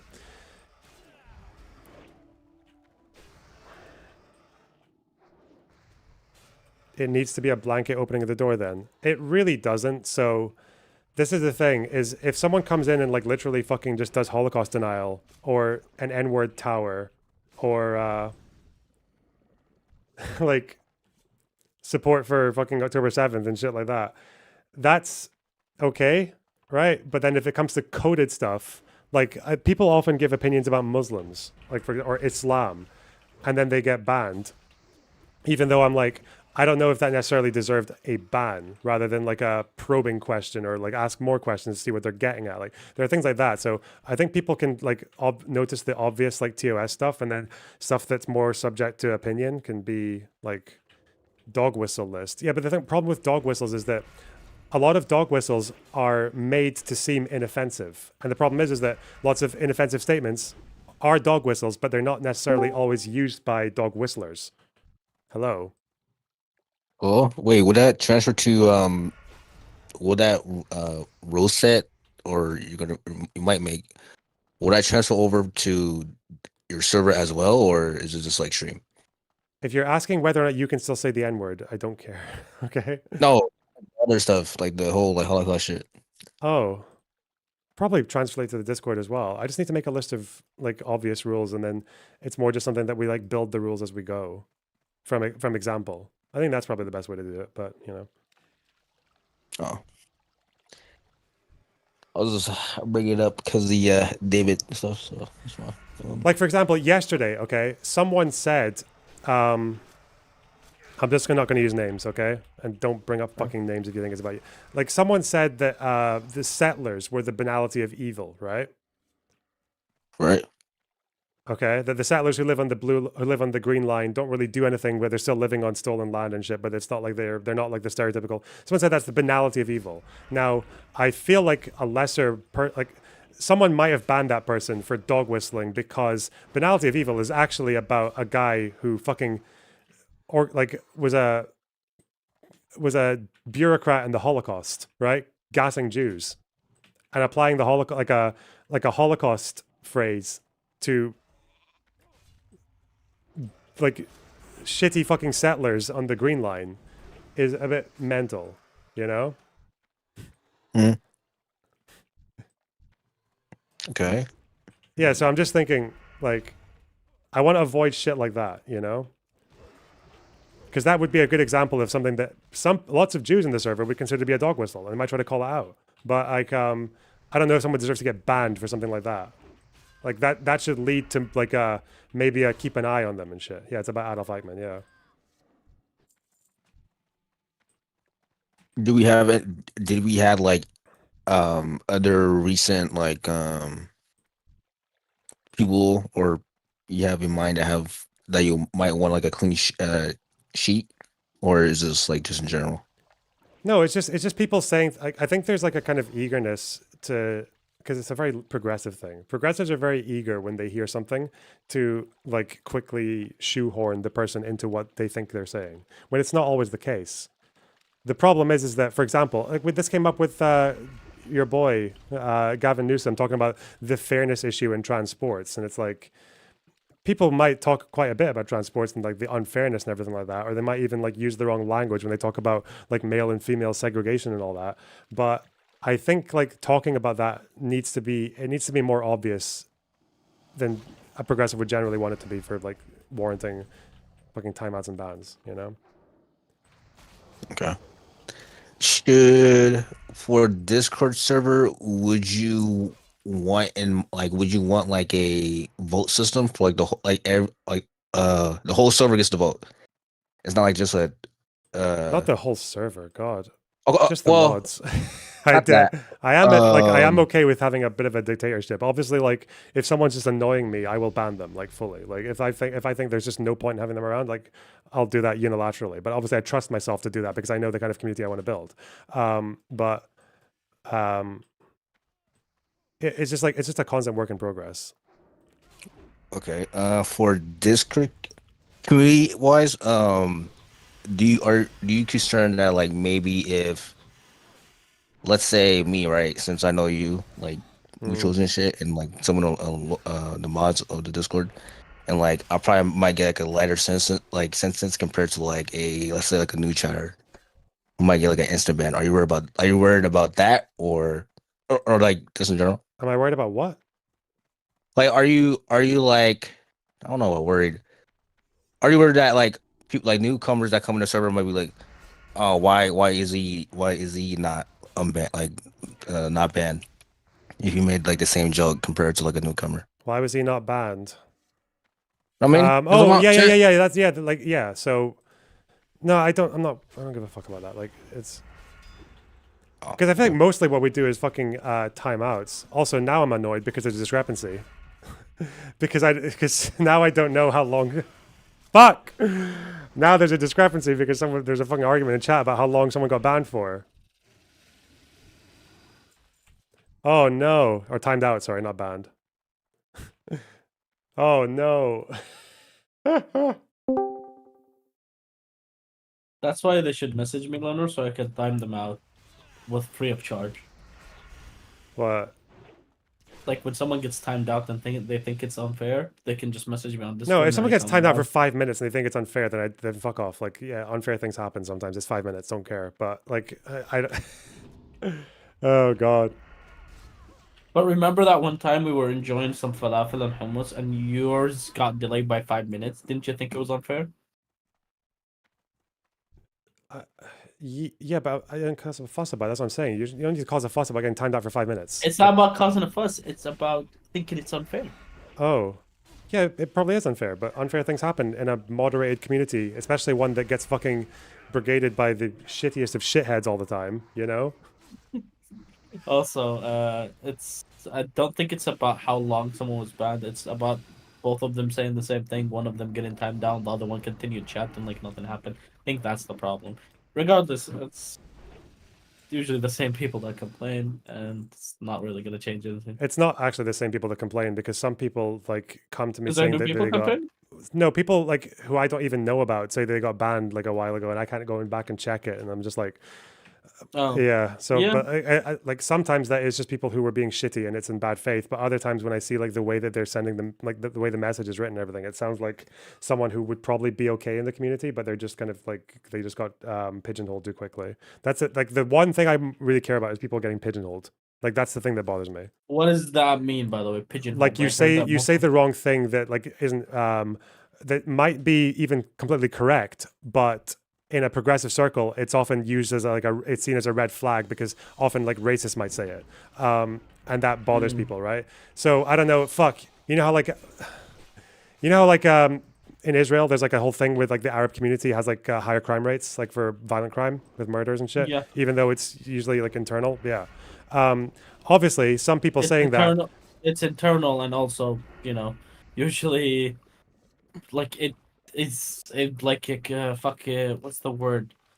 Amplified by police presence for some reason. Like that's why I don't understand. It's like the more police go into Arab towns, the more the crime comes more common. Yeah. But like the police presence when the crime happens is non-existent. Yeah. But the police within those towns, they exist. There's way more police now in that town. But when the crime itself happens, no responders. That's But it's like also, what the fucking issue and I'm is. guessing it's also the case that a lot of this will be concentrated in gangs. Like it's a very small group of people that are committing a disproportionate amount of it. Yeah. Yeah. Like So mafia do you know shit, how Israelis always say honor killing, honor killing, honor killing, whatever the fuck? Sure, yeah. Yeah, it's like 2% out of all the fucking gun crimes or like the murders or all of that. Yeah. The majority of it's like crime family against crime family, or crime gang against crime gang, or crime gang extorting random people. Yeah.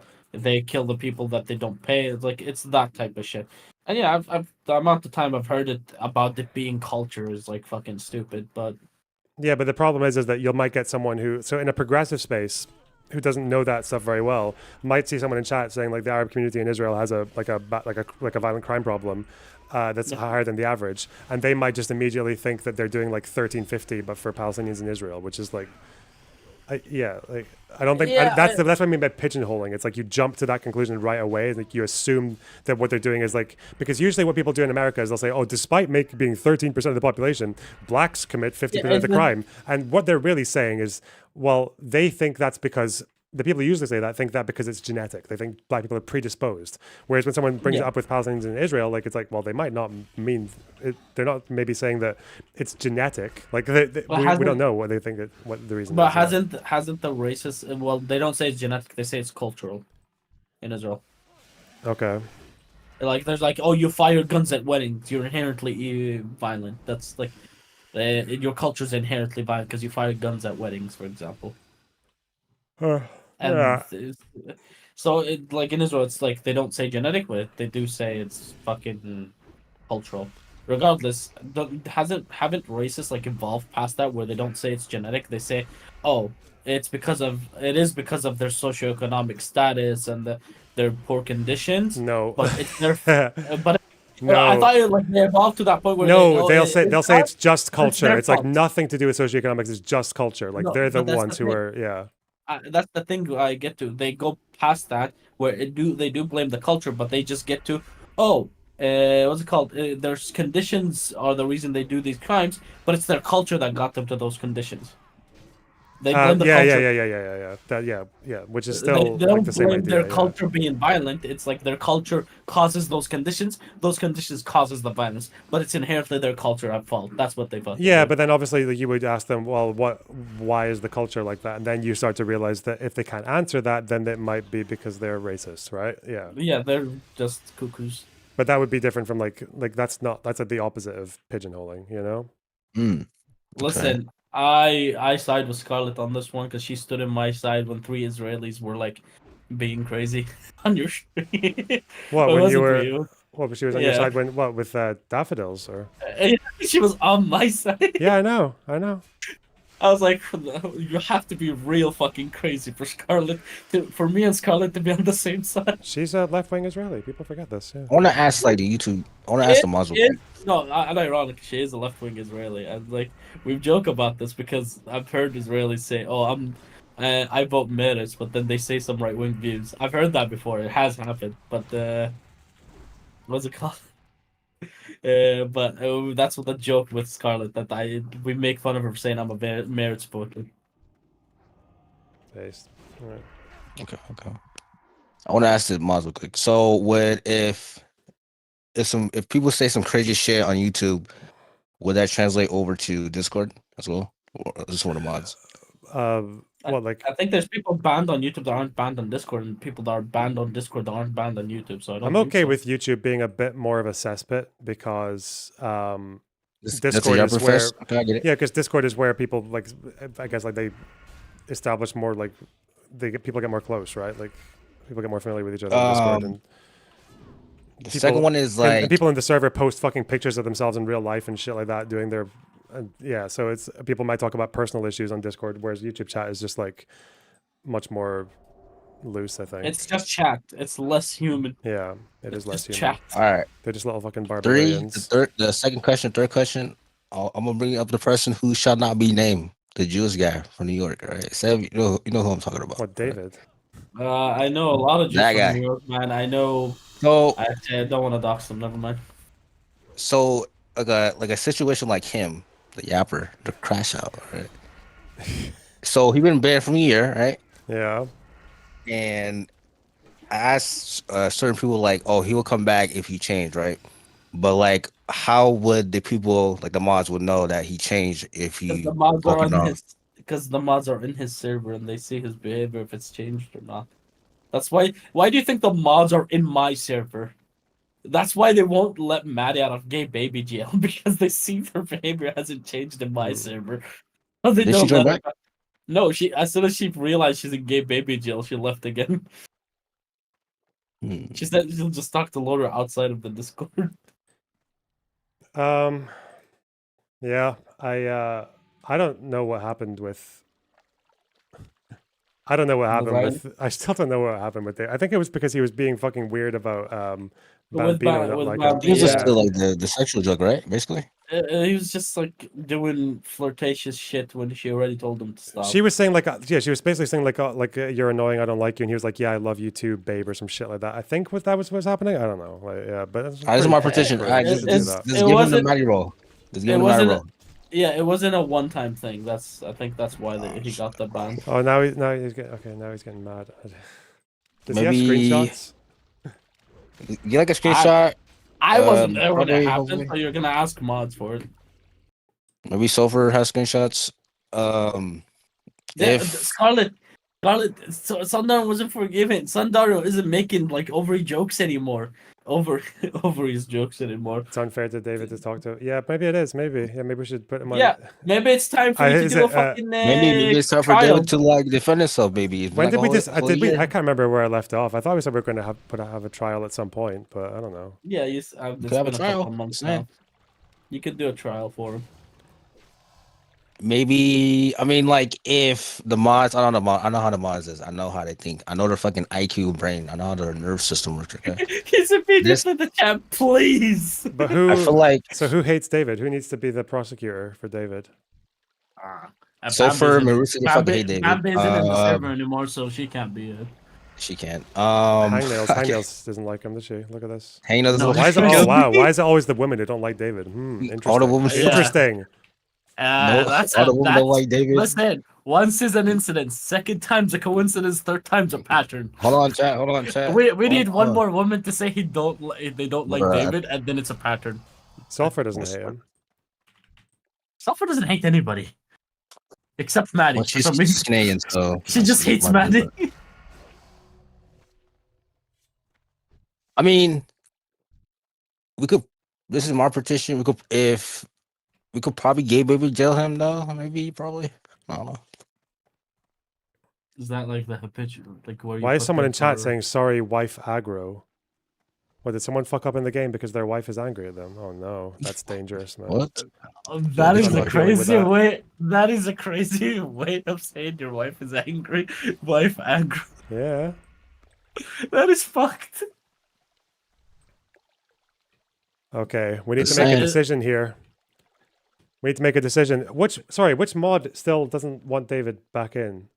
I think or it's. Is it none of them? I think it's. Is it sulfur?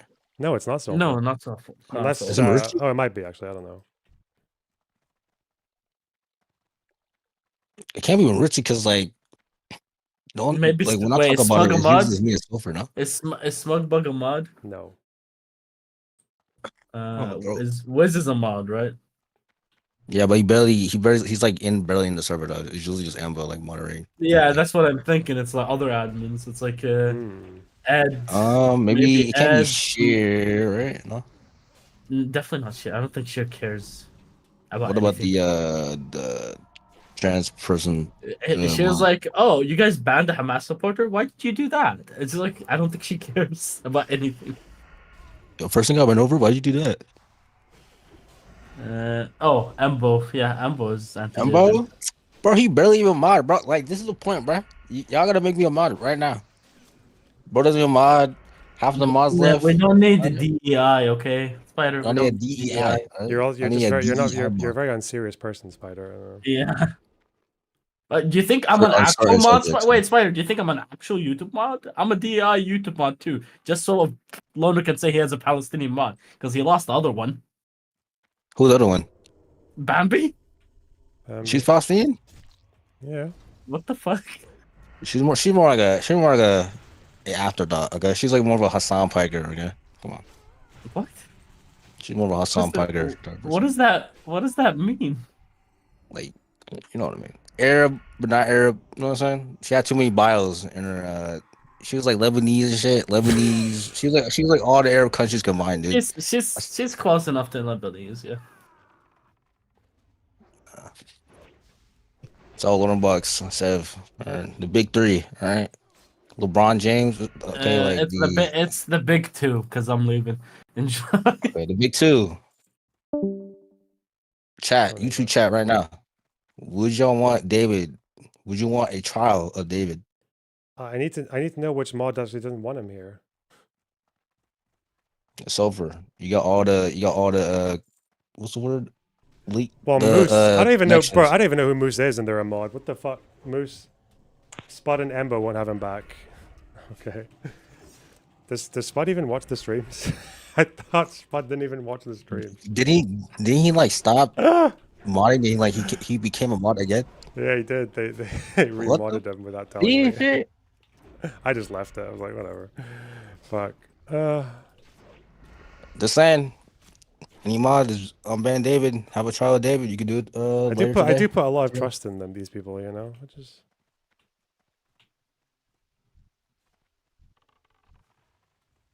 So to Lorna. He is very. Wait. Hello, Mina.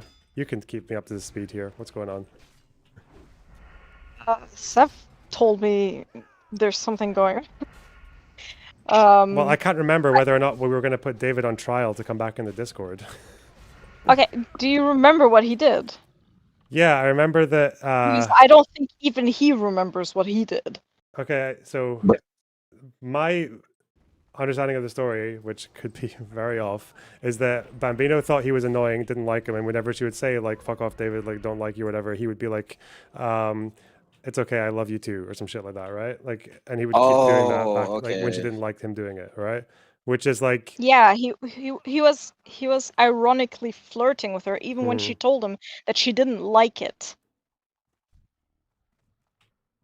She said, "Stop that! It's making me uncomfortable," and he kept doing it.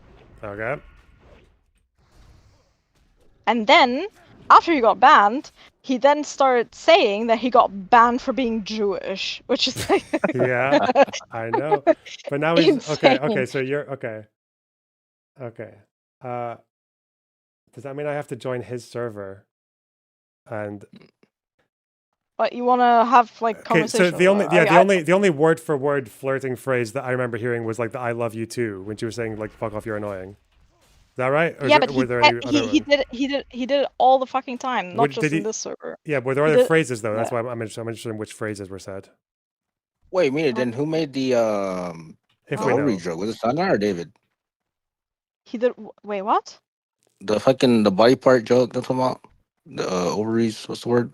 The woman fucking body part joke. Oh, that's Sundowner. I think that's in relation to Scarlet. Bruh. Uh, Funny. I mean, there was other things. I think I had screenshots It somewhere. sounds like oppositional but- defiance disorder. Okay, Why did okay. anyone Yeah, ban we- Seabugs? What the? That's such a funny comment. Yeah, what the fuck? What do you do? He thinks David has oppositional defiance disorder. That's crazy. This guy's Wait, like is he- this guy's like was he- MAGA, and he's talking like the most. That's like a soy psychoanalysis fucking oppositional defiance disorder. Seabugs? That's so funny. I mean, you don't do nothing crazy. All it is post pictures with like fishing and shit. I mean, we could do a trial. That's in for content. So. I mean, Would you want him back? No, not really. Are you going to be the Okay, that's like- prosecutor? that's like the Is that whole- what's going on?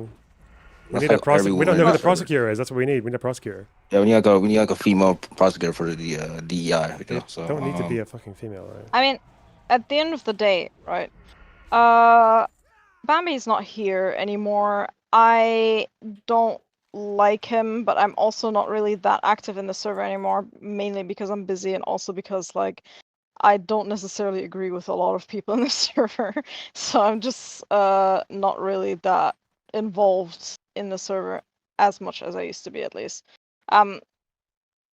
If I see nonsense and some bullshit that he does and it's actually, I don't know, disgusting as it used to be, like I'm not sure like that I would want to stay in the server either. So Yeah, it seems like what he was doing was inappropriate, and he would obviously have to acknowledge that if he Yeah. want to come back. Because yeah, I remember. Yeah. I mean, I think Mirutsi has tried to talk to him about it, but I think you should maybe talk to her about like what what they discussed. Okay, Yeah. okay. I don't know if she's So- around right now, is she? I think she's in. I'm not sure. Shit, this could be this is gonna be me, and you, on Bucks. Good cop, bad cop.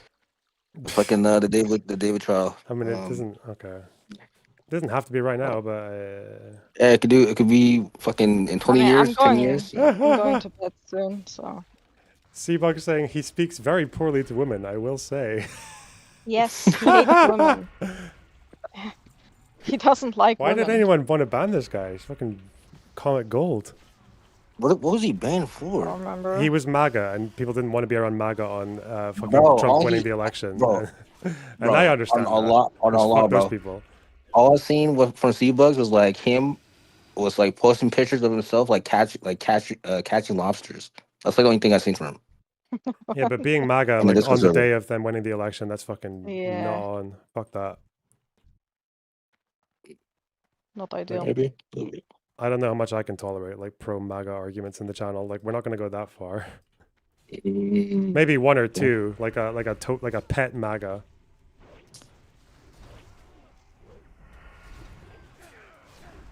Shit's insane at the moment.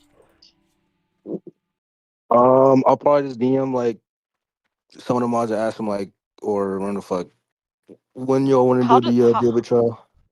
So What, me? Not I'm you. busy. some mods, I'll say mods, okay. I'll probably just DM them and ask them. Right. Is there some kind of like conversations? Is it just for content that you want him back? No, I was just no. I couldn't remember No, where we what last about- were with regards to, because obviously he's like a very regular viewer and he's always in chat and shit and he's always DMing me like his little inputs, and I just no, I just wasn't sure where we were with regards to having him back in the Discord. Yeah, I'm not sure. I'm not sure Marutsi is for him being unbanned either, and I don't think Sulfur is either. Okay, so I mean, I like, know who to yeah, ask. Yeah, that's fine.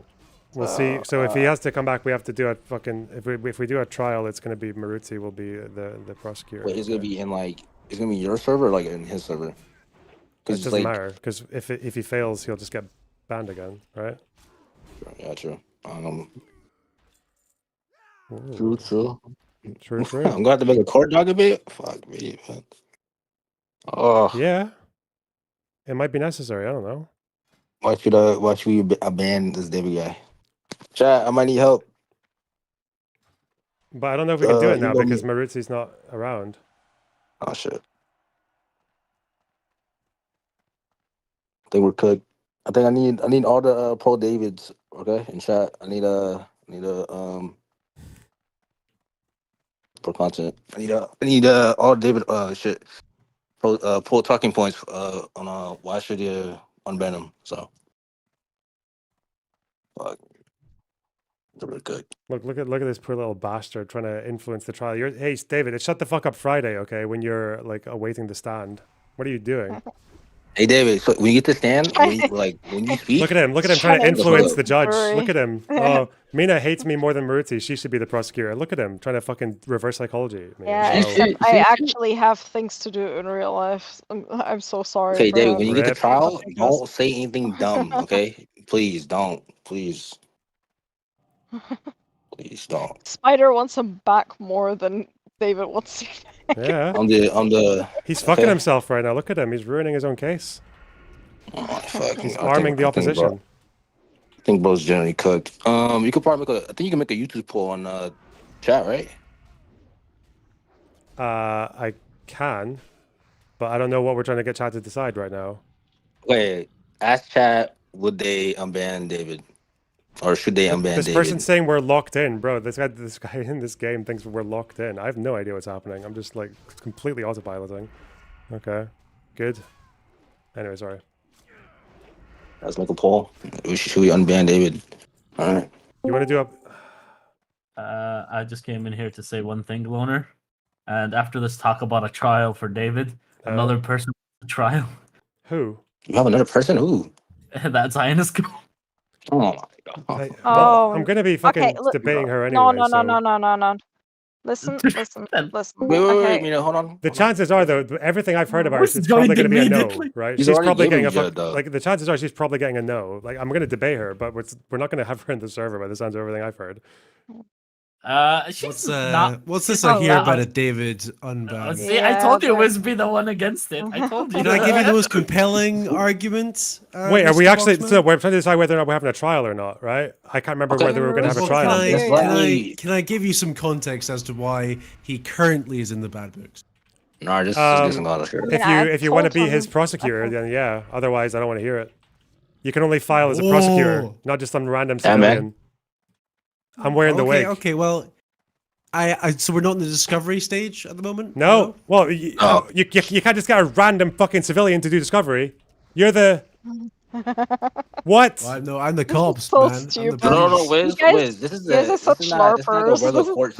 I'm a popo, dude. Oh, wow, it's discovery. Don't worry. Hey, hang on while I go down the fucking local Bobby box and I tell them like about what my neighbor's been up to for discovery. Yeah, why not? Keep your hands out the Bobby box, please.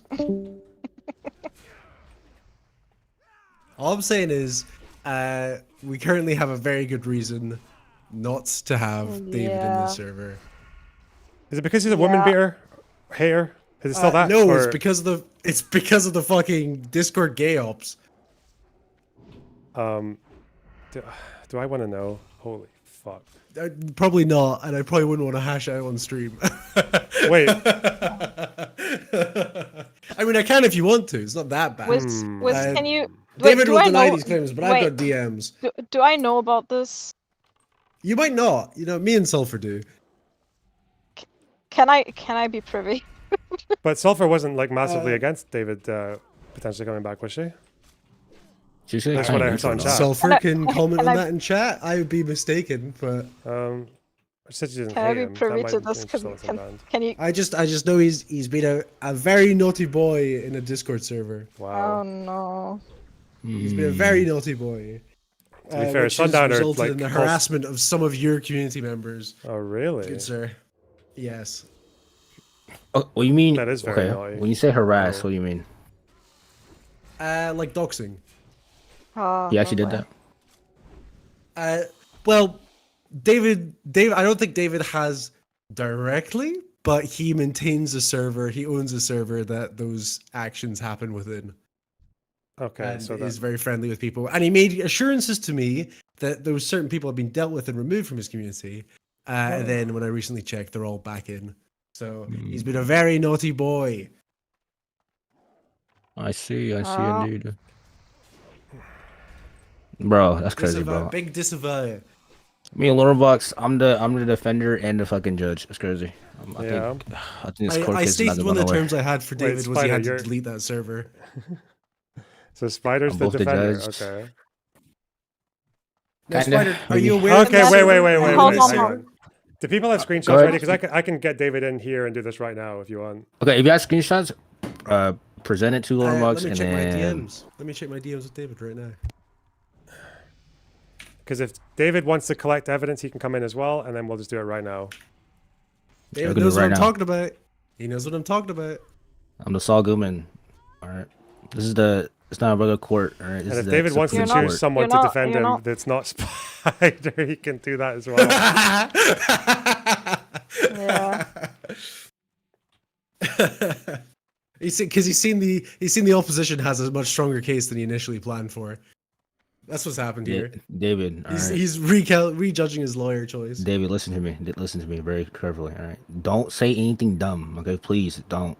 All right. This is your I mean, he one doesn't. chance. Listen. He doesn't need to. You're already doing it for him. So Yeah. it's fine. And I want the N-word soundboard gone, David. I want it away. Oh no. He has a sound. No he more has a spamming soundboard? N-word soundboards when you join people's calls. Oh. He has God. a soundboard. Yeah, just the various people saying the N-word. He's got his testimony. Okay. Let's. Why even try this? Content. All right. This is content. All right. We need This content. seems like I don't know, a waste of time. Hey, content. I need server delete receipts and I need proof the soundboard has been wiped. Right, those are the terms. David. Those are the terms. David, you might. I will. And a disassociation with certain Discord users. That Okay. He uses Okay. So he runs a to Discord. believe. So the claims are that he runs a Discord server where people have engaged in doxing, and those people got banned, but then they got unbanned quietly. Okay. They were The moderators second- in his Discord. They were and they moderators got in his Discord. unbanned, Okay. yes. Yeah. So the other is that he has a soundboard. Where he that spams says the N-word. spams the N-word. It's right? disgusting. Huge disavow. Big no-no. Right. Let's see. It's horrible. It's Chat, horrible. you wouldn't I bet believe it what is. I've had to hear. I can tell. I can hear the horror in your voice. Where's the? I was disgusted. Where are my server settings? Okay. You know, I think he'd understand. You know, the mistreatment of marginalized groups of all people. You know. How the fuck what's his Discord name? DAV? Is it D4V? D4 or something, I think. Deleted user. It's all deleted user. What the fuck is it? David? Oh my god! Hold on. I'll What's get his fucking Discord name? name Is he real off? quick. Is he off the ban list already? It's D4. Yeah, but the VID D4 one. isn't working on the Discord bans Oh. list. Is it? Is he already unbanned? D4 VID1. Yeah, I know, but Unless he's got another alt. That's another crime of David's. Several alts, chat. All right, let's Several David alts. Hold on, Wiz. Are you saying that as a joke Sorry, or are I'm you getting ahead of using myself. that as evidence? He's not on the ban list, so I guess he can just come in. Right? Whoa. Dude, you can join. I David. can't see him on the ban Don't list. even get me started on Goblin Pepe, okay? What is that? Okay, David, are you? Like the said, it's already begun. There's gonna be an N-word in that. There is no. Okay, to be clear, that is Stop absolutely fucking talking, there's no- David. Oh. David. Hey, All right, relax before you pop off. All right. are you okay with Spider being your fucking defense lawyer, or do you want someone else? You want someone else? Wait, does that mean he talks for me or he talks as well? Both. We could do, Yeah, we could do as half and well, half. yeah. We could do like a 25-50.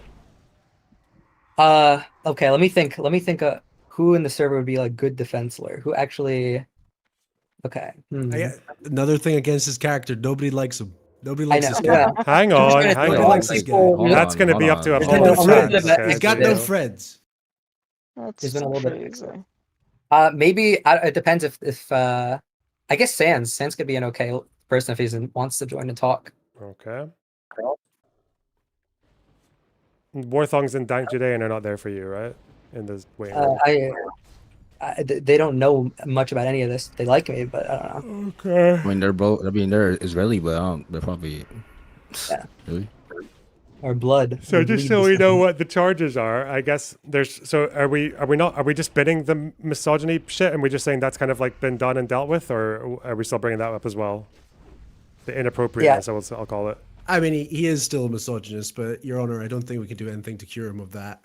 Your Honor, I So would wait. like to say- If we can solve everything else, but you still think he's a misogynist? Does he stay in the server or no? Well, yeah, but you're Well, like okay with that, right? That's like fine. Whoa. When if I okay. So you're imputing my honor as a judge of the server. Okay. This is your actual trial now. Okay.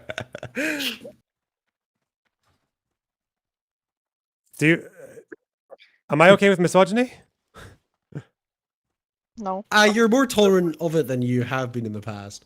Yeah, that's true. Like, I think that wouldn't be. I think you'd need a reason alongside misogyny to take action against someone. What? And what? When? I think it depends on the level. Yeah, also true. Also depends on the level. What? Okay.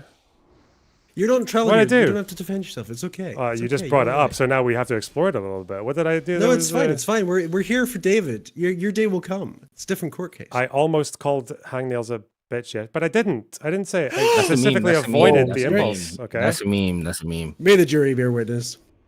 Testimony, that is. That's a meme. I have clips. It's a meme. It's on Reddit. How do you know it was almost? I just pretended to almost want to say it. I was never actually going to. It was all part of the plan. It was pre-scripted in my head. I think about my sentences before I say them. I was like, I'm going to pretend I'm almost saying this word, but I didn't even say it. How about you pretend to just stop talking about this? Wait, Wiz. What's wrong with bring up that? The, I'm sorry. Bring up the doxing shit. I want like David to like defend his supposed doxing. Well, David can tell us his versions of events because we What's both your have the version? same DMs and conversations. So, David, please go ahead. So the TLDR was that I don't know. Apparently there was some long-term beef between some person named Lewis or something in from the Loner Chord for apparently his support of what's it called, the anime kitty stuff, Lolly. So like someone didn't really like him, that person being Josh, and then they So, did some. well, David, you can articulate what did Josh do because he didn't like this guy. Well, I don't know if I want to get into that because it'll might involve what's it called, like people looking up bad stuff, but doxing of a certain individual. Yes, attempted and organized raids from a server that you owned and moderated. No, to not an dox this organized individual. raid. Well, we do have screenshots, David. There wasn't a raid. From what you're describing, I think you're talking about a single Did individual. they not make that alt joined your accounts server to and join the Loner Chord? And then confronted that To person. then try and attempt to harass and dox Wait, this no, person? they didn't join Loner Chord. Wait, your hold on, they server didn't was- join- Wait, one at a time. Hang on. So what? Yeah. There was an organized raid from the server. I could default and to sulfur in this. I could default. There to was sulfur there's in apparently an organized raid from David's server to do what? Harassing and doxing? Is that what you're saying? Liz? No, that didn't So, happen. So you can go for it, Sulfur. Sorry. I'll let you take a moment. In terms of the original doxing thing that happened, there was concern that was expressed basically on the just like making an argument. God, I may actually even have shots myself here. More or less, someone accused someone else of being a pedophile for arguments. Basically saying like don't wood chipper people, basically. And because that person was so concerned and thought, oh my God, this person lives near me, I'm going to basically go out onto the internet and look for this person. And then they were sharing the screenshots of a person that they professed to be this user to other people in the server. And so when I went through all of it, because I was the person who banned him. So I went through the steps of investigating all of it, and the person says it's not their docs, regardless, it's like that was the end of it. But yeah, no, that's that would be the first kind of thing. So that person was banned. They wound up in your server, your community at some point, right? Oh yeah. I don't know if Yeah. that happened first. But yeah. So sorry. my server is relatively new, like the past few months, and that happened way before. They were banned for quite a while before my server, and it was just like a place. The point was to be a place where it's like less, like timeout for saying something that's not so nice. It was just supposed to be a place to like have more free discourse. But in terms of their rating allegations, that is entirely false. There was only wait. We're letting people finish sentences. Okay, holy shit. Yeah, so that was entirely false. There was no raid on Loner Cord at all. No one joined Loner Cord from my server to do anything. There was one person who joined Smug and Wiz's server to confront Lewis and to ask him basically why he was being weird about like lolly stuff. I wasn't really a big fan of that at all. But, yeah. And you said earlier you said that you called it out. Do you have evidence of that? Was this like a DM you sent or what? Yeah. Give me 1 second. Wait. Sorry. How many people were involved in this raid? And what? And there was one person that joined Wiz's server and confronted. No, it was 5. I can get the mod log. 5. Yeah, there was not from your gay little server. 5 people joined. Wait, what are you talking about? 5 people joined at your server and started messaging Lewis. No, but they all joined at the same time. I just managed to kill them as soon as they came in. Well, any of them message anything? Do we have their names? If you have their mod log, you can see their names. Yeah, I can get Yeah, it. I can get it. yeah. In terms of the Sulfur should have it if you've got Just it. get how about this? Just get all the screenshots, get all the information, and send it to Wonderbox, right? What about that? Then well, he's playing WoW. He's we'll, like half. I'm here. It's gonna die anyway. Then we'll. I'm just playing a proceed game. with the court hearing. Like I am here, right? Like I can tell you that what I'm hearing is that there was a raid from David's server into Wiz and Smugbugs, and it was 5 people. David's saying it was one person confronting a guy called Lewis. So far, that's where we are. It was to harass one of your community members that was also in the pond, but they couldn't get them in your community because they were already banned from. And is that the Lewis person? Wait, the only person that was in that server was not even a person that was from the Loner Cord community at all. They just were mad. They were just a friend of. No, it wasn't. The person that did it was not involved with Loner Cord. They were just a friend of Josh's who was mad about like. Okay, the person that was aggressing against. I just assumed it was an alt of theirs because you took ownership for it in your server. It wasn't actually Josh at all that did that. So why did Josh say one of them is making shit up and they can go fuck themselves? We can also comment bomb their channel. Oh, that was completely. I actually did call out, and I did. Hold on. Okay. That was, I think, the Litter Bell was talking about. There was a complete different. When you say it like I actually did call that out, it sounds like you didn't call out the other stuff that you said. I preemptively saw it before it was brought up to my attention from like Wiz. Like the other thing, like Wiz talked about it, and then I started saying like, okay, this is too much. Let's just chill. And this user Josh, is he still in your server, or is he in your server currently? Yeah, because Josh said they wouldn't do that. They were sorry about like the doxing thing from the past. I wouldn't do any of that. Okay, so they got reinstated after. Okay. So can we hang on? Can we get like Okay, so this Josh person said they wouldn't do any doxing again, and then they got let back in the server. And have we decided how many people actually did this hate raid? So did you have those logs? Do you want me to find them? Yeah, I think. So I think I sent you a screenshot, but I can find them. And by the way, people joining Pawn Scum and not saying anything is not like being raiding. It's probably hang on. Yeah. I know. Okay, if they joined all at the same moment, it's raiding. It was specifically because because I remember I came into like Wait. opened So the they server. joined at the same time. Is there like an introductions channel, or what happens in the Yeah, funds that's what to I'm come in? going through to get the screenshot. Okay. So when you say raiding, what did they do specifically to like Nothing. I managed raid? to catch them all in the one fucking foul swoop. But they Wait, all no, it joined was at like over. exactly Hold the on. same. No, absolutely not. Because I remember looking at the logs in your channel, and it was like a 15 or 10-minute conversation. Okay, I'll like, give you the names: Josh, Blazgar, Zenburster, Any and who's this other people one? Chris that- Hansen as well, and you. Wait, I was already in the server. Hold on. You're already in No, the I was server, already hold on. in your server for months before that. Well, That's not this true. is the. I can send you. I'm trying to find a way to do it where I can get it all in one. Unless I left and rejoined, that's the only way.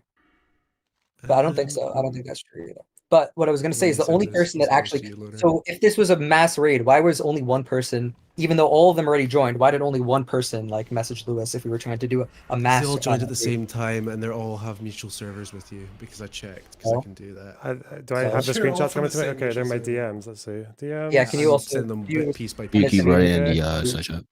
Matrix Actually, Dawn. yes, I I remember can that try. person. Matrix Dawn. Yeah. Josh D. Sack. Is that the person who actually spoke? The Josh person? No, No, Josh wasn't it was involved the in alt this. account Chris Hansen.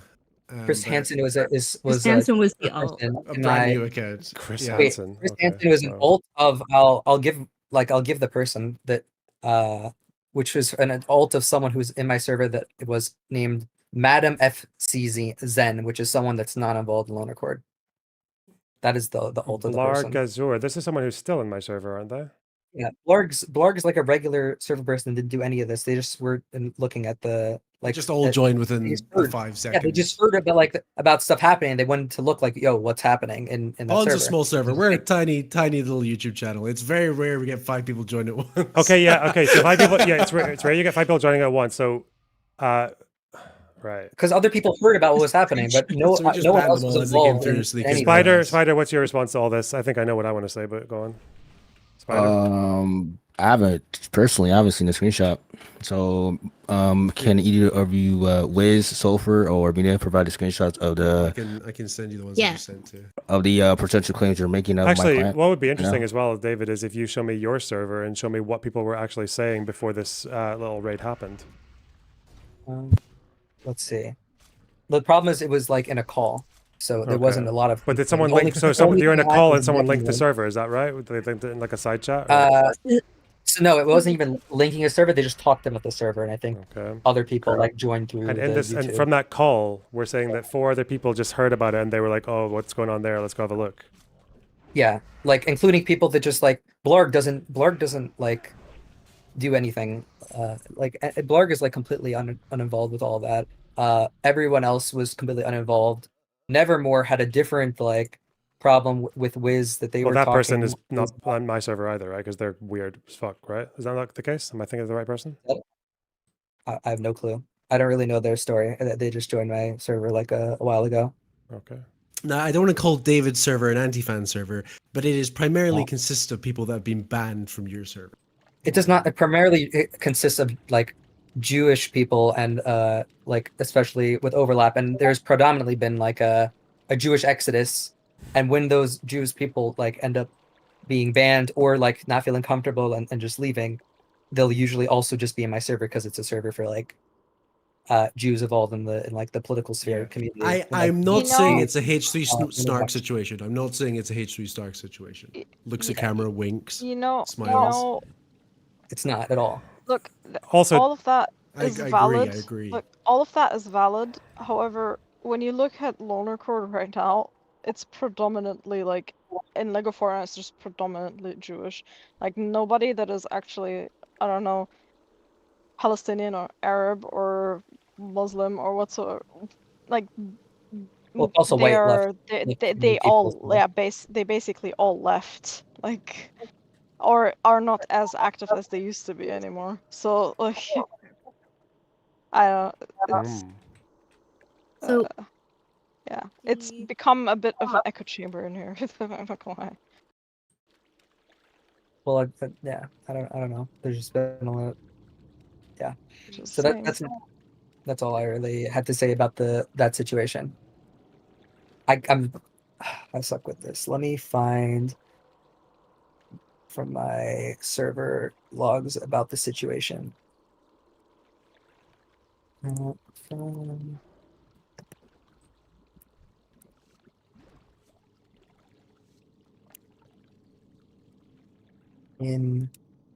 God I suck with logs.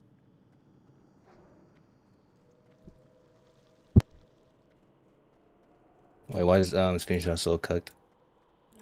Because they're pulled from like an automod creating channel that comes from Carlbot, but it's the same thing. It just processes the information with timestamps. Also, if we're talking about like Arabs and Jews in this server, I mean, I know like in YouTube chat we always have people because I like the fucking Yusuf guy, and we've got Lilac, and we've got fucking Dante, and we've got fucking Z. Are these people just not talking to Discord? Because they're quite often in chat. Z is not active anymore. Even Sundowner is not active anymore. Sev is also not active anymore in the server. He just comes on here to like occasionally just like write some dumbass shit and then come on VC. Yeah, consensus has shifted a bit. Like yeah, Bambi left the server because she just. We're not talking about got Bambi. Don't worry fired. about that. Yeah, don't worry. Yeah. Yeah, I'm also not active anymore because I'm like sick and tired of like people playing devil's advocate for over serious stuff, and it's like yeah, it's nonsense. In terms of people from my side, I think CPL no longer just left the server. I think Longrat still might be in the server. He might have left the server. Yeah, he left. Okay, so Longrat also left the server. Shear's obviously, I think, still active in the server. Yeah, she's still there. She is. She's a mod even. Obviously, Josh was banned. Obviously, that was a fair one. Blarg was banned for being friends with Josh and defending him. He was brought back after that, and then there was like a really weird comment that he made to share, and for Share? whatever Really? reason, yeah, and the way that I read it was that because I Sheer didn't banned him? quite remember. They were just like chatting, but it was like a really just kind of a weird, vaguely. Is your screenshots? It read a little anti-Semitic to me, and like it could have just been a misread on my part, but that's what happened in that. It's Israeli, so I don't know if it's anti-Semitic. In hindsight, right? But yeah, no. So no. Other than that, an issue with Blard. Yeah. So yeah. I guess one of the things I do want to, even though I guess this isn't being like brought up as like a huge thing, but one of the things that was brought up a lot was like the misogyny thing. I don't think that I'm not going into that just now. Hang on, we're not going into that right now. I'll tell you why later. But we're gonna go into So this hate raid seems to have been fucking watered down to one person coming in to confront someone with a doxing as well, and four of the people joining. That was months ago in years. Yeah, and four of the people joining at the same time for reasons unknown. We don't know if they were there as curious spectators or there to join the hate raid because we don't know if they said anything. Did they say anything? There's only one person who We said do know things. they didn't say anything. That part we do know. But they were doing it in a VC. We'll never know, but it's very clear. Wait, no. If they come in and they don't say anything though, because they think there might be drama. Because I banned them instantly. Because they're all joining one after the other. Because we just had someone come in and start harassing a member. Do you ban them instantly? I didn't give them the opportunity. I'm not doing. It was a preemptive moderation. I was like, okay, should I let them in and wait for them to try dox this guy again? Then I can ban them with just cause? No. Okay, there was one person that was That's in the silly. server that was talking for 15 minutes without getting banned and just confronting Lewis. And then in that 15 minutes, no one else decided that they want to talk at all. Yeah. So wait, you banned them instantly, or how did someone have 15 minutes to talk and dox someone? Because they weren't banned instantly. Because it was as soon as I noticed it, I did it. So and you said the four other people joined at the same time as this first one. Yep, they all joined on the same invite. So they they were there long enough for one person to say things, which means the other four people were there long enough to say things as well, but they didn't. How long did this? What was this time window? I can check. I'm pretty sure they did start talking. Like it wasn't just this one person being like da da da da. One person was doxing, but it was like a couple of them Wait, who being doxed? like. Well, Who no, doxed they in were your server? like threatening the dogs. It was the same guys before, the Chris Hansen guy, because the alt account was the one that was used. Wait, in no, Lower Chris Court. Hansen wasn't the person who said to dox. That was Josh, like months ago in Loner Cord. No one threatened anything with doxing. They were just like making fun of Lewis and asking him why he's I can like, find the exact comments, but it's like lolicon. alluding to the fact that You have like it mob was dogs. a p word, and we were what's it called? Oh, I'll go through the message logs and try and find it because it's fucking ages ago. But it was like veering in that direction, which is why I intervened and banned everyone else that was coming in on the same wave, because I was like, I can see where this is going. All right, so this is, but do you see how from... You say I'm operating on assumptions, and I was. Yeah, no, I'm not saying you're operating on assumptions. I'm saying that you said that you banned them so quickly that they didn't have a chance to say anything, like you were playing whack-a-mole, like insta permanent ban. But then now you're saying that 4 people stuck around for long enough to say something because someone else had come in at the same time, said something. Well, it's like a and then you it's like a didn't get 10-minute window. Yeah, but if it's like a hate raid, right? If people, so I don't know what hate raids are when someone comes in. When one person comes in and starts talking shit, but 5 other people just are there like watching. Okay. If I know that these 5 people have joined a server all at the same time, these 5 people, including the one person that's doing the hate, and I've also got screenshots of them being the same 5 people being in a voice chat in another server, do I not make that safe assumption? Right, okay, get rid of all of them.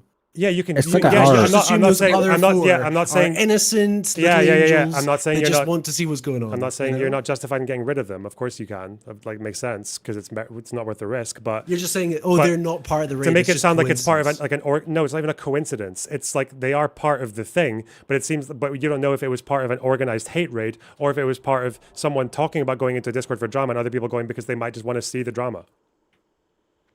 At that point, I'd argue fundamentally what's the difference, right? Because 4 people aren't saying anything. They haven't done anything. Because 4 people have enough time, clearly have enough time to say something, but they haven't said anything. Give me one sec. I have everything in order here now. Okay, I'll let it. So, what I'd say is, I think that's wishful thinking if you think they aren't eventually going to go on to do something. Because from my experience, you ban one of them, the next one starts talking. So it's better to just get rid of all 5 at once. They had hopped in VC, sorry. Yeah, to be clear, it was in a VC. Like the people were listening and like were hearing like what the other guy was saying that he was confronting Lewis. And the idea wasn't even like a hate raid to go like raid the like the frog community. From my understanding, the idea was like just to confront Lewis and to be like because I don't know, I think it was a raid. Why go through that? Like, why do all of that? I don't know. In my opinion, it was just like it was just a waste of time, and I thought it wasn't a good idea. Okay? So if you don't exactly know what it is, then how are you so sure it's not a hate raid? No, I know why they did it. They did it because they just didn't like Lewis and they wanted to confront him and like try to. How is that not a hate raid? Because it wasn't a hate raid on the. I'm not saying the victim was me. I'm saying the victim was this person. Like your server, yeah, as well. You can no, the hate raid was to get to this chatter because they're banned from the Loner Cord. Yeah, they don't care about Pawn Scub. You know, that's my point. So, wait, what? Actually, hella confusion. And this is the same incident. This is the same incident as the doxing, right? This person, the one person who spoke, was that doxing. person did not dox. Yeah, no, there was no doxing. Not so timeline wise. This is happening after. So the person who did the doxing, like a significant period of time, and it just, I wasn't present for the VC. I just. Obviously, when I found out about this whole doxing incident to begin with, I was the person who was trying to get to the bottom of it. So when I saw this interaction happen in Smug server randomly, it was like it was a bit jarring. Yeah. Also, it was just a random person decided to like have an alt named Chris Hansen, and like the joke was to catch Lewis and ask him why he's still patrolling these streets after after he After admitted the to Molly. person. No, because that even that is it's a total misconstruing of the events. And the fail docs, or whatever you want to call it, basically at the end of the conversation that I had with Josh about the doxing, it was okay. So 13 years ago, when this person who is, Wait, 30s or it had something nothing to do now, with the docs. who Wait, was Sulfur, like one 16 second. or 17. This wasn't Yeah, Josh. no, Wait. This wasn't Josh that was the one who went into the thing. It wasn't about like the Sure. whatever happened with the No, docs. but It was no, more about like this them whole, supporting like, Lolly organization. in the Loner Chord server, like saying that they're in favor of it, which to me I like that's I don't No, really do that's that much of a even that is a total misconstruing of the events. And just like on the very factual basis, what I got to at the very end of the conversation with Josh was, okay, so this person when they were 16 was drawing anime. And Wait, they're so how do lead. wait? This is my question. What the they fuck does this had- have to do with David? All right. Is this Unfortunately. So this is my argument, okay? Yeah. Okay. It's his community. He's responsible for what his people are doing. Okay. Yeah, but I put them back in line and said like none of that shit's okay. You put them back in line at my request. I caught you red-handed, and I confronted you on it. And I had to be like, get your fucking boys in line, dude. Yeah, and then I told them it's not okay, and then they were in line. And them being like that, the one person who did it, and then just making it clear that like for everyone that like none of that shit, even things that aren't actually that, but even allude to that, especially after seeing from Nevermore, seeing the thing. And about, then like, okay, this is something I've held in my back pocket, by the way, about this whole interaction. Yeah, Finally, the final part of this is I convinced David to ban this person, this moderator that had done this doxing in the past. And David asked for the price. The price of this would be for me to ban the person that was fail doxed from both the Loner Chord and my Discord server. Okay, I didn't actually. So on some level, David thinks they are morally justified in their actions. No, that's not. At all. Boom! Boom! I was holding it back. See that? It was a trap, dude. It was a trap. Okay, I'll is there a screenshot of the meme or what? I can take the screenshot. I can take the screenshot. Don't you dare delete that message, David. So I might have joked about that, but I don't actually care. I didn't really care. We'll see. What about you? Have anything to say about this current court case that's happened between the David and the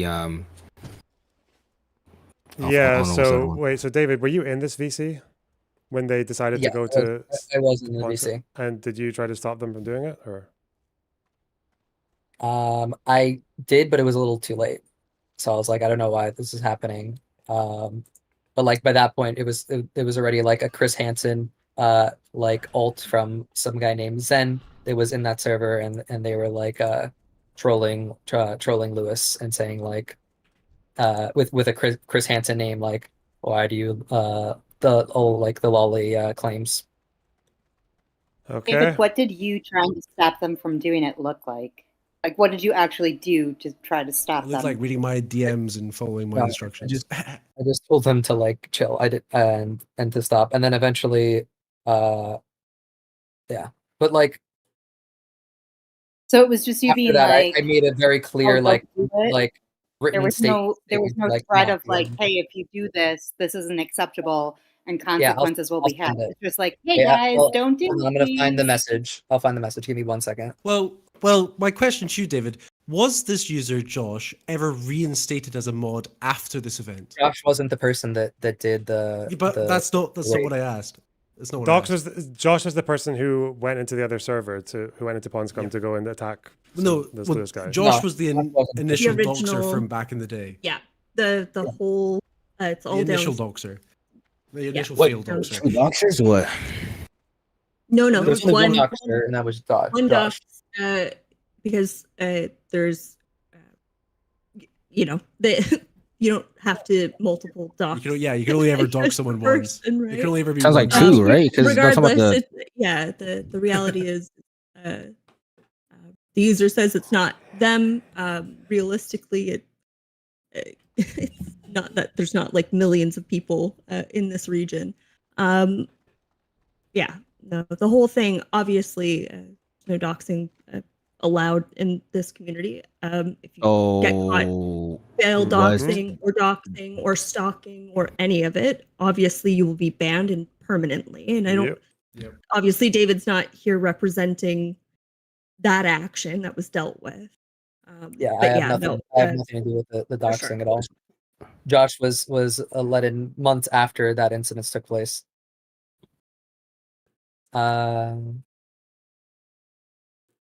Is there any argumentative talking Yeah, points why, you can David? Why are have you? against David? Why do you still have this Josh dude Go in your ahead. server, David? Why don't you just get rid of him? Yeah, why you have him? Josh wasn't involved in the recent incident, and I.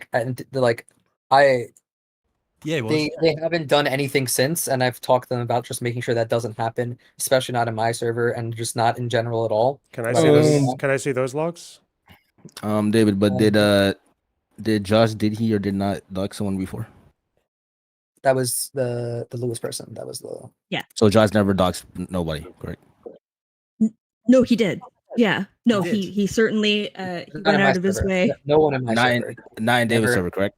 Not no. Yeah, because this guy, like, we're talking about. Okay, first of all, the 5-person hate raid. I don't buy that at all. That just seems fucking like people because we have no idea why those people went there. But this is where's he saying this? We do. Wait, shut up. Where's he saying this when he's talking about fucking This is in David's server around the same bombing time. the channel. When I approached David complaining about this, saying like, "Hey, these people from your server are fucking raiding our tiny little server," David was telling him to quit it, and this was like the response because Josh got banned from our server. So Josh typed that in David's server. Hold on, I'm gonna look through my DMs with Josh, now known as Tommy Pickles, and see what I said about that.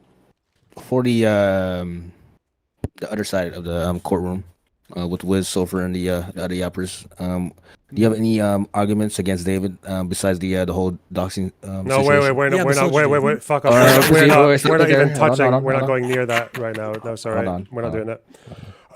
Besides the other part, you got any like curves? No, we're not doing. We're adding fucking topics. I just want to know what. So I just want to know what's happening with this fucking. Like honestly, the thing I'm convinced by here is that David is keeping a guy around who is a fucking hazard for doxing and brigading. Like, that's the problem, right? He's like a bit of a harasser, a piece of a yeah, twat. and he lives in your anti-fan community. I mean, so sorry, David, so David is keeping like a bad Ebonada type of guy in the server, correct? In his server. Oh yeah. Well, in the server full of people banned from the Lunar Cord, yes. Well, this is just one guy, right? Here, 1 second. I'm gonna send this. But he's a moderator, Spider. He's a moderator. Would Josh? Hold on. That's a hazardous take. This is on 123. They asked, "What's the timeline for return?" So I did actually ban Josh from my server for the comments with Nevermore about like the comment bombing, and I said basically he needs to change his fucking his user. He needs to become a new person. And no posting anything related to brigade. Can I get? Is there anything more than this? Because this doesn't really tell me that much. Username. New Discord name and profile. 3 days. No posting anything relating to brigading. So 3-day ban. I guess is that what the 3 days? 3 days before you come back, or? No. Did I say 3 days? You say 3 days. He was asking what the timeline is for return. So maybe he's been banned for a while. But I didn't let him back after 3 days. Hold on. Let me find the You told him to make an alt and reach. No, not alt. I told him to change his identity, become a new person. New Discord name and profile. That's great. You did not help yourself. That might have been the best evidence, but I did tell him. Hold on, I'm gonna find That's fucking awesome. He's gonna ask if he can come back. And I was like, hold on. Why are you keeping this guy around, David? He seems like a twat. Yeah, David, why are you keeping this guy around? Wow, it's almost like I don't know, like attracts like him. I'm not asking you, man. I'm asking David here. Hold on, we're not asking you, Mina. We're asking that David, the the fucking yapper, the Jewish And guy. he hasn't right? offered you, has he? He hasn't had any incident, and he's been very well behaved and just been a member of the Yeah, community. but you realize the and problem with someone who's like the reason that like doxing or attempted doxing or harassment is such a like a no go is because like giving them a second chance is like, oh yeah, if you do it again, Yeah. you're going He bad. never- But it's he like never- saying if you do it he again never gives did them a it. chance to do it again, and if they do it again, someone gets doxed, and that's like kind of irreparable to some people, you know. Yeah, but he hasn't come close to that, and we had like a conversation about not doing. Yeah, but where's this conversation? I You want to see the don't- conversation. you I want to don't- see what's going on here. Was the conversation in VC or text or DMs? I mean, most of it was in VC, but let me see if there's any of it in text. David, could you understand why me, Little Bucks, and the other people will be kind of, why would you keep this guy around with the whole doxing situation? Kind of, but it's just like over time, he's been in the server for a long time. He talks to the community, you know. He's a very involved in like just chatting about things, in the server. So I would then say the point of this is like not only was there the first offense, the server Yeah, but both of joining, those if offenses Loner were on wants the to call same it day, that, to be clear. is Both in of theory those the second problems- offense, No, right? no, we don't care about that one. That one's thrown out. Don't give a fuck. We're just talking The whole about the whole five shit is fucking retarded. Oh shit, Sendetter. We need to. I don't know. Wait, Sendetter, Oh. are you Hello, pro ladies. David or anti David? So, All right, bro. just to be clear, I don't have the slightest idea what we are talking about here, but I am dogmatically pro David.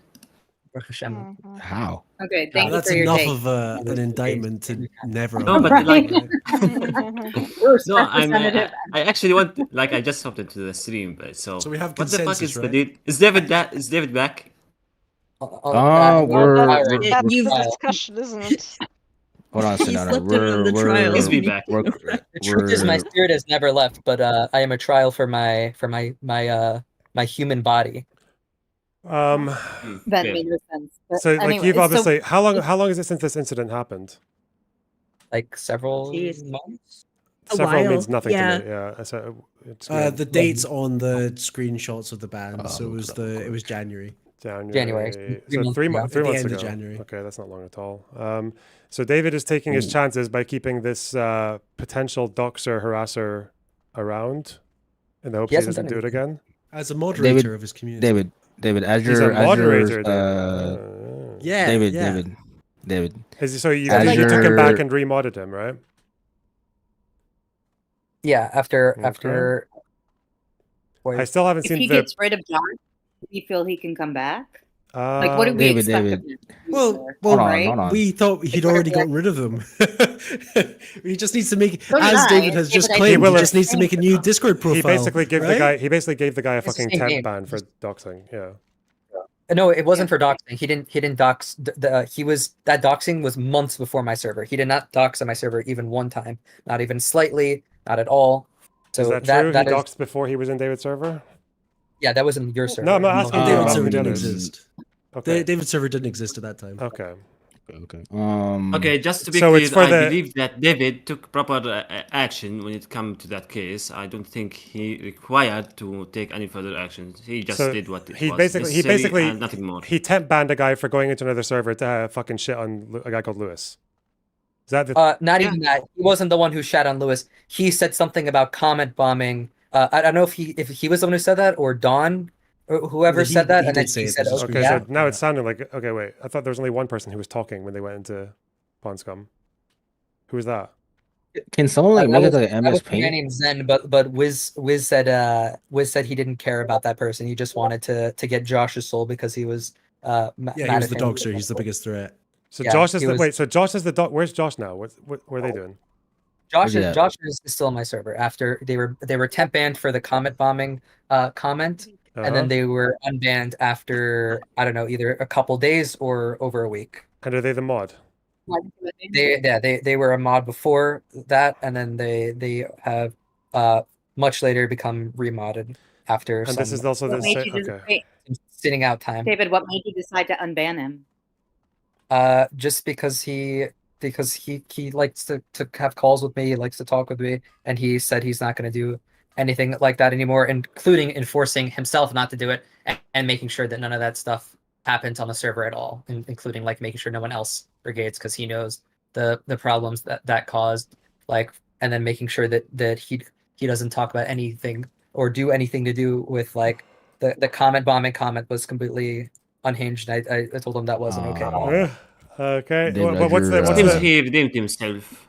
The joke was I don't know, not the joke. Sorry, something. But like he wasn't even the person to bring it up. Someone else was enraged. That Dawn person was enraged about at Wiz for something. Sure. I think some personal drama or something. And I then don't know was these like, people. Never interact with any of these people.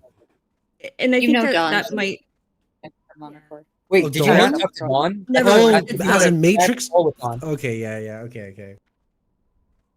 You do know Dawn. I do know Dawn. I think I I don't really know that person at all myself. Recognize it. I know they're And they're just- like Okay, like I to be that fair, I sounds don't know this unhinged, person. I but- just know they're banned from the Loner Accord, and I think our server as well. I mean, I mean, know that sounds why. unhinged, but I did much worse stuff and I got away with it. I don't sure. see why he can't. Yeah, no. That and I think Just because you did worse stuff, that doesn't excuse his. Oh, Well, that's a good Oh, point, right? I'll just ban Sundowner now. Thanks, Sundowner. no. Don't even Wait, argue. actually, yeah. I'd I'm rather convinced be banned Sundowner. than have me unbanned and Sundowner banned. That is not okay. I would take a bullet. No, for both that. of you. Wait, so in turn. So David managed. So, We either okay, stand I'm just- together or we go Wait, down hold together. on. Before y'all niggas yap, okay? Whoa. Let little box speak. All right. Oh. It sounds. So it sounds like fucking hell. Like this Josh person seems like a bit of a fucking menace. Okay. He's still You're reformed. He's still allowed. You think he's reformed? That's great. It's been 3 months. I Wait, mean- no. It hasn't been. It's been 3 months since he said something about the comment bombing thing, and Yes, it's been I like know, over a yeah. year, or I don't know, several, like at least 9 months probably, or if not more, since like whatever happened with Lewis. Since he jumped in to go for, and this is the guy that jumped in to go for the Lewis guy, right? No, he didn't go jump in. He wasn't uninvolved with any jumping in or talking. because to of- Lewis. No, he jumped in the pond as well. Jumped He was into the one of the pond people that scum, like insta right? banned. But he When didn't I say saw that anything. But he didn't say at anything. all. Okay, Yeah. but the guy who talks about comment bombing was still there to go and probably just But because he wanted to obviously, fucking watch it. Yeah. yeah, obviously he Obviously was still the didn't person have that clean Okay. intentions. originally, yeah. So I think the major difficulty, the major difficulty will be that this person made another human being who is part of this community still, like they were made to feel unsafe. And realistically, that's a huge liability, right? Obviously, I think you would be apologetic, right? If I'm understanding correctly, because I know you were just also still kind of saying that he was a pedophile and everything else still. Well, yeah, I'm apologetic. I to just the want to act- make sure. I don't just think that that's okay, cool ever to be jumping servers to kind of like go find someone and like make fun of Yeah, them, even okay. even let's say if all that's true, even if like the lolicon stuff is 100% confirmed, I just don't think that's like a good justification to hop servers and like try to Okay, good. insult someone. Yeah. No, I'm glad that you Well- see the issue. Thank you. So this is the person. But to be fair, This is the person who we're talking of about, us Tommy did Pickles. not make mistakes. So this is Tommy Pickles in February saying that they've deleted a message in this, and I guess David's server telling that there should be no talk of brigading. Is that right? Is this American or British? Is this April or February? No, this is definitely not April. Wait, February. Oh yeah, February. If any, he said basically there should be no brigading in the server. That Okay. Tommy said that. Apparently, So they were yeah. basically instantly back Tommy as a Pickles mod. did, yeah. Hey, Did what'd you say? someone that? Yes. What'd you say? Where the fuck is it gone? I just said that they were instantly back as a mod. If that's February the 4th, and it was the 23rd of February that. Is it February the 4th? Like, I don't know the dates Oh, of the way it's sorry, worked. 23rd of January it happened in our server, and then Because that if this is screenshot's from the Americans, it 4th. would be if this is Americans, it would be April 2nd, right? Yeah, This oh, would be yeah. very recent.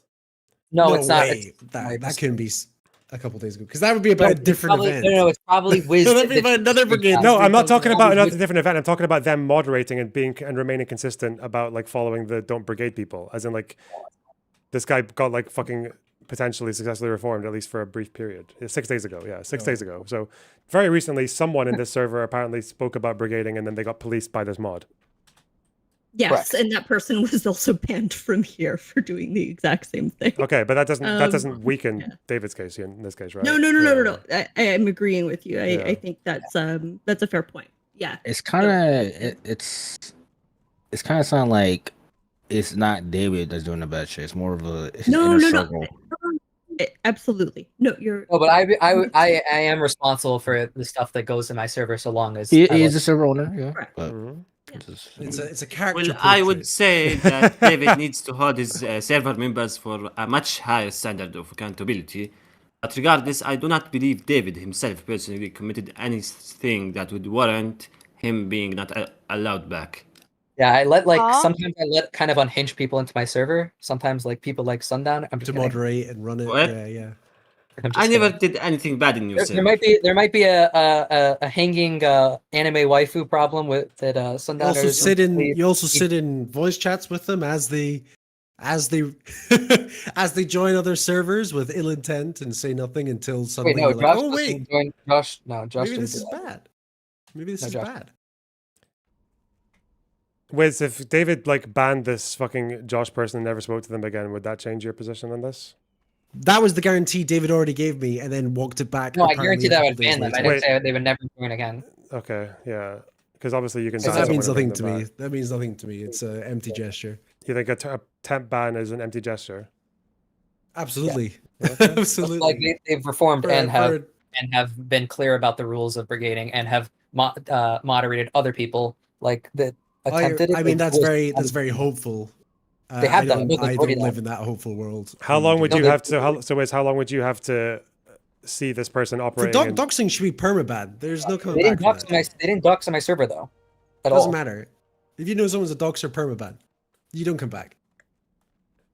I don't know. I Wait, feel like wait. if someone committed such a transgression in another server, he doesn't deserve such Yeah, harsh I punishment. don't really. True, I don't I mean, really that's true. nice. That's not the fuck standard with- I hold because that's how you get your hands Yeah, burned. but we're talking about his Um, his fucking moderating standards. Like if someone's doxed someone like 5 years ago Yeah. and they've never done it since, I don't think I'd mind them coming into this server. Like I don't know. Yeah, but would you have them in? I think that's. I don't know. I don't I don't actually know. know I if think you that's- did I ever check if you guys have doxed in the past. I seem to remember Wiz that you were quite good at doing doxing. Whether I don't know, I have no idea if you did it before you became a mod. Mm, Hey, Interesting. my standards. But I'm to be just fair, saying, the only if you wanna person get I your hands doxed, burned. only person I doxed in this server was like Sev, so I don't think it counts. Yeah, but Sev I mean, I think if speaks David about was where doing he's, the doxing, the village is it would from. be So one thing. But like, I mean, he took a picture of his fucking house. Of course, I was going to look for it. yeah, but Sev was My Sev literally introduced himself. Airstrike. Sev literally Bomb introduced them. himself to the community by saying that he was a Farkasim resident. So yeah. Yeah. Okay, don't worry about that. So David, how I'm did just you saying, know that? We shouldn't go out of our way to dox people because we disagree with their political opinions, and that's Yeah, specifically. but the problem is circumstance the of problem is dox that so happened here. the problem is that no one But here what if no one their here political disagrees with opinions that. are very The bad? thing is that no one here disagrees with that. Is that the thing that people disagree with is whether or not David made the right moderating decision by relegating someone else who had doxed before he even joined the server to a temp ban because he was talking about comment brigading, and before that he had jumped into pawn scum to attack someone. Well, wait. To be clear, Josh wasn't the person that attacked. That was that was not Josh. Okay. Well, To watch it was it a happen. yeah. Right, yeah. Well, to be a spectator in that. Yes, to spectate, like, yeah, we can call that like at least a 2-person hate rate, maybe 5. Yeah, okay. Okay. It's just Well, that, I don't. That's a bit extreme. it's just that obviously the way this story was told to me right at the beginning, it was like David's got this server that engages in doxing and hate raids. And like obviously like now the claim has been a bit more grounded and a bit more fine-tuned. Yeah, because like it sounded like I think David can give. I don't know. Like, I'm trying to think if someone in my community who moderates a community where one of the people there has doxed in the past before that other second server was ever formed and has also been like shitty in the past, but seems to not want to do it again. From so far, like, do you know what I mean? I'm making a decision about whether or not I have that person in this community for that reason. I mean, you can. I'm just saying, don't be surprised when you get your hands burned. How am I going to get my hands burned? If this fucking Because- Josh guy does something shitty again, like in the next month or something. Well, yeah, it's against your fucking community. It's been attacking your community members. What members? How Yeah, many but we're not members are we letting talking that about here? happen, right? It sounds like it only sounds like one community member. Okay, Yeah. okay, Wait, sorry, we're not sorry. letting- I'll revise my statement. It was harassing a member of your community from your In a different community and server. finding any way to get access to them because they couldn't get access to your community. Wait, to be Yet clear, they still that wanted to person could have target- joined Loner Cord. They decided not to. Like that person was an alt that was completely unrelated to Loner Cord. Yeah, and not- because they were being sneaky and thought they could get under like Loner's fucking nose. That's why they joined. Oh, no one will see it if I join this tiny little yeah, server. I don't think they're very. But I was there and I saw it. Ah, They he's, weren't appealing, even he's, calculation. he's appealing to my interest now. I see. Yes.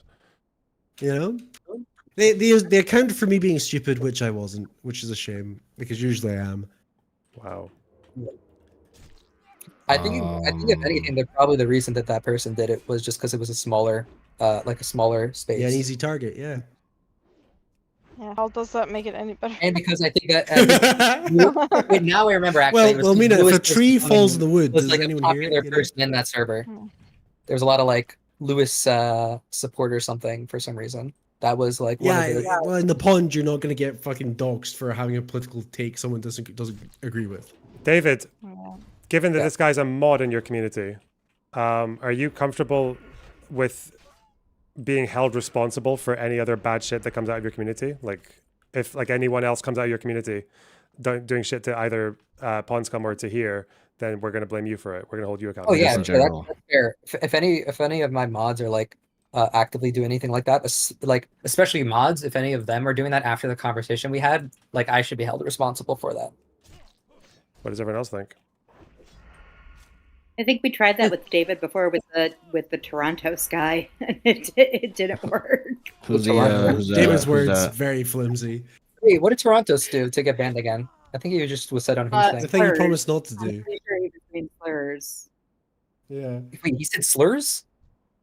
I think so. I can't remember. All I know is that Yeah, that his was- fate was that was like a sacrificed. Let's find the hold on. logs. Hold We'll on. rehash Toronto's. Wait, what slurs are we talking about here specifically? Why did you fucking boost your volume? What the fuck? Sundowner, Hey, don't worry Wait, about it. Maruti, He's hold very on. serious Hold about on. slurs. People are saying he was anti-Semitic, or is that? I thought that might be Toronto's, not Toronto's. No, that's Toronto's, Yeah, I not did say Toronto. Toronto's. Toronto's Wait, is, Toronto's? is the alter ego of Toronto's, the Jewish version of Toronto. This is Torah. He's also anti-Semitic. I mean, I tend Toronto's is a to agree special that, child. like, like Oh, if so David is Sif held says he accountable, argues shut for up, saying the Sundowner. N-word. Okay. He says it So like I half tend as to much agree as Sundowner, with I'd say. my- Sorry, go for it. I'm Maruti. trying to agree to let you back in, David. I'm agreeing Sorry. with Loner here that I feel like if you're accountable for anything that comes out of your community next, I think then yes, but I don't know what everybody else feels.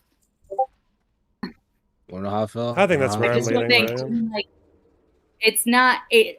It wasn't David that did the doxing. Yes, he was ultimately responsible for his community and his moderation, but we all have rogue actors that do stupid And to shit. be clear, Well, that didn't happen I on mean, my I server. think my at all. contention would be like, how would you know the actor's rogue, right? I mean, to be Yeah, fair, that's my what- community is Well, much that is smaller. complete conjecture until further. Yes, further it review. is. What are you gonna do about it? What's your counter? My counter is that it's conjecture. That is the counter, and it's done. It's overruled. Your Honor. I don't So know. we're look up. So we're Your Who's honor even the is judge most in here? pretty. Is it- I'm the judge. It's me and Loner Box. It's me and Loner Box. All right. Bad cop, good cop. All right. I'm like a half defendant too, so it's Bad kinda gup, little 50-50. gup. I mean, Yep. also, though, David, you'll also have to slow down on the sexism and the anti-free speech shit because I have more than just like it's not just Well, like the our moderation. Maruti, if I could interject my my client's argument, right? You said sexist and misogynistic statements, correct? And Wait, I don't think Lonerbox wants to go down this road. There's a reason. Well, not doesn't- that- Yeah, I don't other want to part go about down the this road, but anti-Semitism, again, right? with the Not misogyny, the- the problem is that like if any fucking other women in the community feels uncomfortable with David You're cutting towards out. them, am I cutting out? Sorry, hello. Oh, okay. So I'm just saying that if any woman in the community feels uncomfortable because of David's behavior towards them, like they're like we have more than enough fucking women mods that they can go to, and it'll be noticed very quickly. Right? Yeah, like legit, 99% of the fucking loading box mods are Well, fucking females. Well, and I think like But that's all I can say David about that. obviously knows. Yeah, and David knows that that won't fly going forward. I mean, he's I think understood that from the beginning, right? That convo for Yeah. like the last 10 months. Yeah. Yeah. Okay.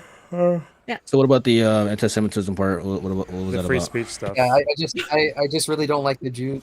I don't know what to say. I've been trying so hard to get along with them, but me and my people we just don't click, you know?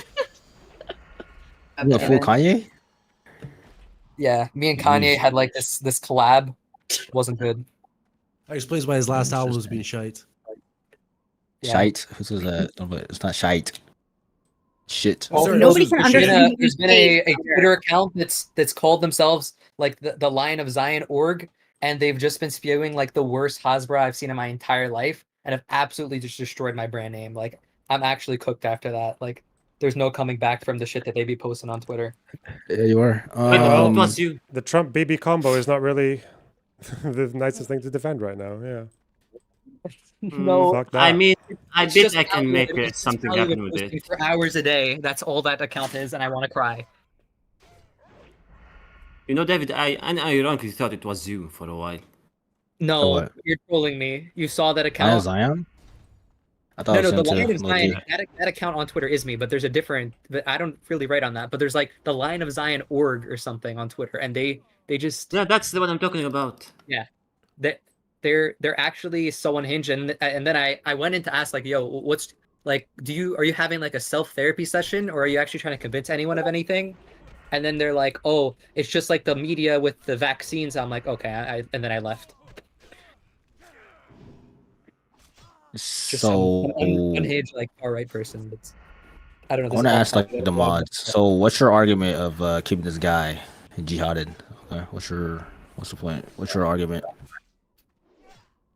I think Because like it it's already has a long storied history. I think it's already been like a year, right? It's already been like a year, and like I what 3 think months? it's I think. woefully optimistic to consider him reformed or willing to change, and I think we just wait Yeah. for the relapse and he gets banned again because that's what What did always I- happens. Because history I mean, repeats. that you know? is. You want to give you For a another couple of chance, guys David, that read yeah. about the one conflict for years, you know. I I also mean, don't believe that I would David is say that actually if I wanted to make an repentant argument or against him, reformed. is that carry on. I don't like. I do think I'm willing to say David gets another shot, but for the record, I do not think he's actually reformed or repentant for anything. Like I think he's Yeah. just saying what he needs to say to get back in Yep, the to get server, back in. which is fine. I'm willing to give him another chance. I've heard it all based on, like, my before. principles. Okay. But yeah, I do. David, don't for a minute think that I believe that that you actually care about anything. Damn, I mean, like, yo, that's- I mean, not gonna lie. actually. Damn. I gotta lie. Okay, so just Yeah, to I be can How like much he's clear, of like a bad Maritzi, how guy. much I of that wanted to opinion is point- influenced by the Mahmoud Khalil shit from David? Yeah, Bertie has disguised me ever David since and I he argued left. in DMs about that, and I timed him out every time he talked in chat for Dude, like I got a like day. 24-hour timed out like on 3 days in a row for being anti Mahmoud. Well, yeah, good, because they'll come for you next. Yeah. Sorry, Jesus Christ. Exactly. I will was trying to happily look out for you. scare every fucking Jew out of the server until it's just me and Sev around a campfire, being like, "Hey, both sides." You know, I'll do that. I don't care. What? Hey, what about me? Yeah, you can say too. And what about I'm both sides. Huh. Also, to be fair, if I wanted to make an argument against Sev, he does against David. He does associate himself with several unhinged personalities online. So, I don't know about That is that. true. Steph has a lot more Very unhinged people filled on with them. We and already he made talks that to them case. We regularly. already made that True. case True. on the- Already. That is true. That is true. No, like the people you made it to were just mild cases, to be honest. Sev has people that make the JVP organization look like Batar USA. Yeah, but have they caused problems to this server? No, None of them have tried to dox anyone. I think one of them was banned in this server. that is true. What was that? What Yeah, was but that? that's whatever, right? That's not nothing to do with. I was looking Sev's over. roles. So it sounds like it We need just. 24 hours to. Hmm. Okay, if We anyone need- else wants to do a statement, then they can do that, and then I'm gonna do a thing. Anyone else So yeah, has a Sulfur, you statement? can go. Sulfur, you can go. No, I Well, was just gonna say, do David we sent want... me the N-word in DMs once. So That's more. That's like I believe more it. That's what I eternal. said. It's the soundboard. I bet you it was an audio clip. More eternal. So. Even has a soundboard that's like. All right. even What has a about soundboard that's like. Everyone can join the VC. Alright, Even Seb, has a bring soundboard Seb that's real quick. supportive of concentration All right, Seb, camps. go ahead. You have a so I statement don't know about of the that. anti-David art. You know, Sav is short for Sadward. No, they're not. Shut up, please. You're such a goddamn. Wait, I have a crazy. Wait, can I play one soundboard? It's very important and unrelated. No. No, you can't. I'm about to fucking ban external soundboards. You can't. I'm just gonna ban external soundboards. It's already done. The Yeah. decision's You should already not made. have said. Okay, just this one. Years earlier. Just this one. Come on. No. Please, Sundown. No.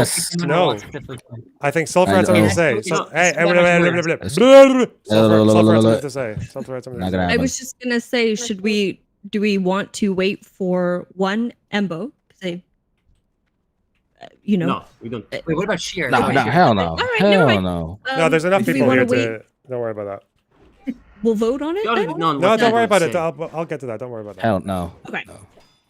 That's all. We don't need Embo. We already have a whiz. Why the He's fuck the did Chad. you call me a Jew, loner? What? You? Are you not? In this, I thought you were a Jew, Seb. You wouldn't be I a Jew. and I thought you were a lawyer. Yeah, he said you were a both sides or a Jewish Yeah, so- person. That's I what he didn't say he was said. a both sides Jew. I said he was a both sides. I didn't say Jewish person. What the fuck? I heard you. Also, why? I think he said specifically the most Jewish person I've ever met. True. I believe Exactly. that. Okay. More- Anyway, more Jewish than David. Just because I think people in my it- server are like, "Hey, it's not funny to argue the legality of killing of children being murdered every day," is okay. It doesn't mean they're GVP Jews. Wait, no, it's about them saying that they what was the event? The Jews being attacked like across Europe is actually okay because Israel is unhinged. So random Israelis being targeted. Was is it? kind of You're talking about Boglin. Boglin's Yes, banned from here before you even. Oh my god. already Bogdan was arguing literally again. banned for like a whole year. So why are we too. talking about this? Okay. Also, that's it. yeah, I'm just fucking Boglin with was banned from my server for like a year. For that shit. on Okay, so that was a useless interjection. Anything else about this case? Anyone else want to make any comments? My argument think we should get the is soundboard. I'm here to ask give about David. what you- Okay, go on. Or for me personally, all right, this shit's like a nothing burger. All right, I thought y'all had some like evidence like David is like coercing fucking like the Bad and Bernada fucking style fucking Blitzkrieg Discord He's not servers and smart shit. enough for that, Spider. Sure.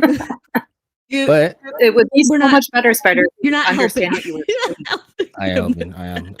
You're not. Wait, sorry? Well, Do you know what doxing does, especially if it's like in a Okay, that didn't contentious happen on my community server. like this I one? know Shut up, I let know me what make my I know what point. doxing is. What up? Yes, it's not just the person that might get doxed, it's also their family members. It's basically something that can like fuck them over for life. well, she was talking right? about And finding it's- him in real life. Yeah. yeah, it was like on him. if this happens, being- right? for and being specifically a pedophile honestly, as well, which is honestly, I don't think that I don't know, just because this person is a fun member in your community is enough of a reason to be okay with that. No, Anyways. at least But they're not didn't anymore. That's the real didn't reason. Lornbach said that Wiz is the dox, and like if that's the case, why keep whizzing? No, that's not what I was saying at all. I was talking about not knowing what people have done before they've joined your server. Yeah, that's my argument. Basically, Doesn't- if so that's irrelevant. I mean, I have. what? worse How's people that? than How's that David. irrelevant? It's completely irrelevant. Okay. When um, this- Can I did I not have a say question that for Wiz Lynn? was actually like a fucking serial doxer when he was on mod in my community. What? But he I think dox it yes is, or no? though. Is that Well, that false? happened. Is that a false statement? Since Well, you we have guys, evidence since you he guys all wasn't. have the mods here, when do you guys give that Zionist girl a trial? She's not getting a never. fucking. She's not getting No. a trial. I'm probably just gonna debate her, She's and then we'll not. see. No, hell no. She's Ah. fucking annoying. Why are you is guys so not. anti-fun? That's She's just because- annoying. It's not fun. She is just crazy. Crazy. So- doesn't- All she did was call Bambi a rock thrower, and then she also called said In Spider this sounds like server. Obama. in this server and Statistically in speaking. your That's server. crazy. There's nothing fun about that. Insanity isn't your just Okay, server. let's just Well, be clear. Statistically hold speaking, on. Spoiler. statistically Her lawyer was speaking, gonna Lambi would plead be a rock thrower. insanity, or what is it? Insanity, or what is the claim for being crazy in court? Not Because criminally Plead insanity. responsible. She's criminally responsible for being a bigot. Yeah, like No. I can't She's prove gonna that plead she's insanity. but I know she is. She's absolutely just mentally ill. What if she wins the debate?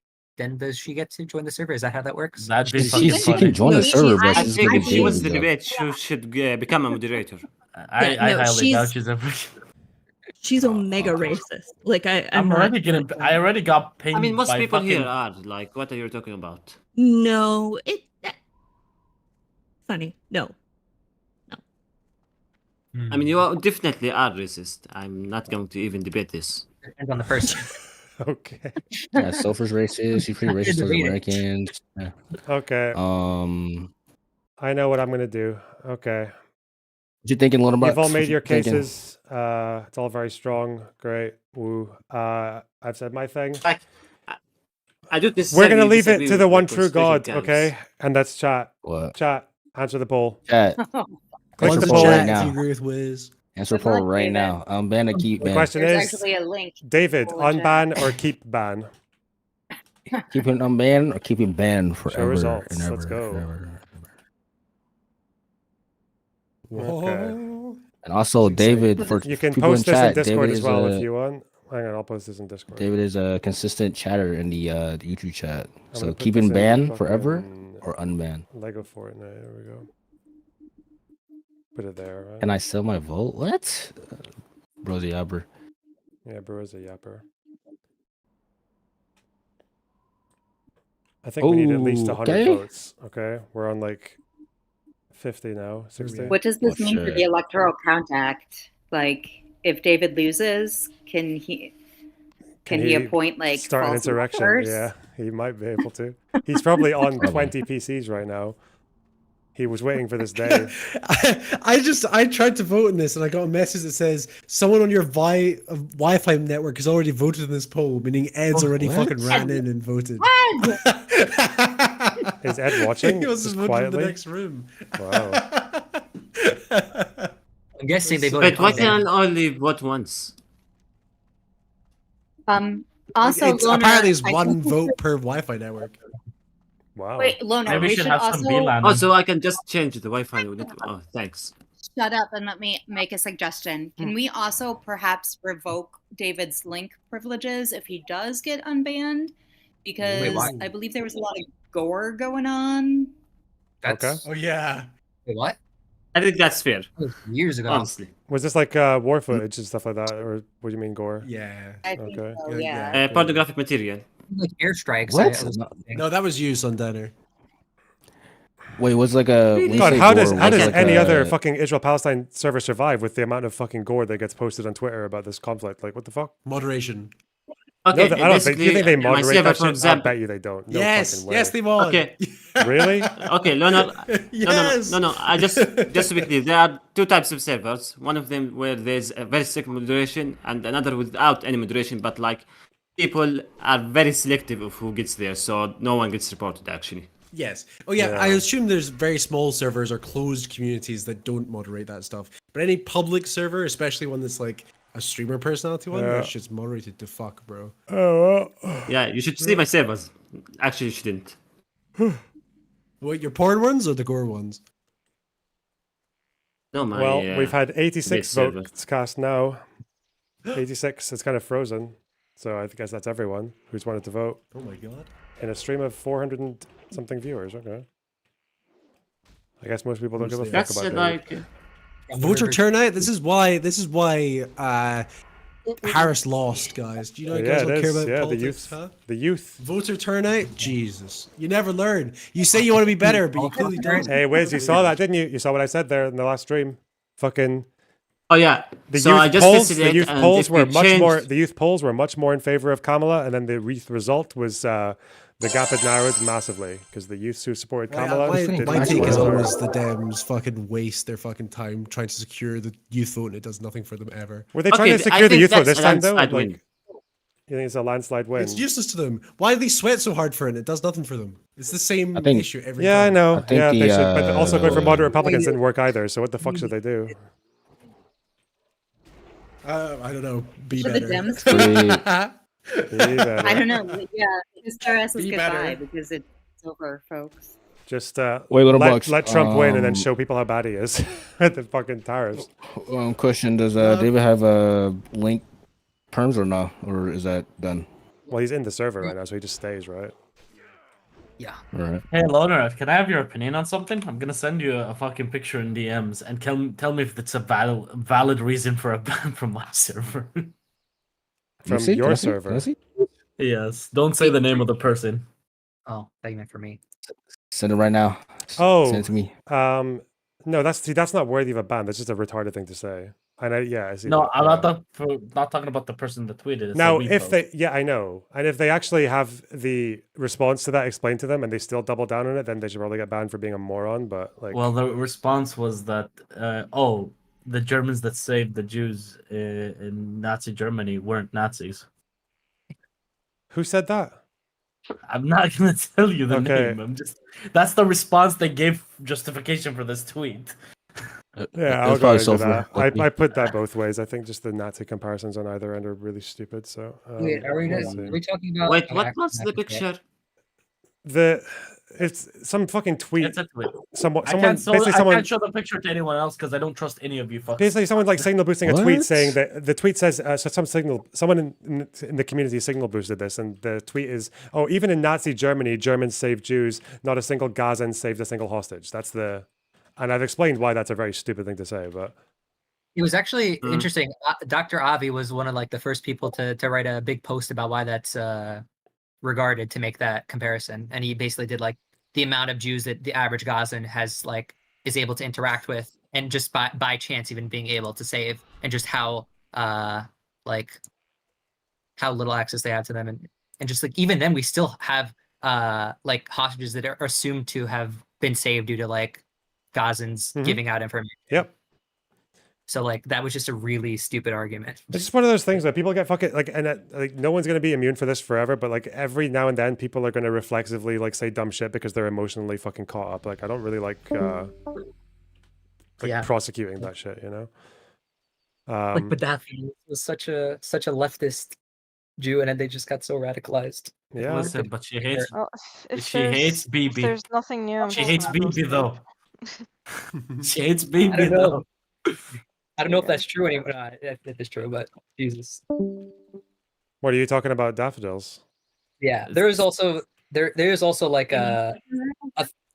so there's a certain thing where Israelis just get tired of having to, what's the word where it's put context, what's the word, you put an argument to explain oh, I'm not talking about this caveat. They're tired of caveating all the time. Yeah. And then How when do you they- think how do you think Palestinians feel? It's just the exact same shit, you know.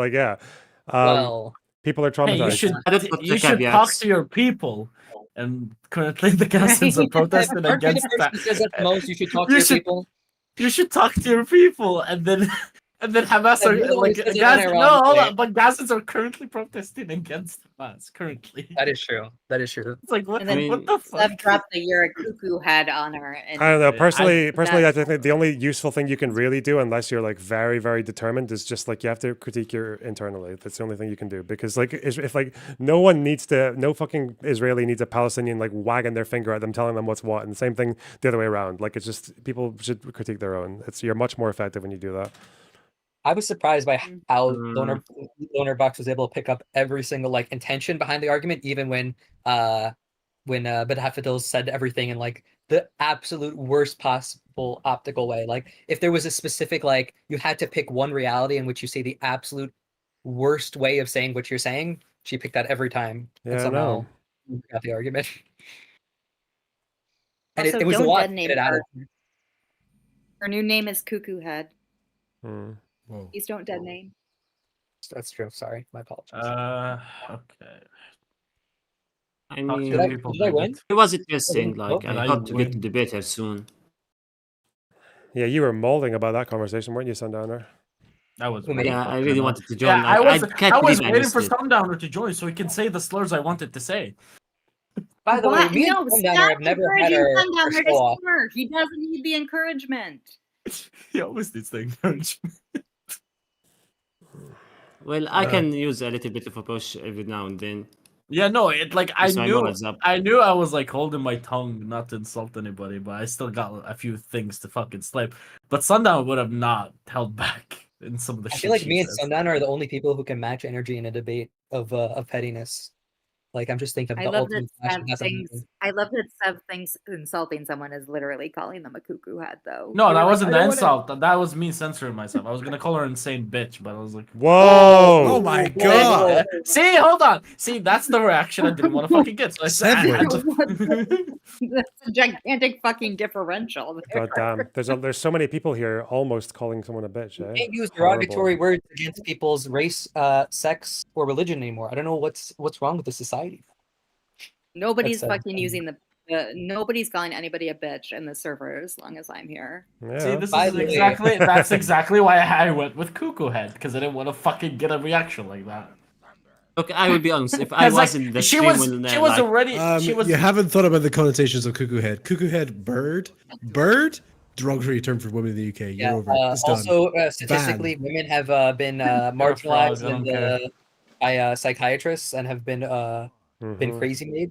Have you thought about that? Yeah, David, David, you're the last should person not to talk chime about in caring on what if women you know think about women. or insulting women. By the way, last the funniest like irony behind all this is like when all this started, I was dating like a radical like I don't know if feminist, that's gonna be the funniest. like genuinely like a man hating like the feminists that like the right wing warns you about, but don't actually exist, except this one actually exists. That's right. It wasn't the funniest. It would have been funny. I'm honestly still sitting that I missed the debate with Eris and Daffodil said, whatever the fuck is him. I did get annoyed by all that tone. Like, you guys fucking sugarcoating a lot of the shit she was saying. She sounded insane. Let her sound insane. They're like, no, she means actually this, and she's traumatized. Like, you guys are fucking stupid. No, Because no, she just let didn't it go. actually- I'm actually more It's- pissed off at Eris. Like, she insulted the greatest country in the world and just made up shit. Jordan? I mean, you Which can get country them. did she You insult? can. She just made they're- up numbers. they're- Like, I didn't know where she came from. They're in the server though. You can get them in if you want. I have been ordered by moderation committee not to interact with her anymore. Scarlet. What? You don't want. You can't Uh, interact with Eris or Scarlet. Eris was trying to say she was traumatized, and Lona was trying to find the best, like, possible, most forgiving way. No, that her I was point trying could to be ask made. her what she meant, and then I was still saying like the way you're saying it is not what you're trying to say now that you've like realized. Yeah, it's. Also, Like- I actually talked to Daffodils after, and basically they did. I asked them. They're like, yeah, I said everything in the exact. Yeah, words I they know, talked I know, about. David. People were telling me that every single Israeli in there shot on her until she left. Everything I know about your server was like not with my consent. Everyone just tells me, "Oh, and David's server, David's." Why the fuck are you telling me? This thing happens in your server. Nothing good's happening there, dude. Nothing's good's happening there. That's all I'll say. But Yeah, actually, David Wait, David actually, has my such a server strict was, moderation that he was actually banned me. Also, the worst part about your server, David, it's full of snitches. No, Yeah. actually, like David has such a strict moderation that he actually muted me when I was debating Daffodils. So yeah. Wait, no, it wasn't. He stands It wasn't firm by that. It his was you principles. posted for the 9th time. You posted the anime girl with the noose. Like Okay, coming- that's enough. More porn from Sundowner? I'm shocked.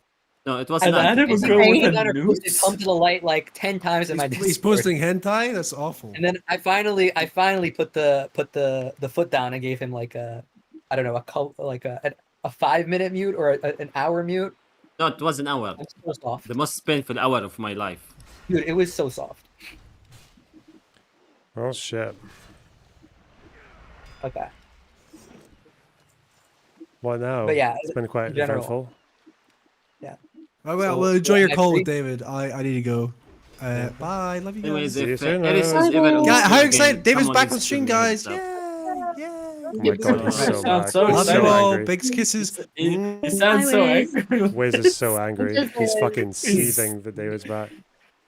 I've never heard so Wiz, much there was rage. a time Wiz liked me a little bit. That's small. Actually, I don't think there ever was. Oh, well, good luck with that. I mean, I'm only just Well, thinking particularly back that on how Embo long David likes me, and actually that laughed. made me feel super weird. I wasn't aware of such things. This was months ago, but I was told in secret that Embo says good things about me every once in a while, and I was like, "What the fuck is happening here?"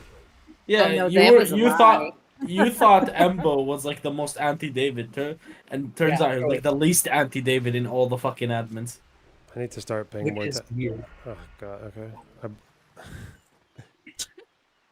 I need to I ask was this. moving I was gonna say something, but I think I need it for Wiz. It was mainly for him. Yeah, it's okay, never mind.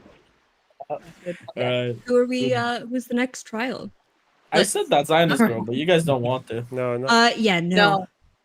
No, she's guilty. No. Wait, Yeah. I wonder if there's anyone in my server that was. Okay. I know Seabugs I think we wants should to give a trial fucking to Bugs Promiscuous. jump in, versus but trial. We let T-Bugs back in. Honestly, Does he that want to come one- in here and yell at us? that You one need was a pet absolutely magnet person. exhausting. So You need a pet MAGA. You need one. It's super important to have one.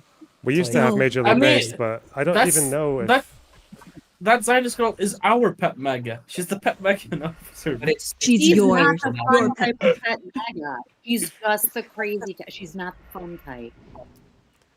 She's like just really awful Oh, person. why do you guys hate Anyways. women? Holy shit! I I don't know have if no that's clue what what that the is. agnostic Python is.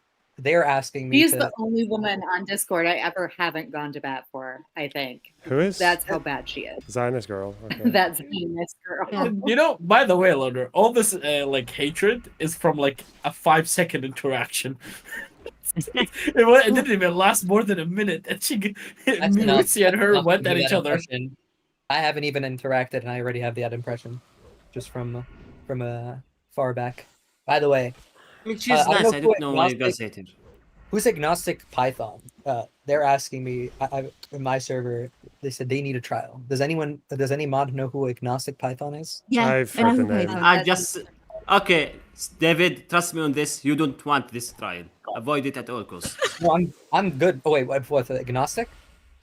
By the way, some of you asked why Toronto's was banned. I'm not sure if of the reason here, but some of the mods were in my server when he was arguing, calling black criminals the N word is fine. Wait. Okay. No. That's fucking mental. Wait. Yeah, Is that what- that is, yeah. That I sounds mean, depends familiar. what is the crime. I think he said you can. I don't insult I don't think he talked about the type of crime. He just said seeing a black guy getting arrested. Wait, what?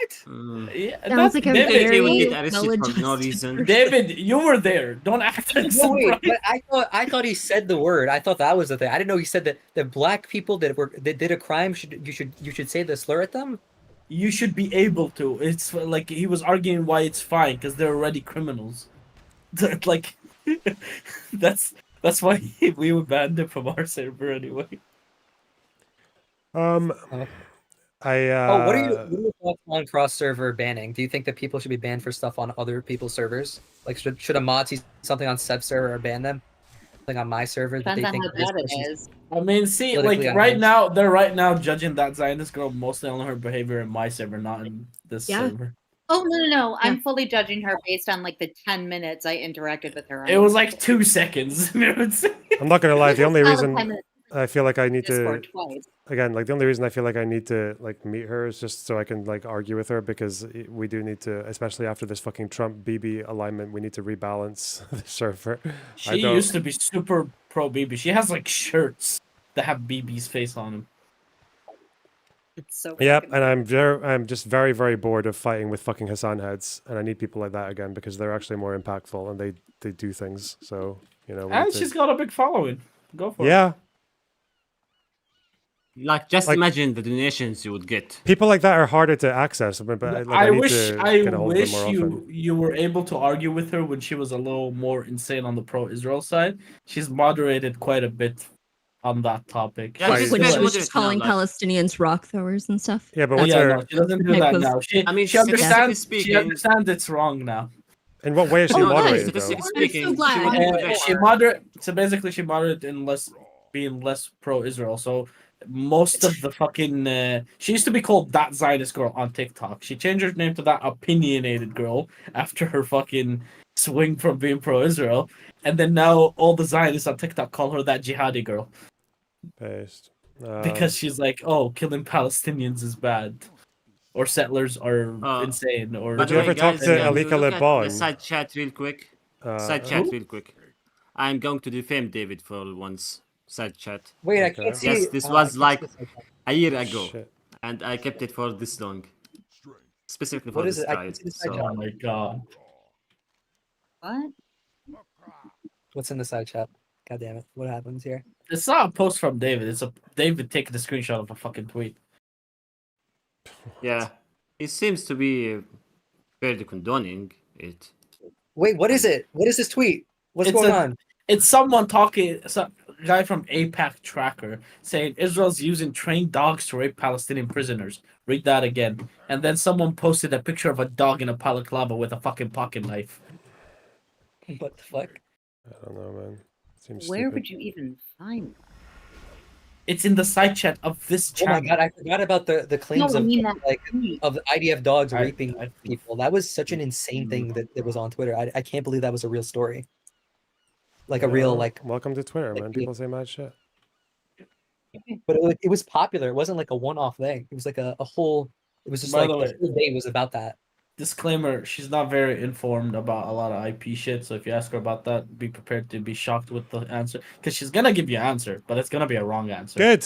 I asked her once who were controlling this land before the British, and she said the Crusaders. Based. I don't know. I mean, like that fucking Yes. TikTok I mean, girl. they There was could trade the alright, land like- before the British. She's correct. Yeah, everyone lost kind their of. mind during that. Yeah, During but- that That was so debate. fucking horrible. What, the 4-hour debate? But at least she was fucking receptive and she had a conversation rather No, than she that wa- fucking yeah, shouty no. nut. I don't know about your Receptive. definition of receptive. I don't know What about do your you think definition there. receptive means? I'm happy to do the blanket. Let's let all of the crazy people say all of the crazy. I'm not going to be able to make a judgment call. Generally speaking, but TOS stuff. Let's run that. Other than that, I gotta hop off. But I'll catch you guys later. Take care, boss. Oh. Wow. If you do want to talk to her, she's still on my server. You just at her and she responds within 2 fucking seconds. by the Boomer way. Black, when 'Cause are she has you? nothing to do. When are I you thought- creating Hang on. a TikTok? I thought you said that she wanted to have a scheduled debate. Yeah, no, but I'm saying if you want to talk to her before that, she's like just talk, not like the scheduled debate on stream. Okay. I can do that Why did- tomorrow if you want. Yeah, Is sure, she trying to go for it. like research it before? She like She's in she this wants. server too. It's so a topic maybe she has we like can- 60 fucking thousand articles on that she wants to talk about. What, abortion? Yeah. Oh no. Yeah, but Oh, abortion's whatever. Never- I'm fine with abortion. Stop. It's fine. I think you should have her talk to me about abortion. I'm Oh, God. alright. I don't want two women That'll be- just that'll be the fucking most wanting to rip each aggressive other's hair out. Stream I've ever seen in my life. Oh, but more I importantly, am not Boomer Black, enough to rip anybody's hair out. I punch. when are you gonna create like a TikTok channel and like just go live on it, like dual stream live on it, and just like suck in free money, and then also get like more. I unhinged gave him that content? idea. Yeah, I I know. told I him just, He Just- never. just- Like, you'll have to get out of your stubborn head for like 10 seconds and like put in a few minutes, but then it'll be such a big payoff. Mm-hmm. So I've heard. At least we have hair. Okay, fuck you, Scarlett. Crazy.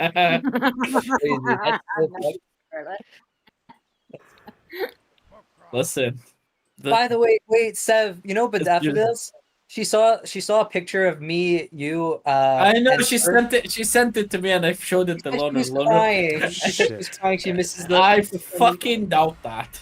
I No, don't she think literally. someone No, would- I heard her. I heard her crying in the call because she was talking in the call. Listen, Oh. bro. Okay, I again, I don't care. You can't go from like we need to hold all your people responsible to like I miss us. Like what the fuck? Yeah. I'm sorry, but you can't do both.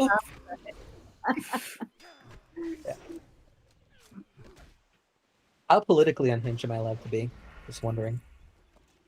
A lot. Not at all. Like, Am I literally not allowed at to? Am I allowed? No, not in the text, but am I allowed to in the voice calls? Am I allowed to No. be?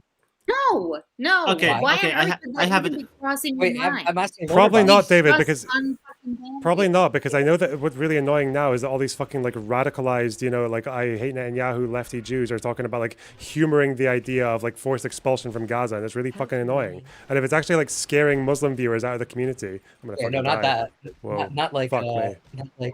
fucking quote unquote voluntary transfer BS. None of that. I was just talking about the US stuff. Concentration camps. Not Because- The concentration deportations, Yes. basically. Are you terminally retarded? Like, Like, we just unbanned you. Why would it even cross your mind to be like, how unhinged can I be? And I'm also I'm just asking, gonna like, if I Good question, Mercy. Okay, moderate. I think I can come up with a proper. David, are you Zero gonna debate the percent. legality of deportation? What? Are you gonna argue the legality of deporting all the Gazans? No, not of deporting Gazans. Jesus. Okay, just making sure. Jesus. You love the legality Okay, of so topics. I think I can come up with a proper arrangement. David can refer all his unhinged remarks to me, and if I approve them, he can say them. Well, I don't know if that's a great idea, Sundowner. It's a great idea. It's brilliant. Maybe I have an Get a idea. pass I'll have directly from me. Sundowner do vicariously debate for me, and I'll tell him to debate, and then he'll argue that side. And then Sundowner, we already know, has immunity from he can be like 10 times more unhinged than I can without people because he just says it in a funny way. The other day he sent me a gif of like someone just repeatedly saying the No, slur, no, and he said it's no not one a will gif. ever believe you, and then Fake just news, left. fake news. Just a fucking gif of He's lying. slurs, and then just left.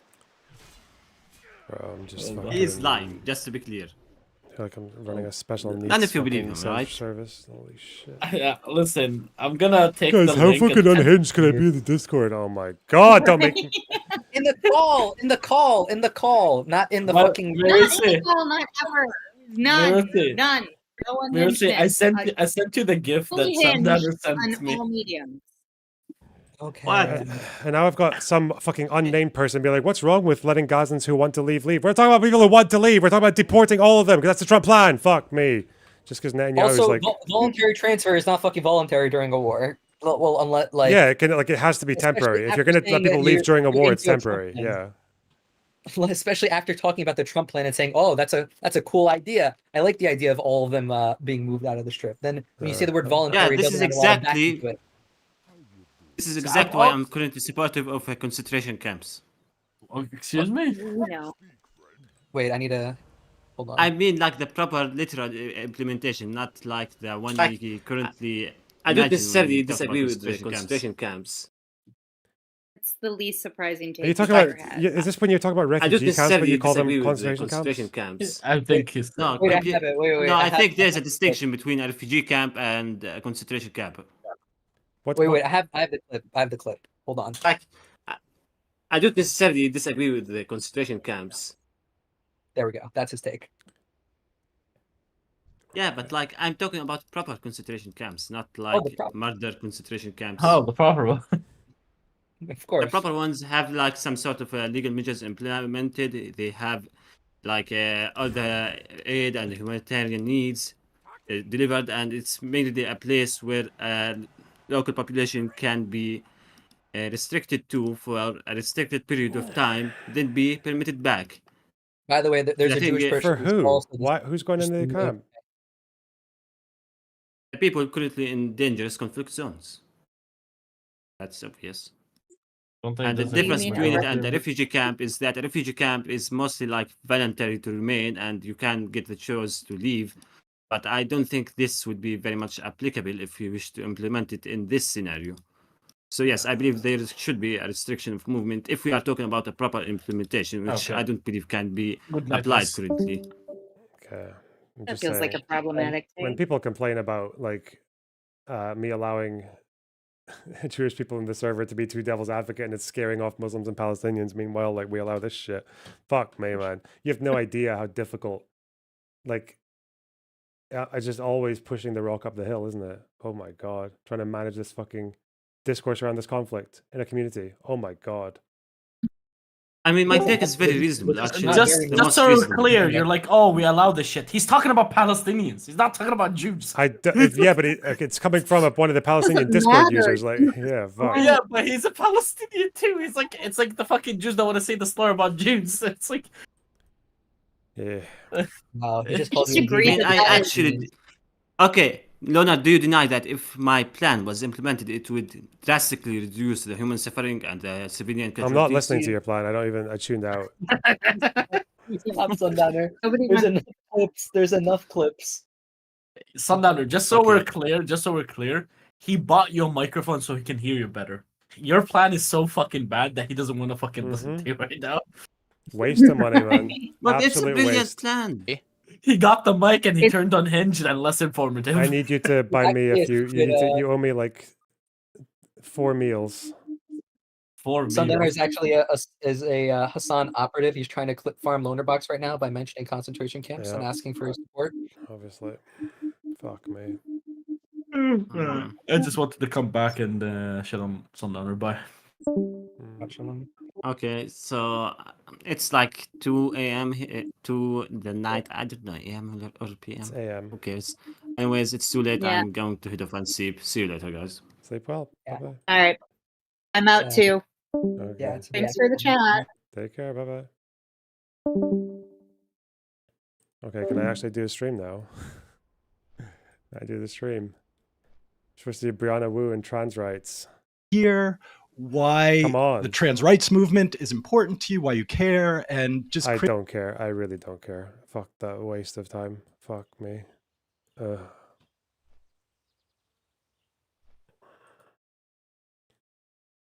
What a journey, man. We're on a big journey.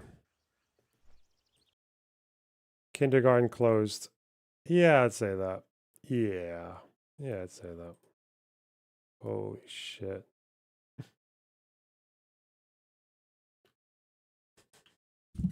I hate this space. I hate everything about it. I'm not even joking, okay? I just want to live alone, okay? I just want to live in a glass house, okay? That's what I want to do. I want to live in a glass house.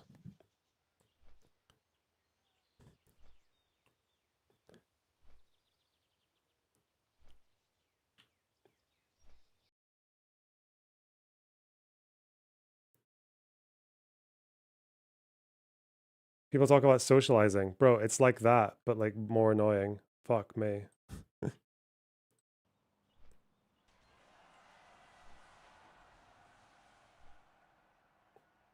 I want to live in an abandoned shack in the woods that's cold.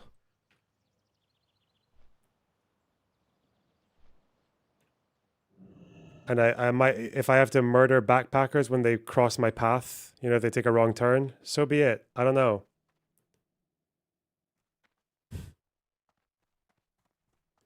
We're not seeing the game. Sorry, I almost died. I jumped. Shall I just jump off the cliff? Game over. Your vids get me through my graveyard shifts. Listen, I'm not asking for validation. I'm not complaining because I want I don't care about fucking validation, okay? My only validation comes internally, all right? If I'm proud of what I do, I feel okay. I don't mind what I do. I like what I do. I feel like I learn stuff and I enrich myself, whatever. Fuck me, though. This. Oh, God. What a cruel world.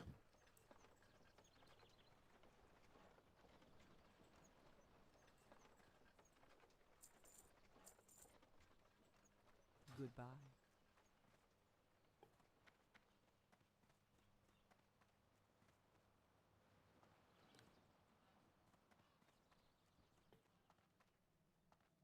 Hardest job in the world.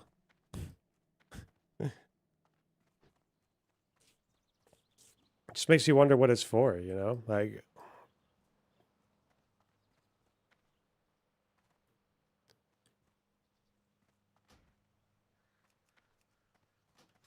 we've definitely learned a lot in the last year and a bit. And that's been a good part of it. But I don't know. I think I want a new project. I'm kind of done with the news coverage is good. The tariff shit, it's good to be on top of that. That's important. It's for the donos. Well, what do you want me to do? Die? Become a coal miner? Lumberjack? Life is a joke.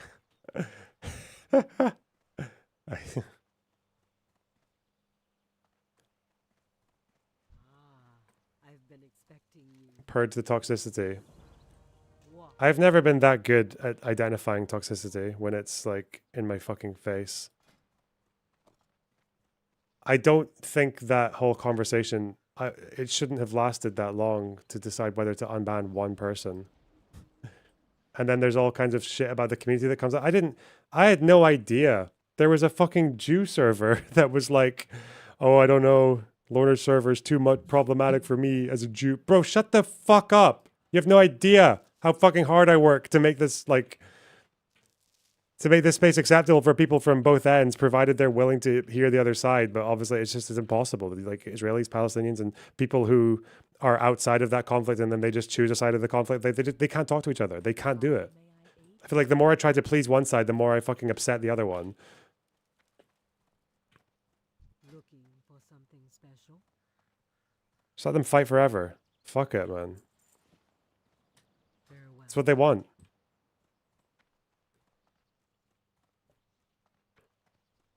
Does everyone have access to a trial similar to what David got for Discord on bans?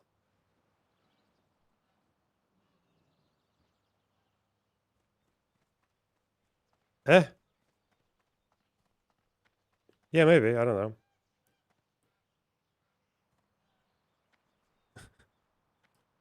We should be encouraging discourse. Yeah, but the problem is with IP discourse is like if you give too much leeway to one group, like they're going to push the other group away, because like if you give a lot of leeway to Palestinians, a lot of things that they do is that especially if they like live in the West Bank or something like that, they're going to generalize Israelis, because if you're a Palestinian, even if you live in Israel, so much of the interactions that you have with Israelis is going to be with like police or the IDF or like the worst excesses. So you're going to generalize, and then Jews are going to feel defensive and they don't want to be generalized. Like that's going to be a problem as well. Or if you sympathize too much with like Palestinians who get driven into terrorism, they'll feel like you're sympathizing with the people who were cheering on October 7th. And if they feel like even if you want more freedoms for Palestinians, people will see, look, you already make your server hostile for Palestinians or even left-wing Israelis. You have no fucking idea what you're talking. Get out. Okay, sorry. No, see that's toxic. Go away.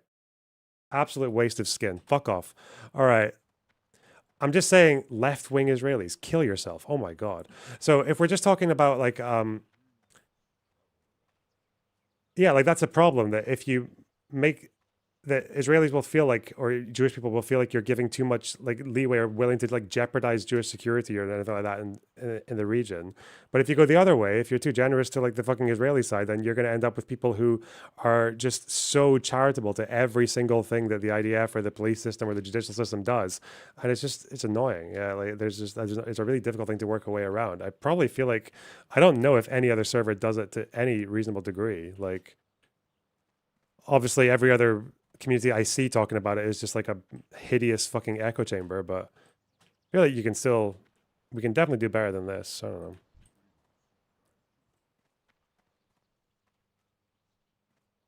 What am I doing here?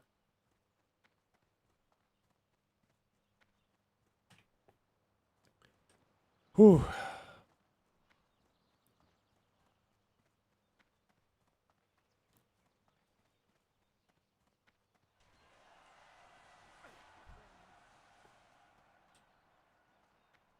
Made the server hostile for left-wing Israelis. Oh my God. What, maybe for like Hadash members? That person's in this stream every fucking day, man. How bad faith can you be? Jesus.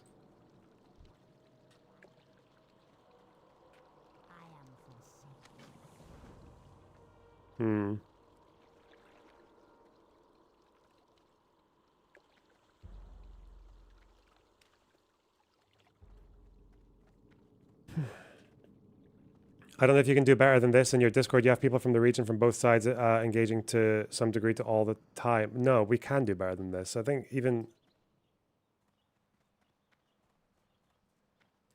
Of course you can do better than this, because right now, like the fucking Lego Fortnite channel is just dominated by sort of like center left, like lefty Israelis, or like that's perspective. It's like that perspective, which I guess like it makes sense in the sense that that's the perspective I probably identify with the most. But it shouldn't be the case that it like shuts out people who like my red lines are pretty simple, like anti-Hamas, anti-people who oppose Palestinian statehood, like anti-fucking forced deportations, anti-settlements, and all that.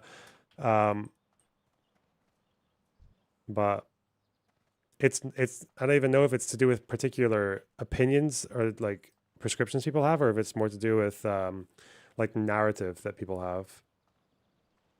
I don't know. There's plenty of conservatives in the server. Yeah, there's also plenty of far left people in the server as well. And I have to hear both groups complain about the other, and it's really annoying. Also, the server is far more left wing than right wing. Like you are absolutely fucking delusional if you think otherwise. Wah, wah, wah, wah, wah.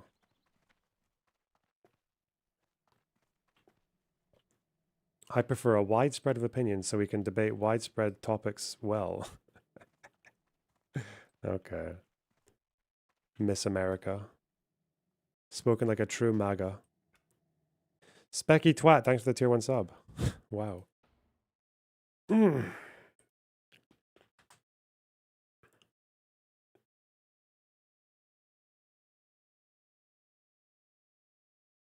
WoW channels are always dead. Shut up.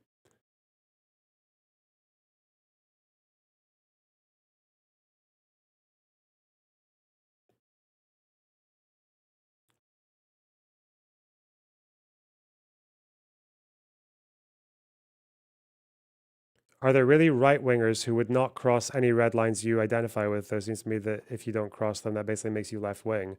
There's Israeli center who are a bit weird. They're like black-pilled by the conflict, but they don't want to support war crimes and all that other crazy shit. So it's like they don't like settlers. They oppose them, but they just don't have any energy to like actually push against them because they think like, well, even if they weren't there, there'd be no state anyway because they don't want it. Like that's probably what like a center Israeli would say. So those are people who are quite far away from me. They're quite far away from me, but they don't cross red lines, I don't think.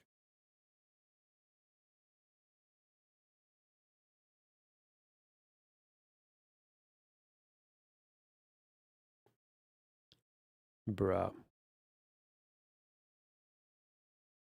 What the fuck?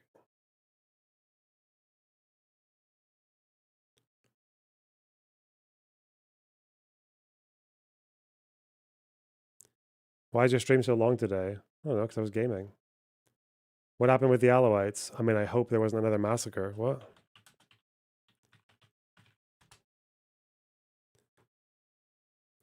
Uh-oh. Sectarian violence again. Wow. Perhaps. Maybe. I don't know. We'll see tomorrow if there's news. It'll just be Twitter videos now if there is anything. Turkey Tom doesn't have a Discord because he hates the idea of having a community. I mean, it is very, like, trying to keep a community healthy is pretty stressful. So I can see why they would say that.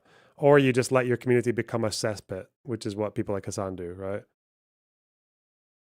Or even Vosh. Vosh's community is fucking mental. Like, every now and then I go into that Discord just to read what people are saying. And they are so much more mental than he is, which is quite weird.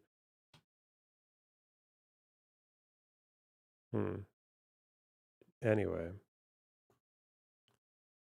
Yeah,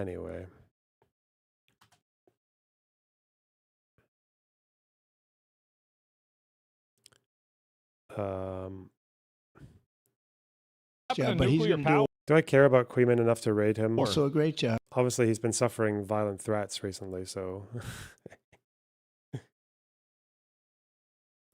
He's been suffering threats.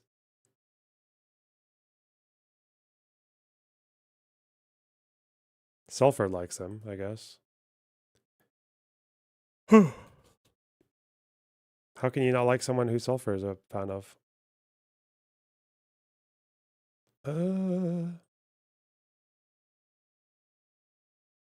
Last time you did it was super weird. Good. I feel like being weird. All right.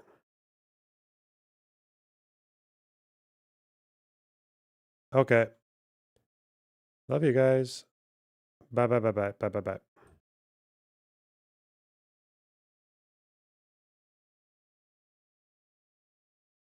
Learnerbox, as an Indian, gonna make an Indian server because I feel really uncomfortable with the amount of bonger mods you have in the server. Good luck. Take care, guys. Bye bye.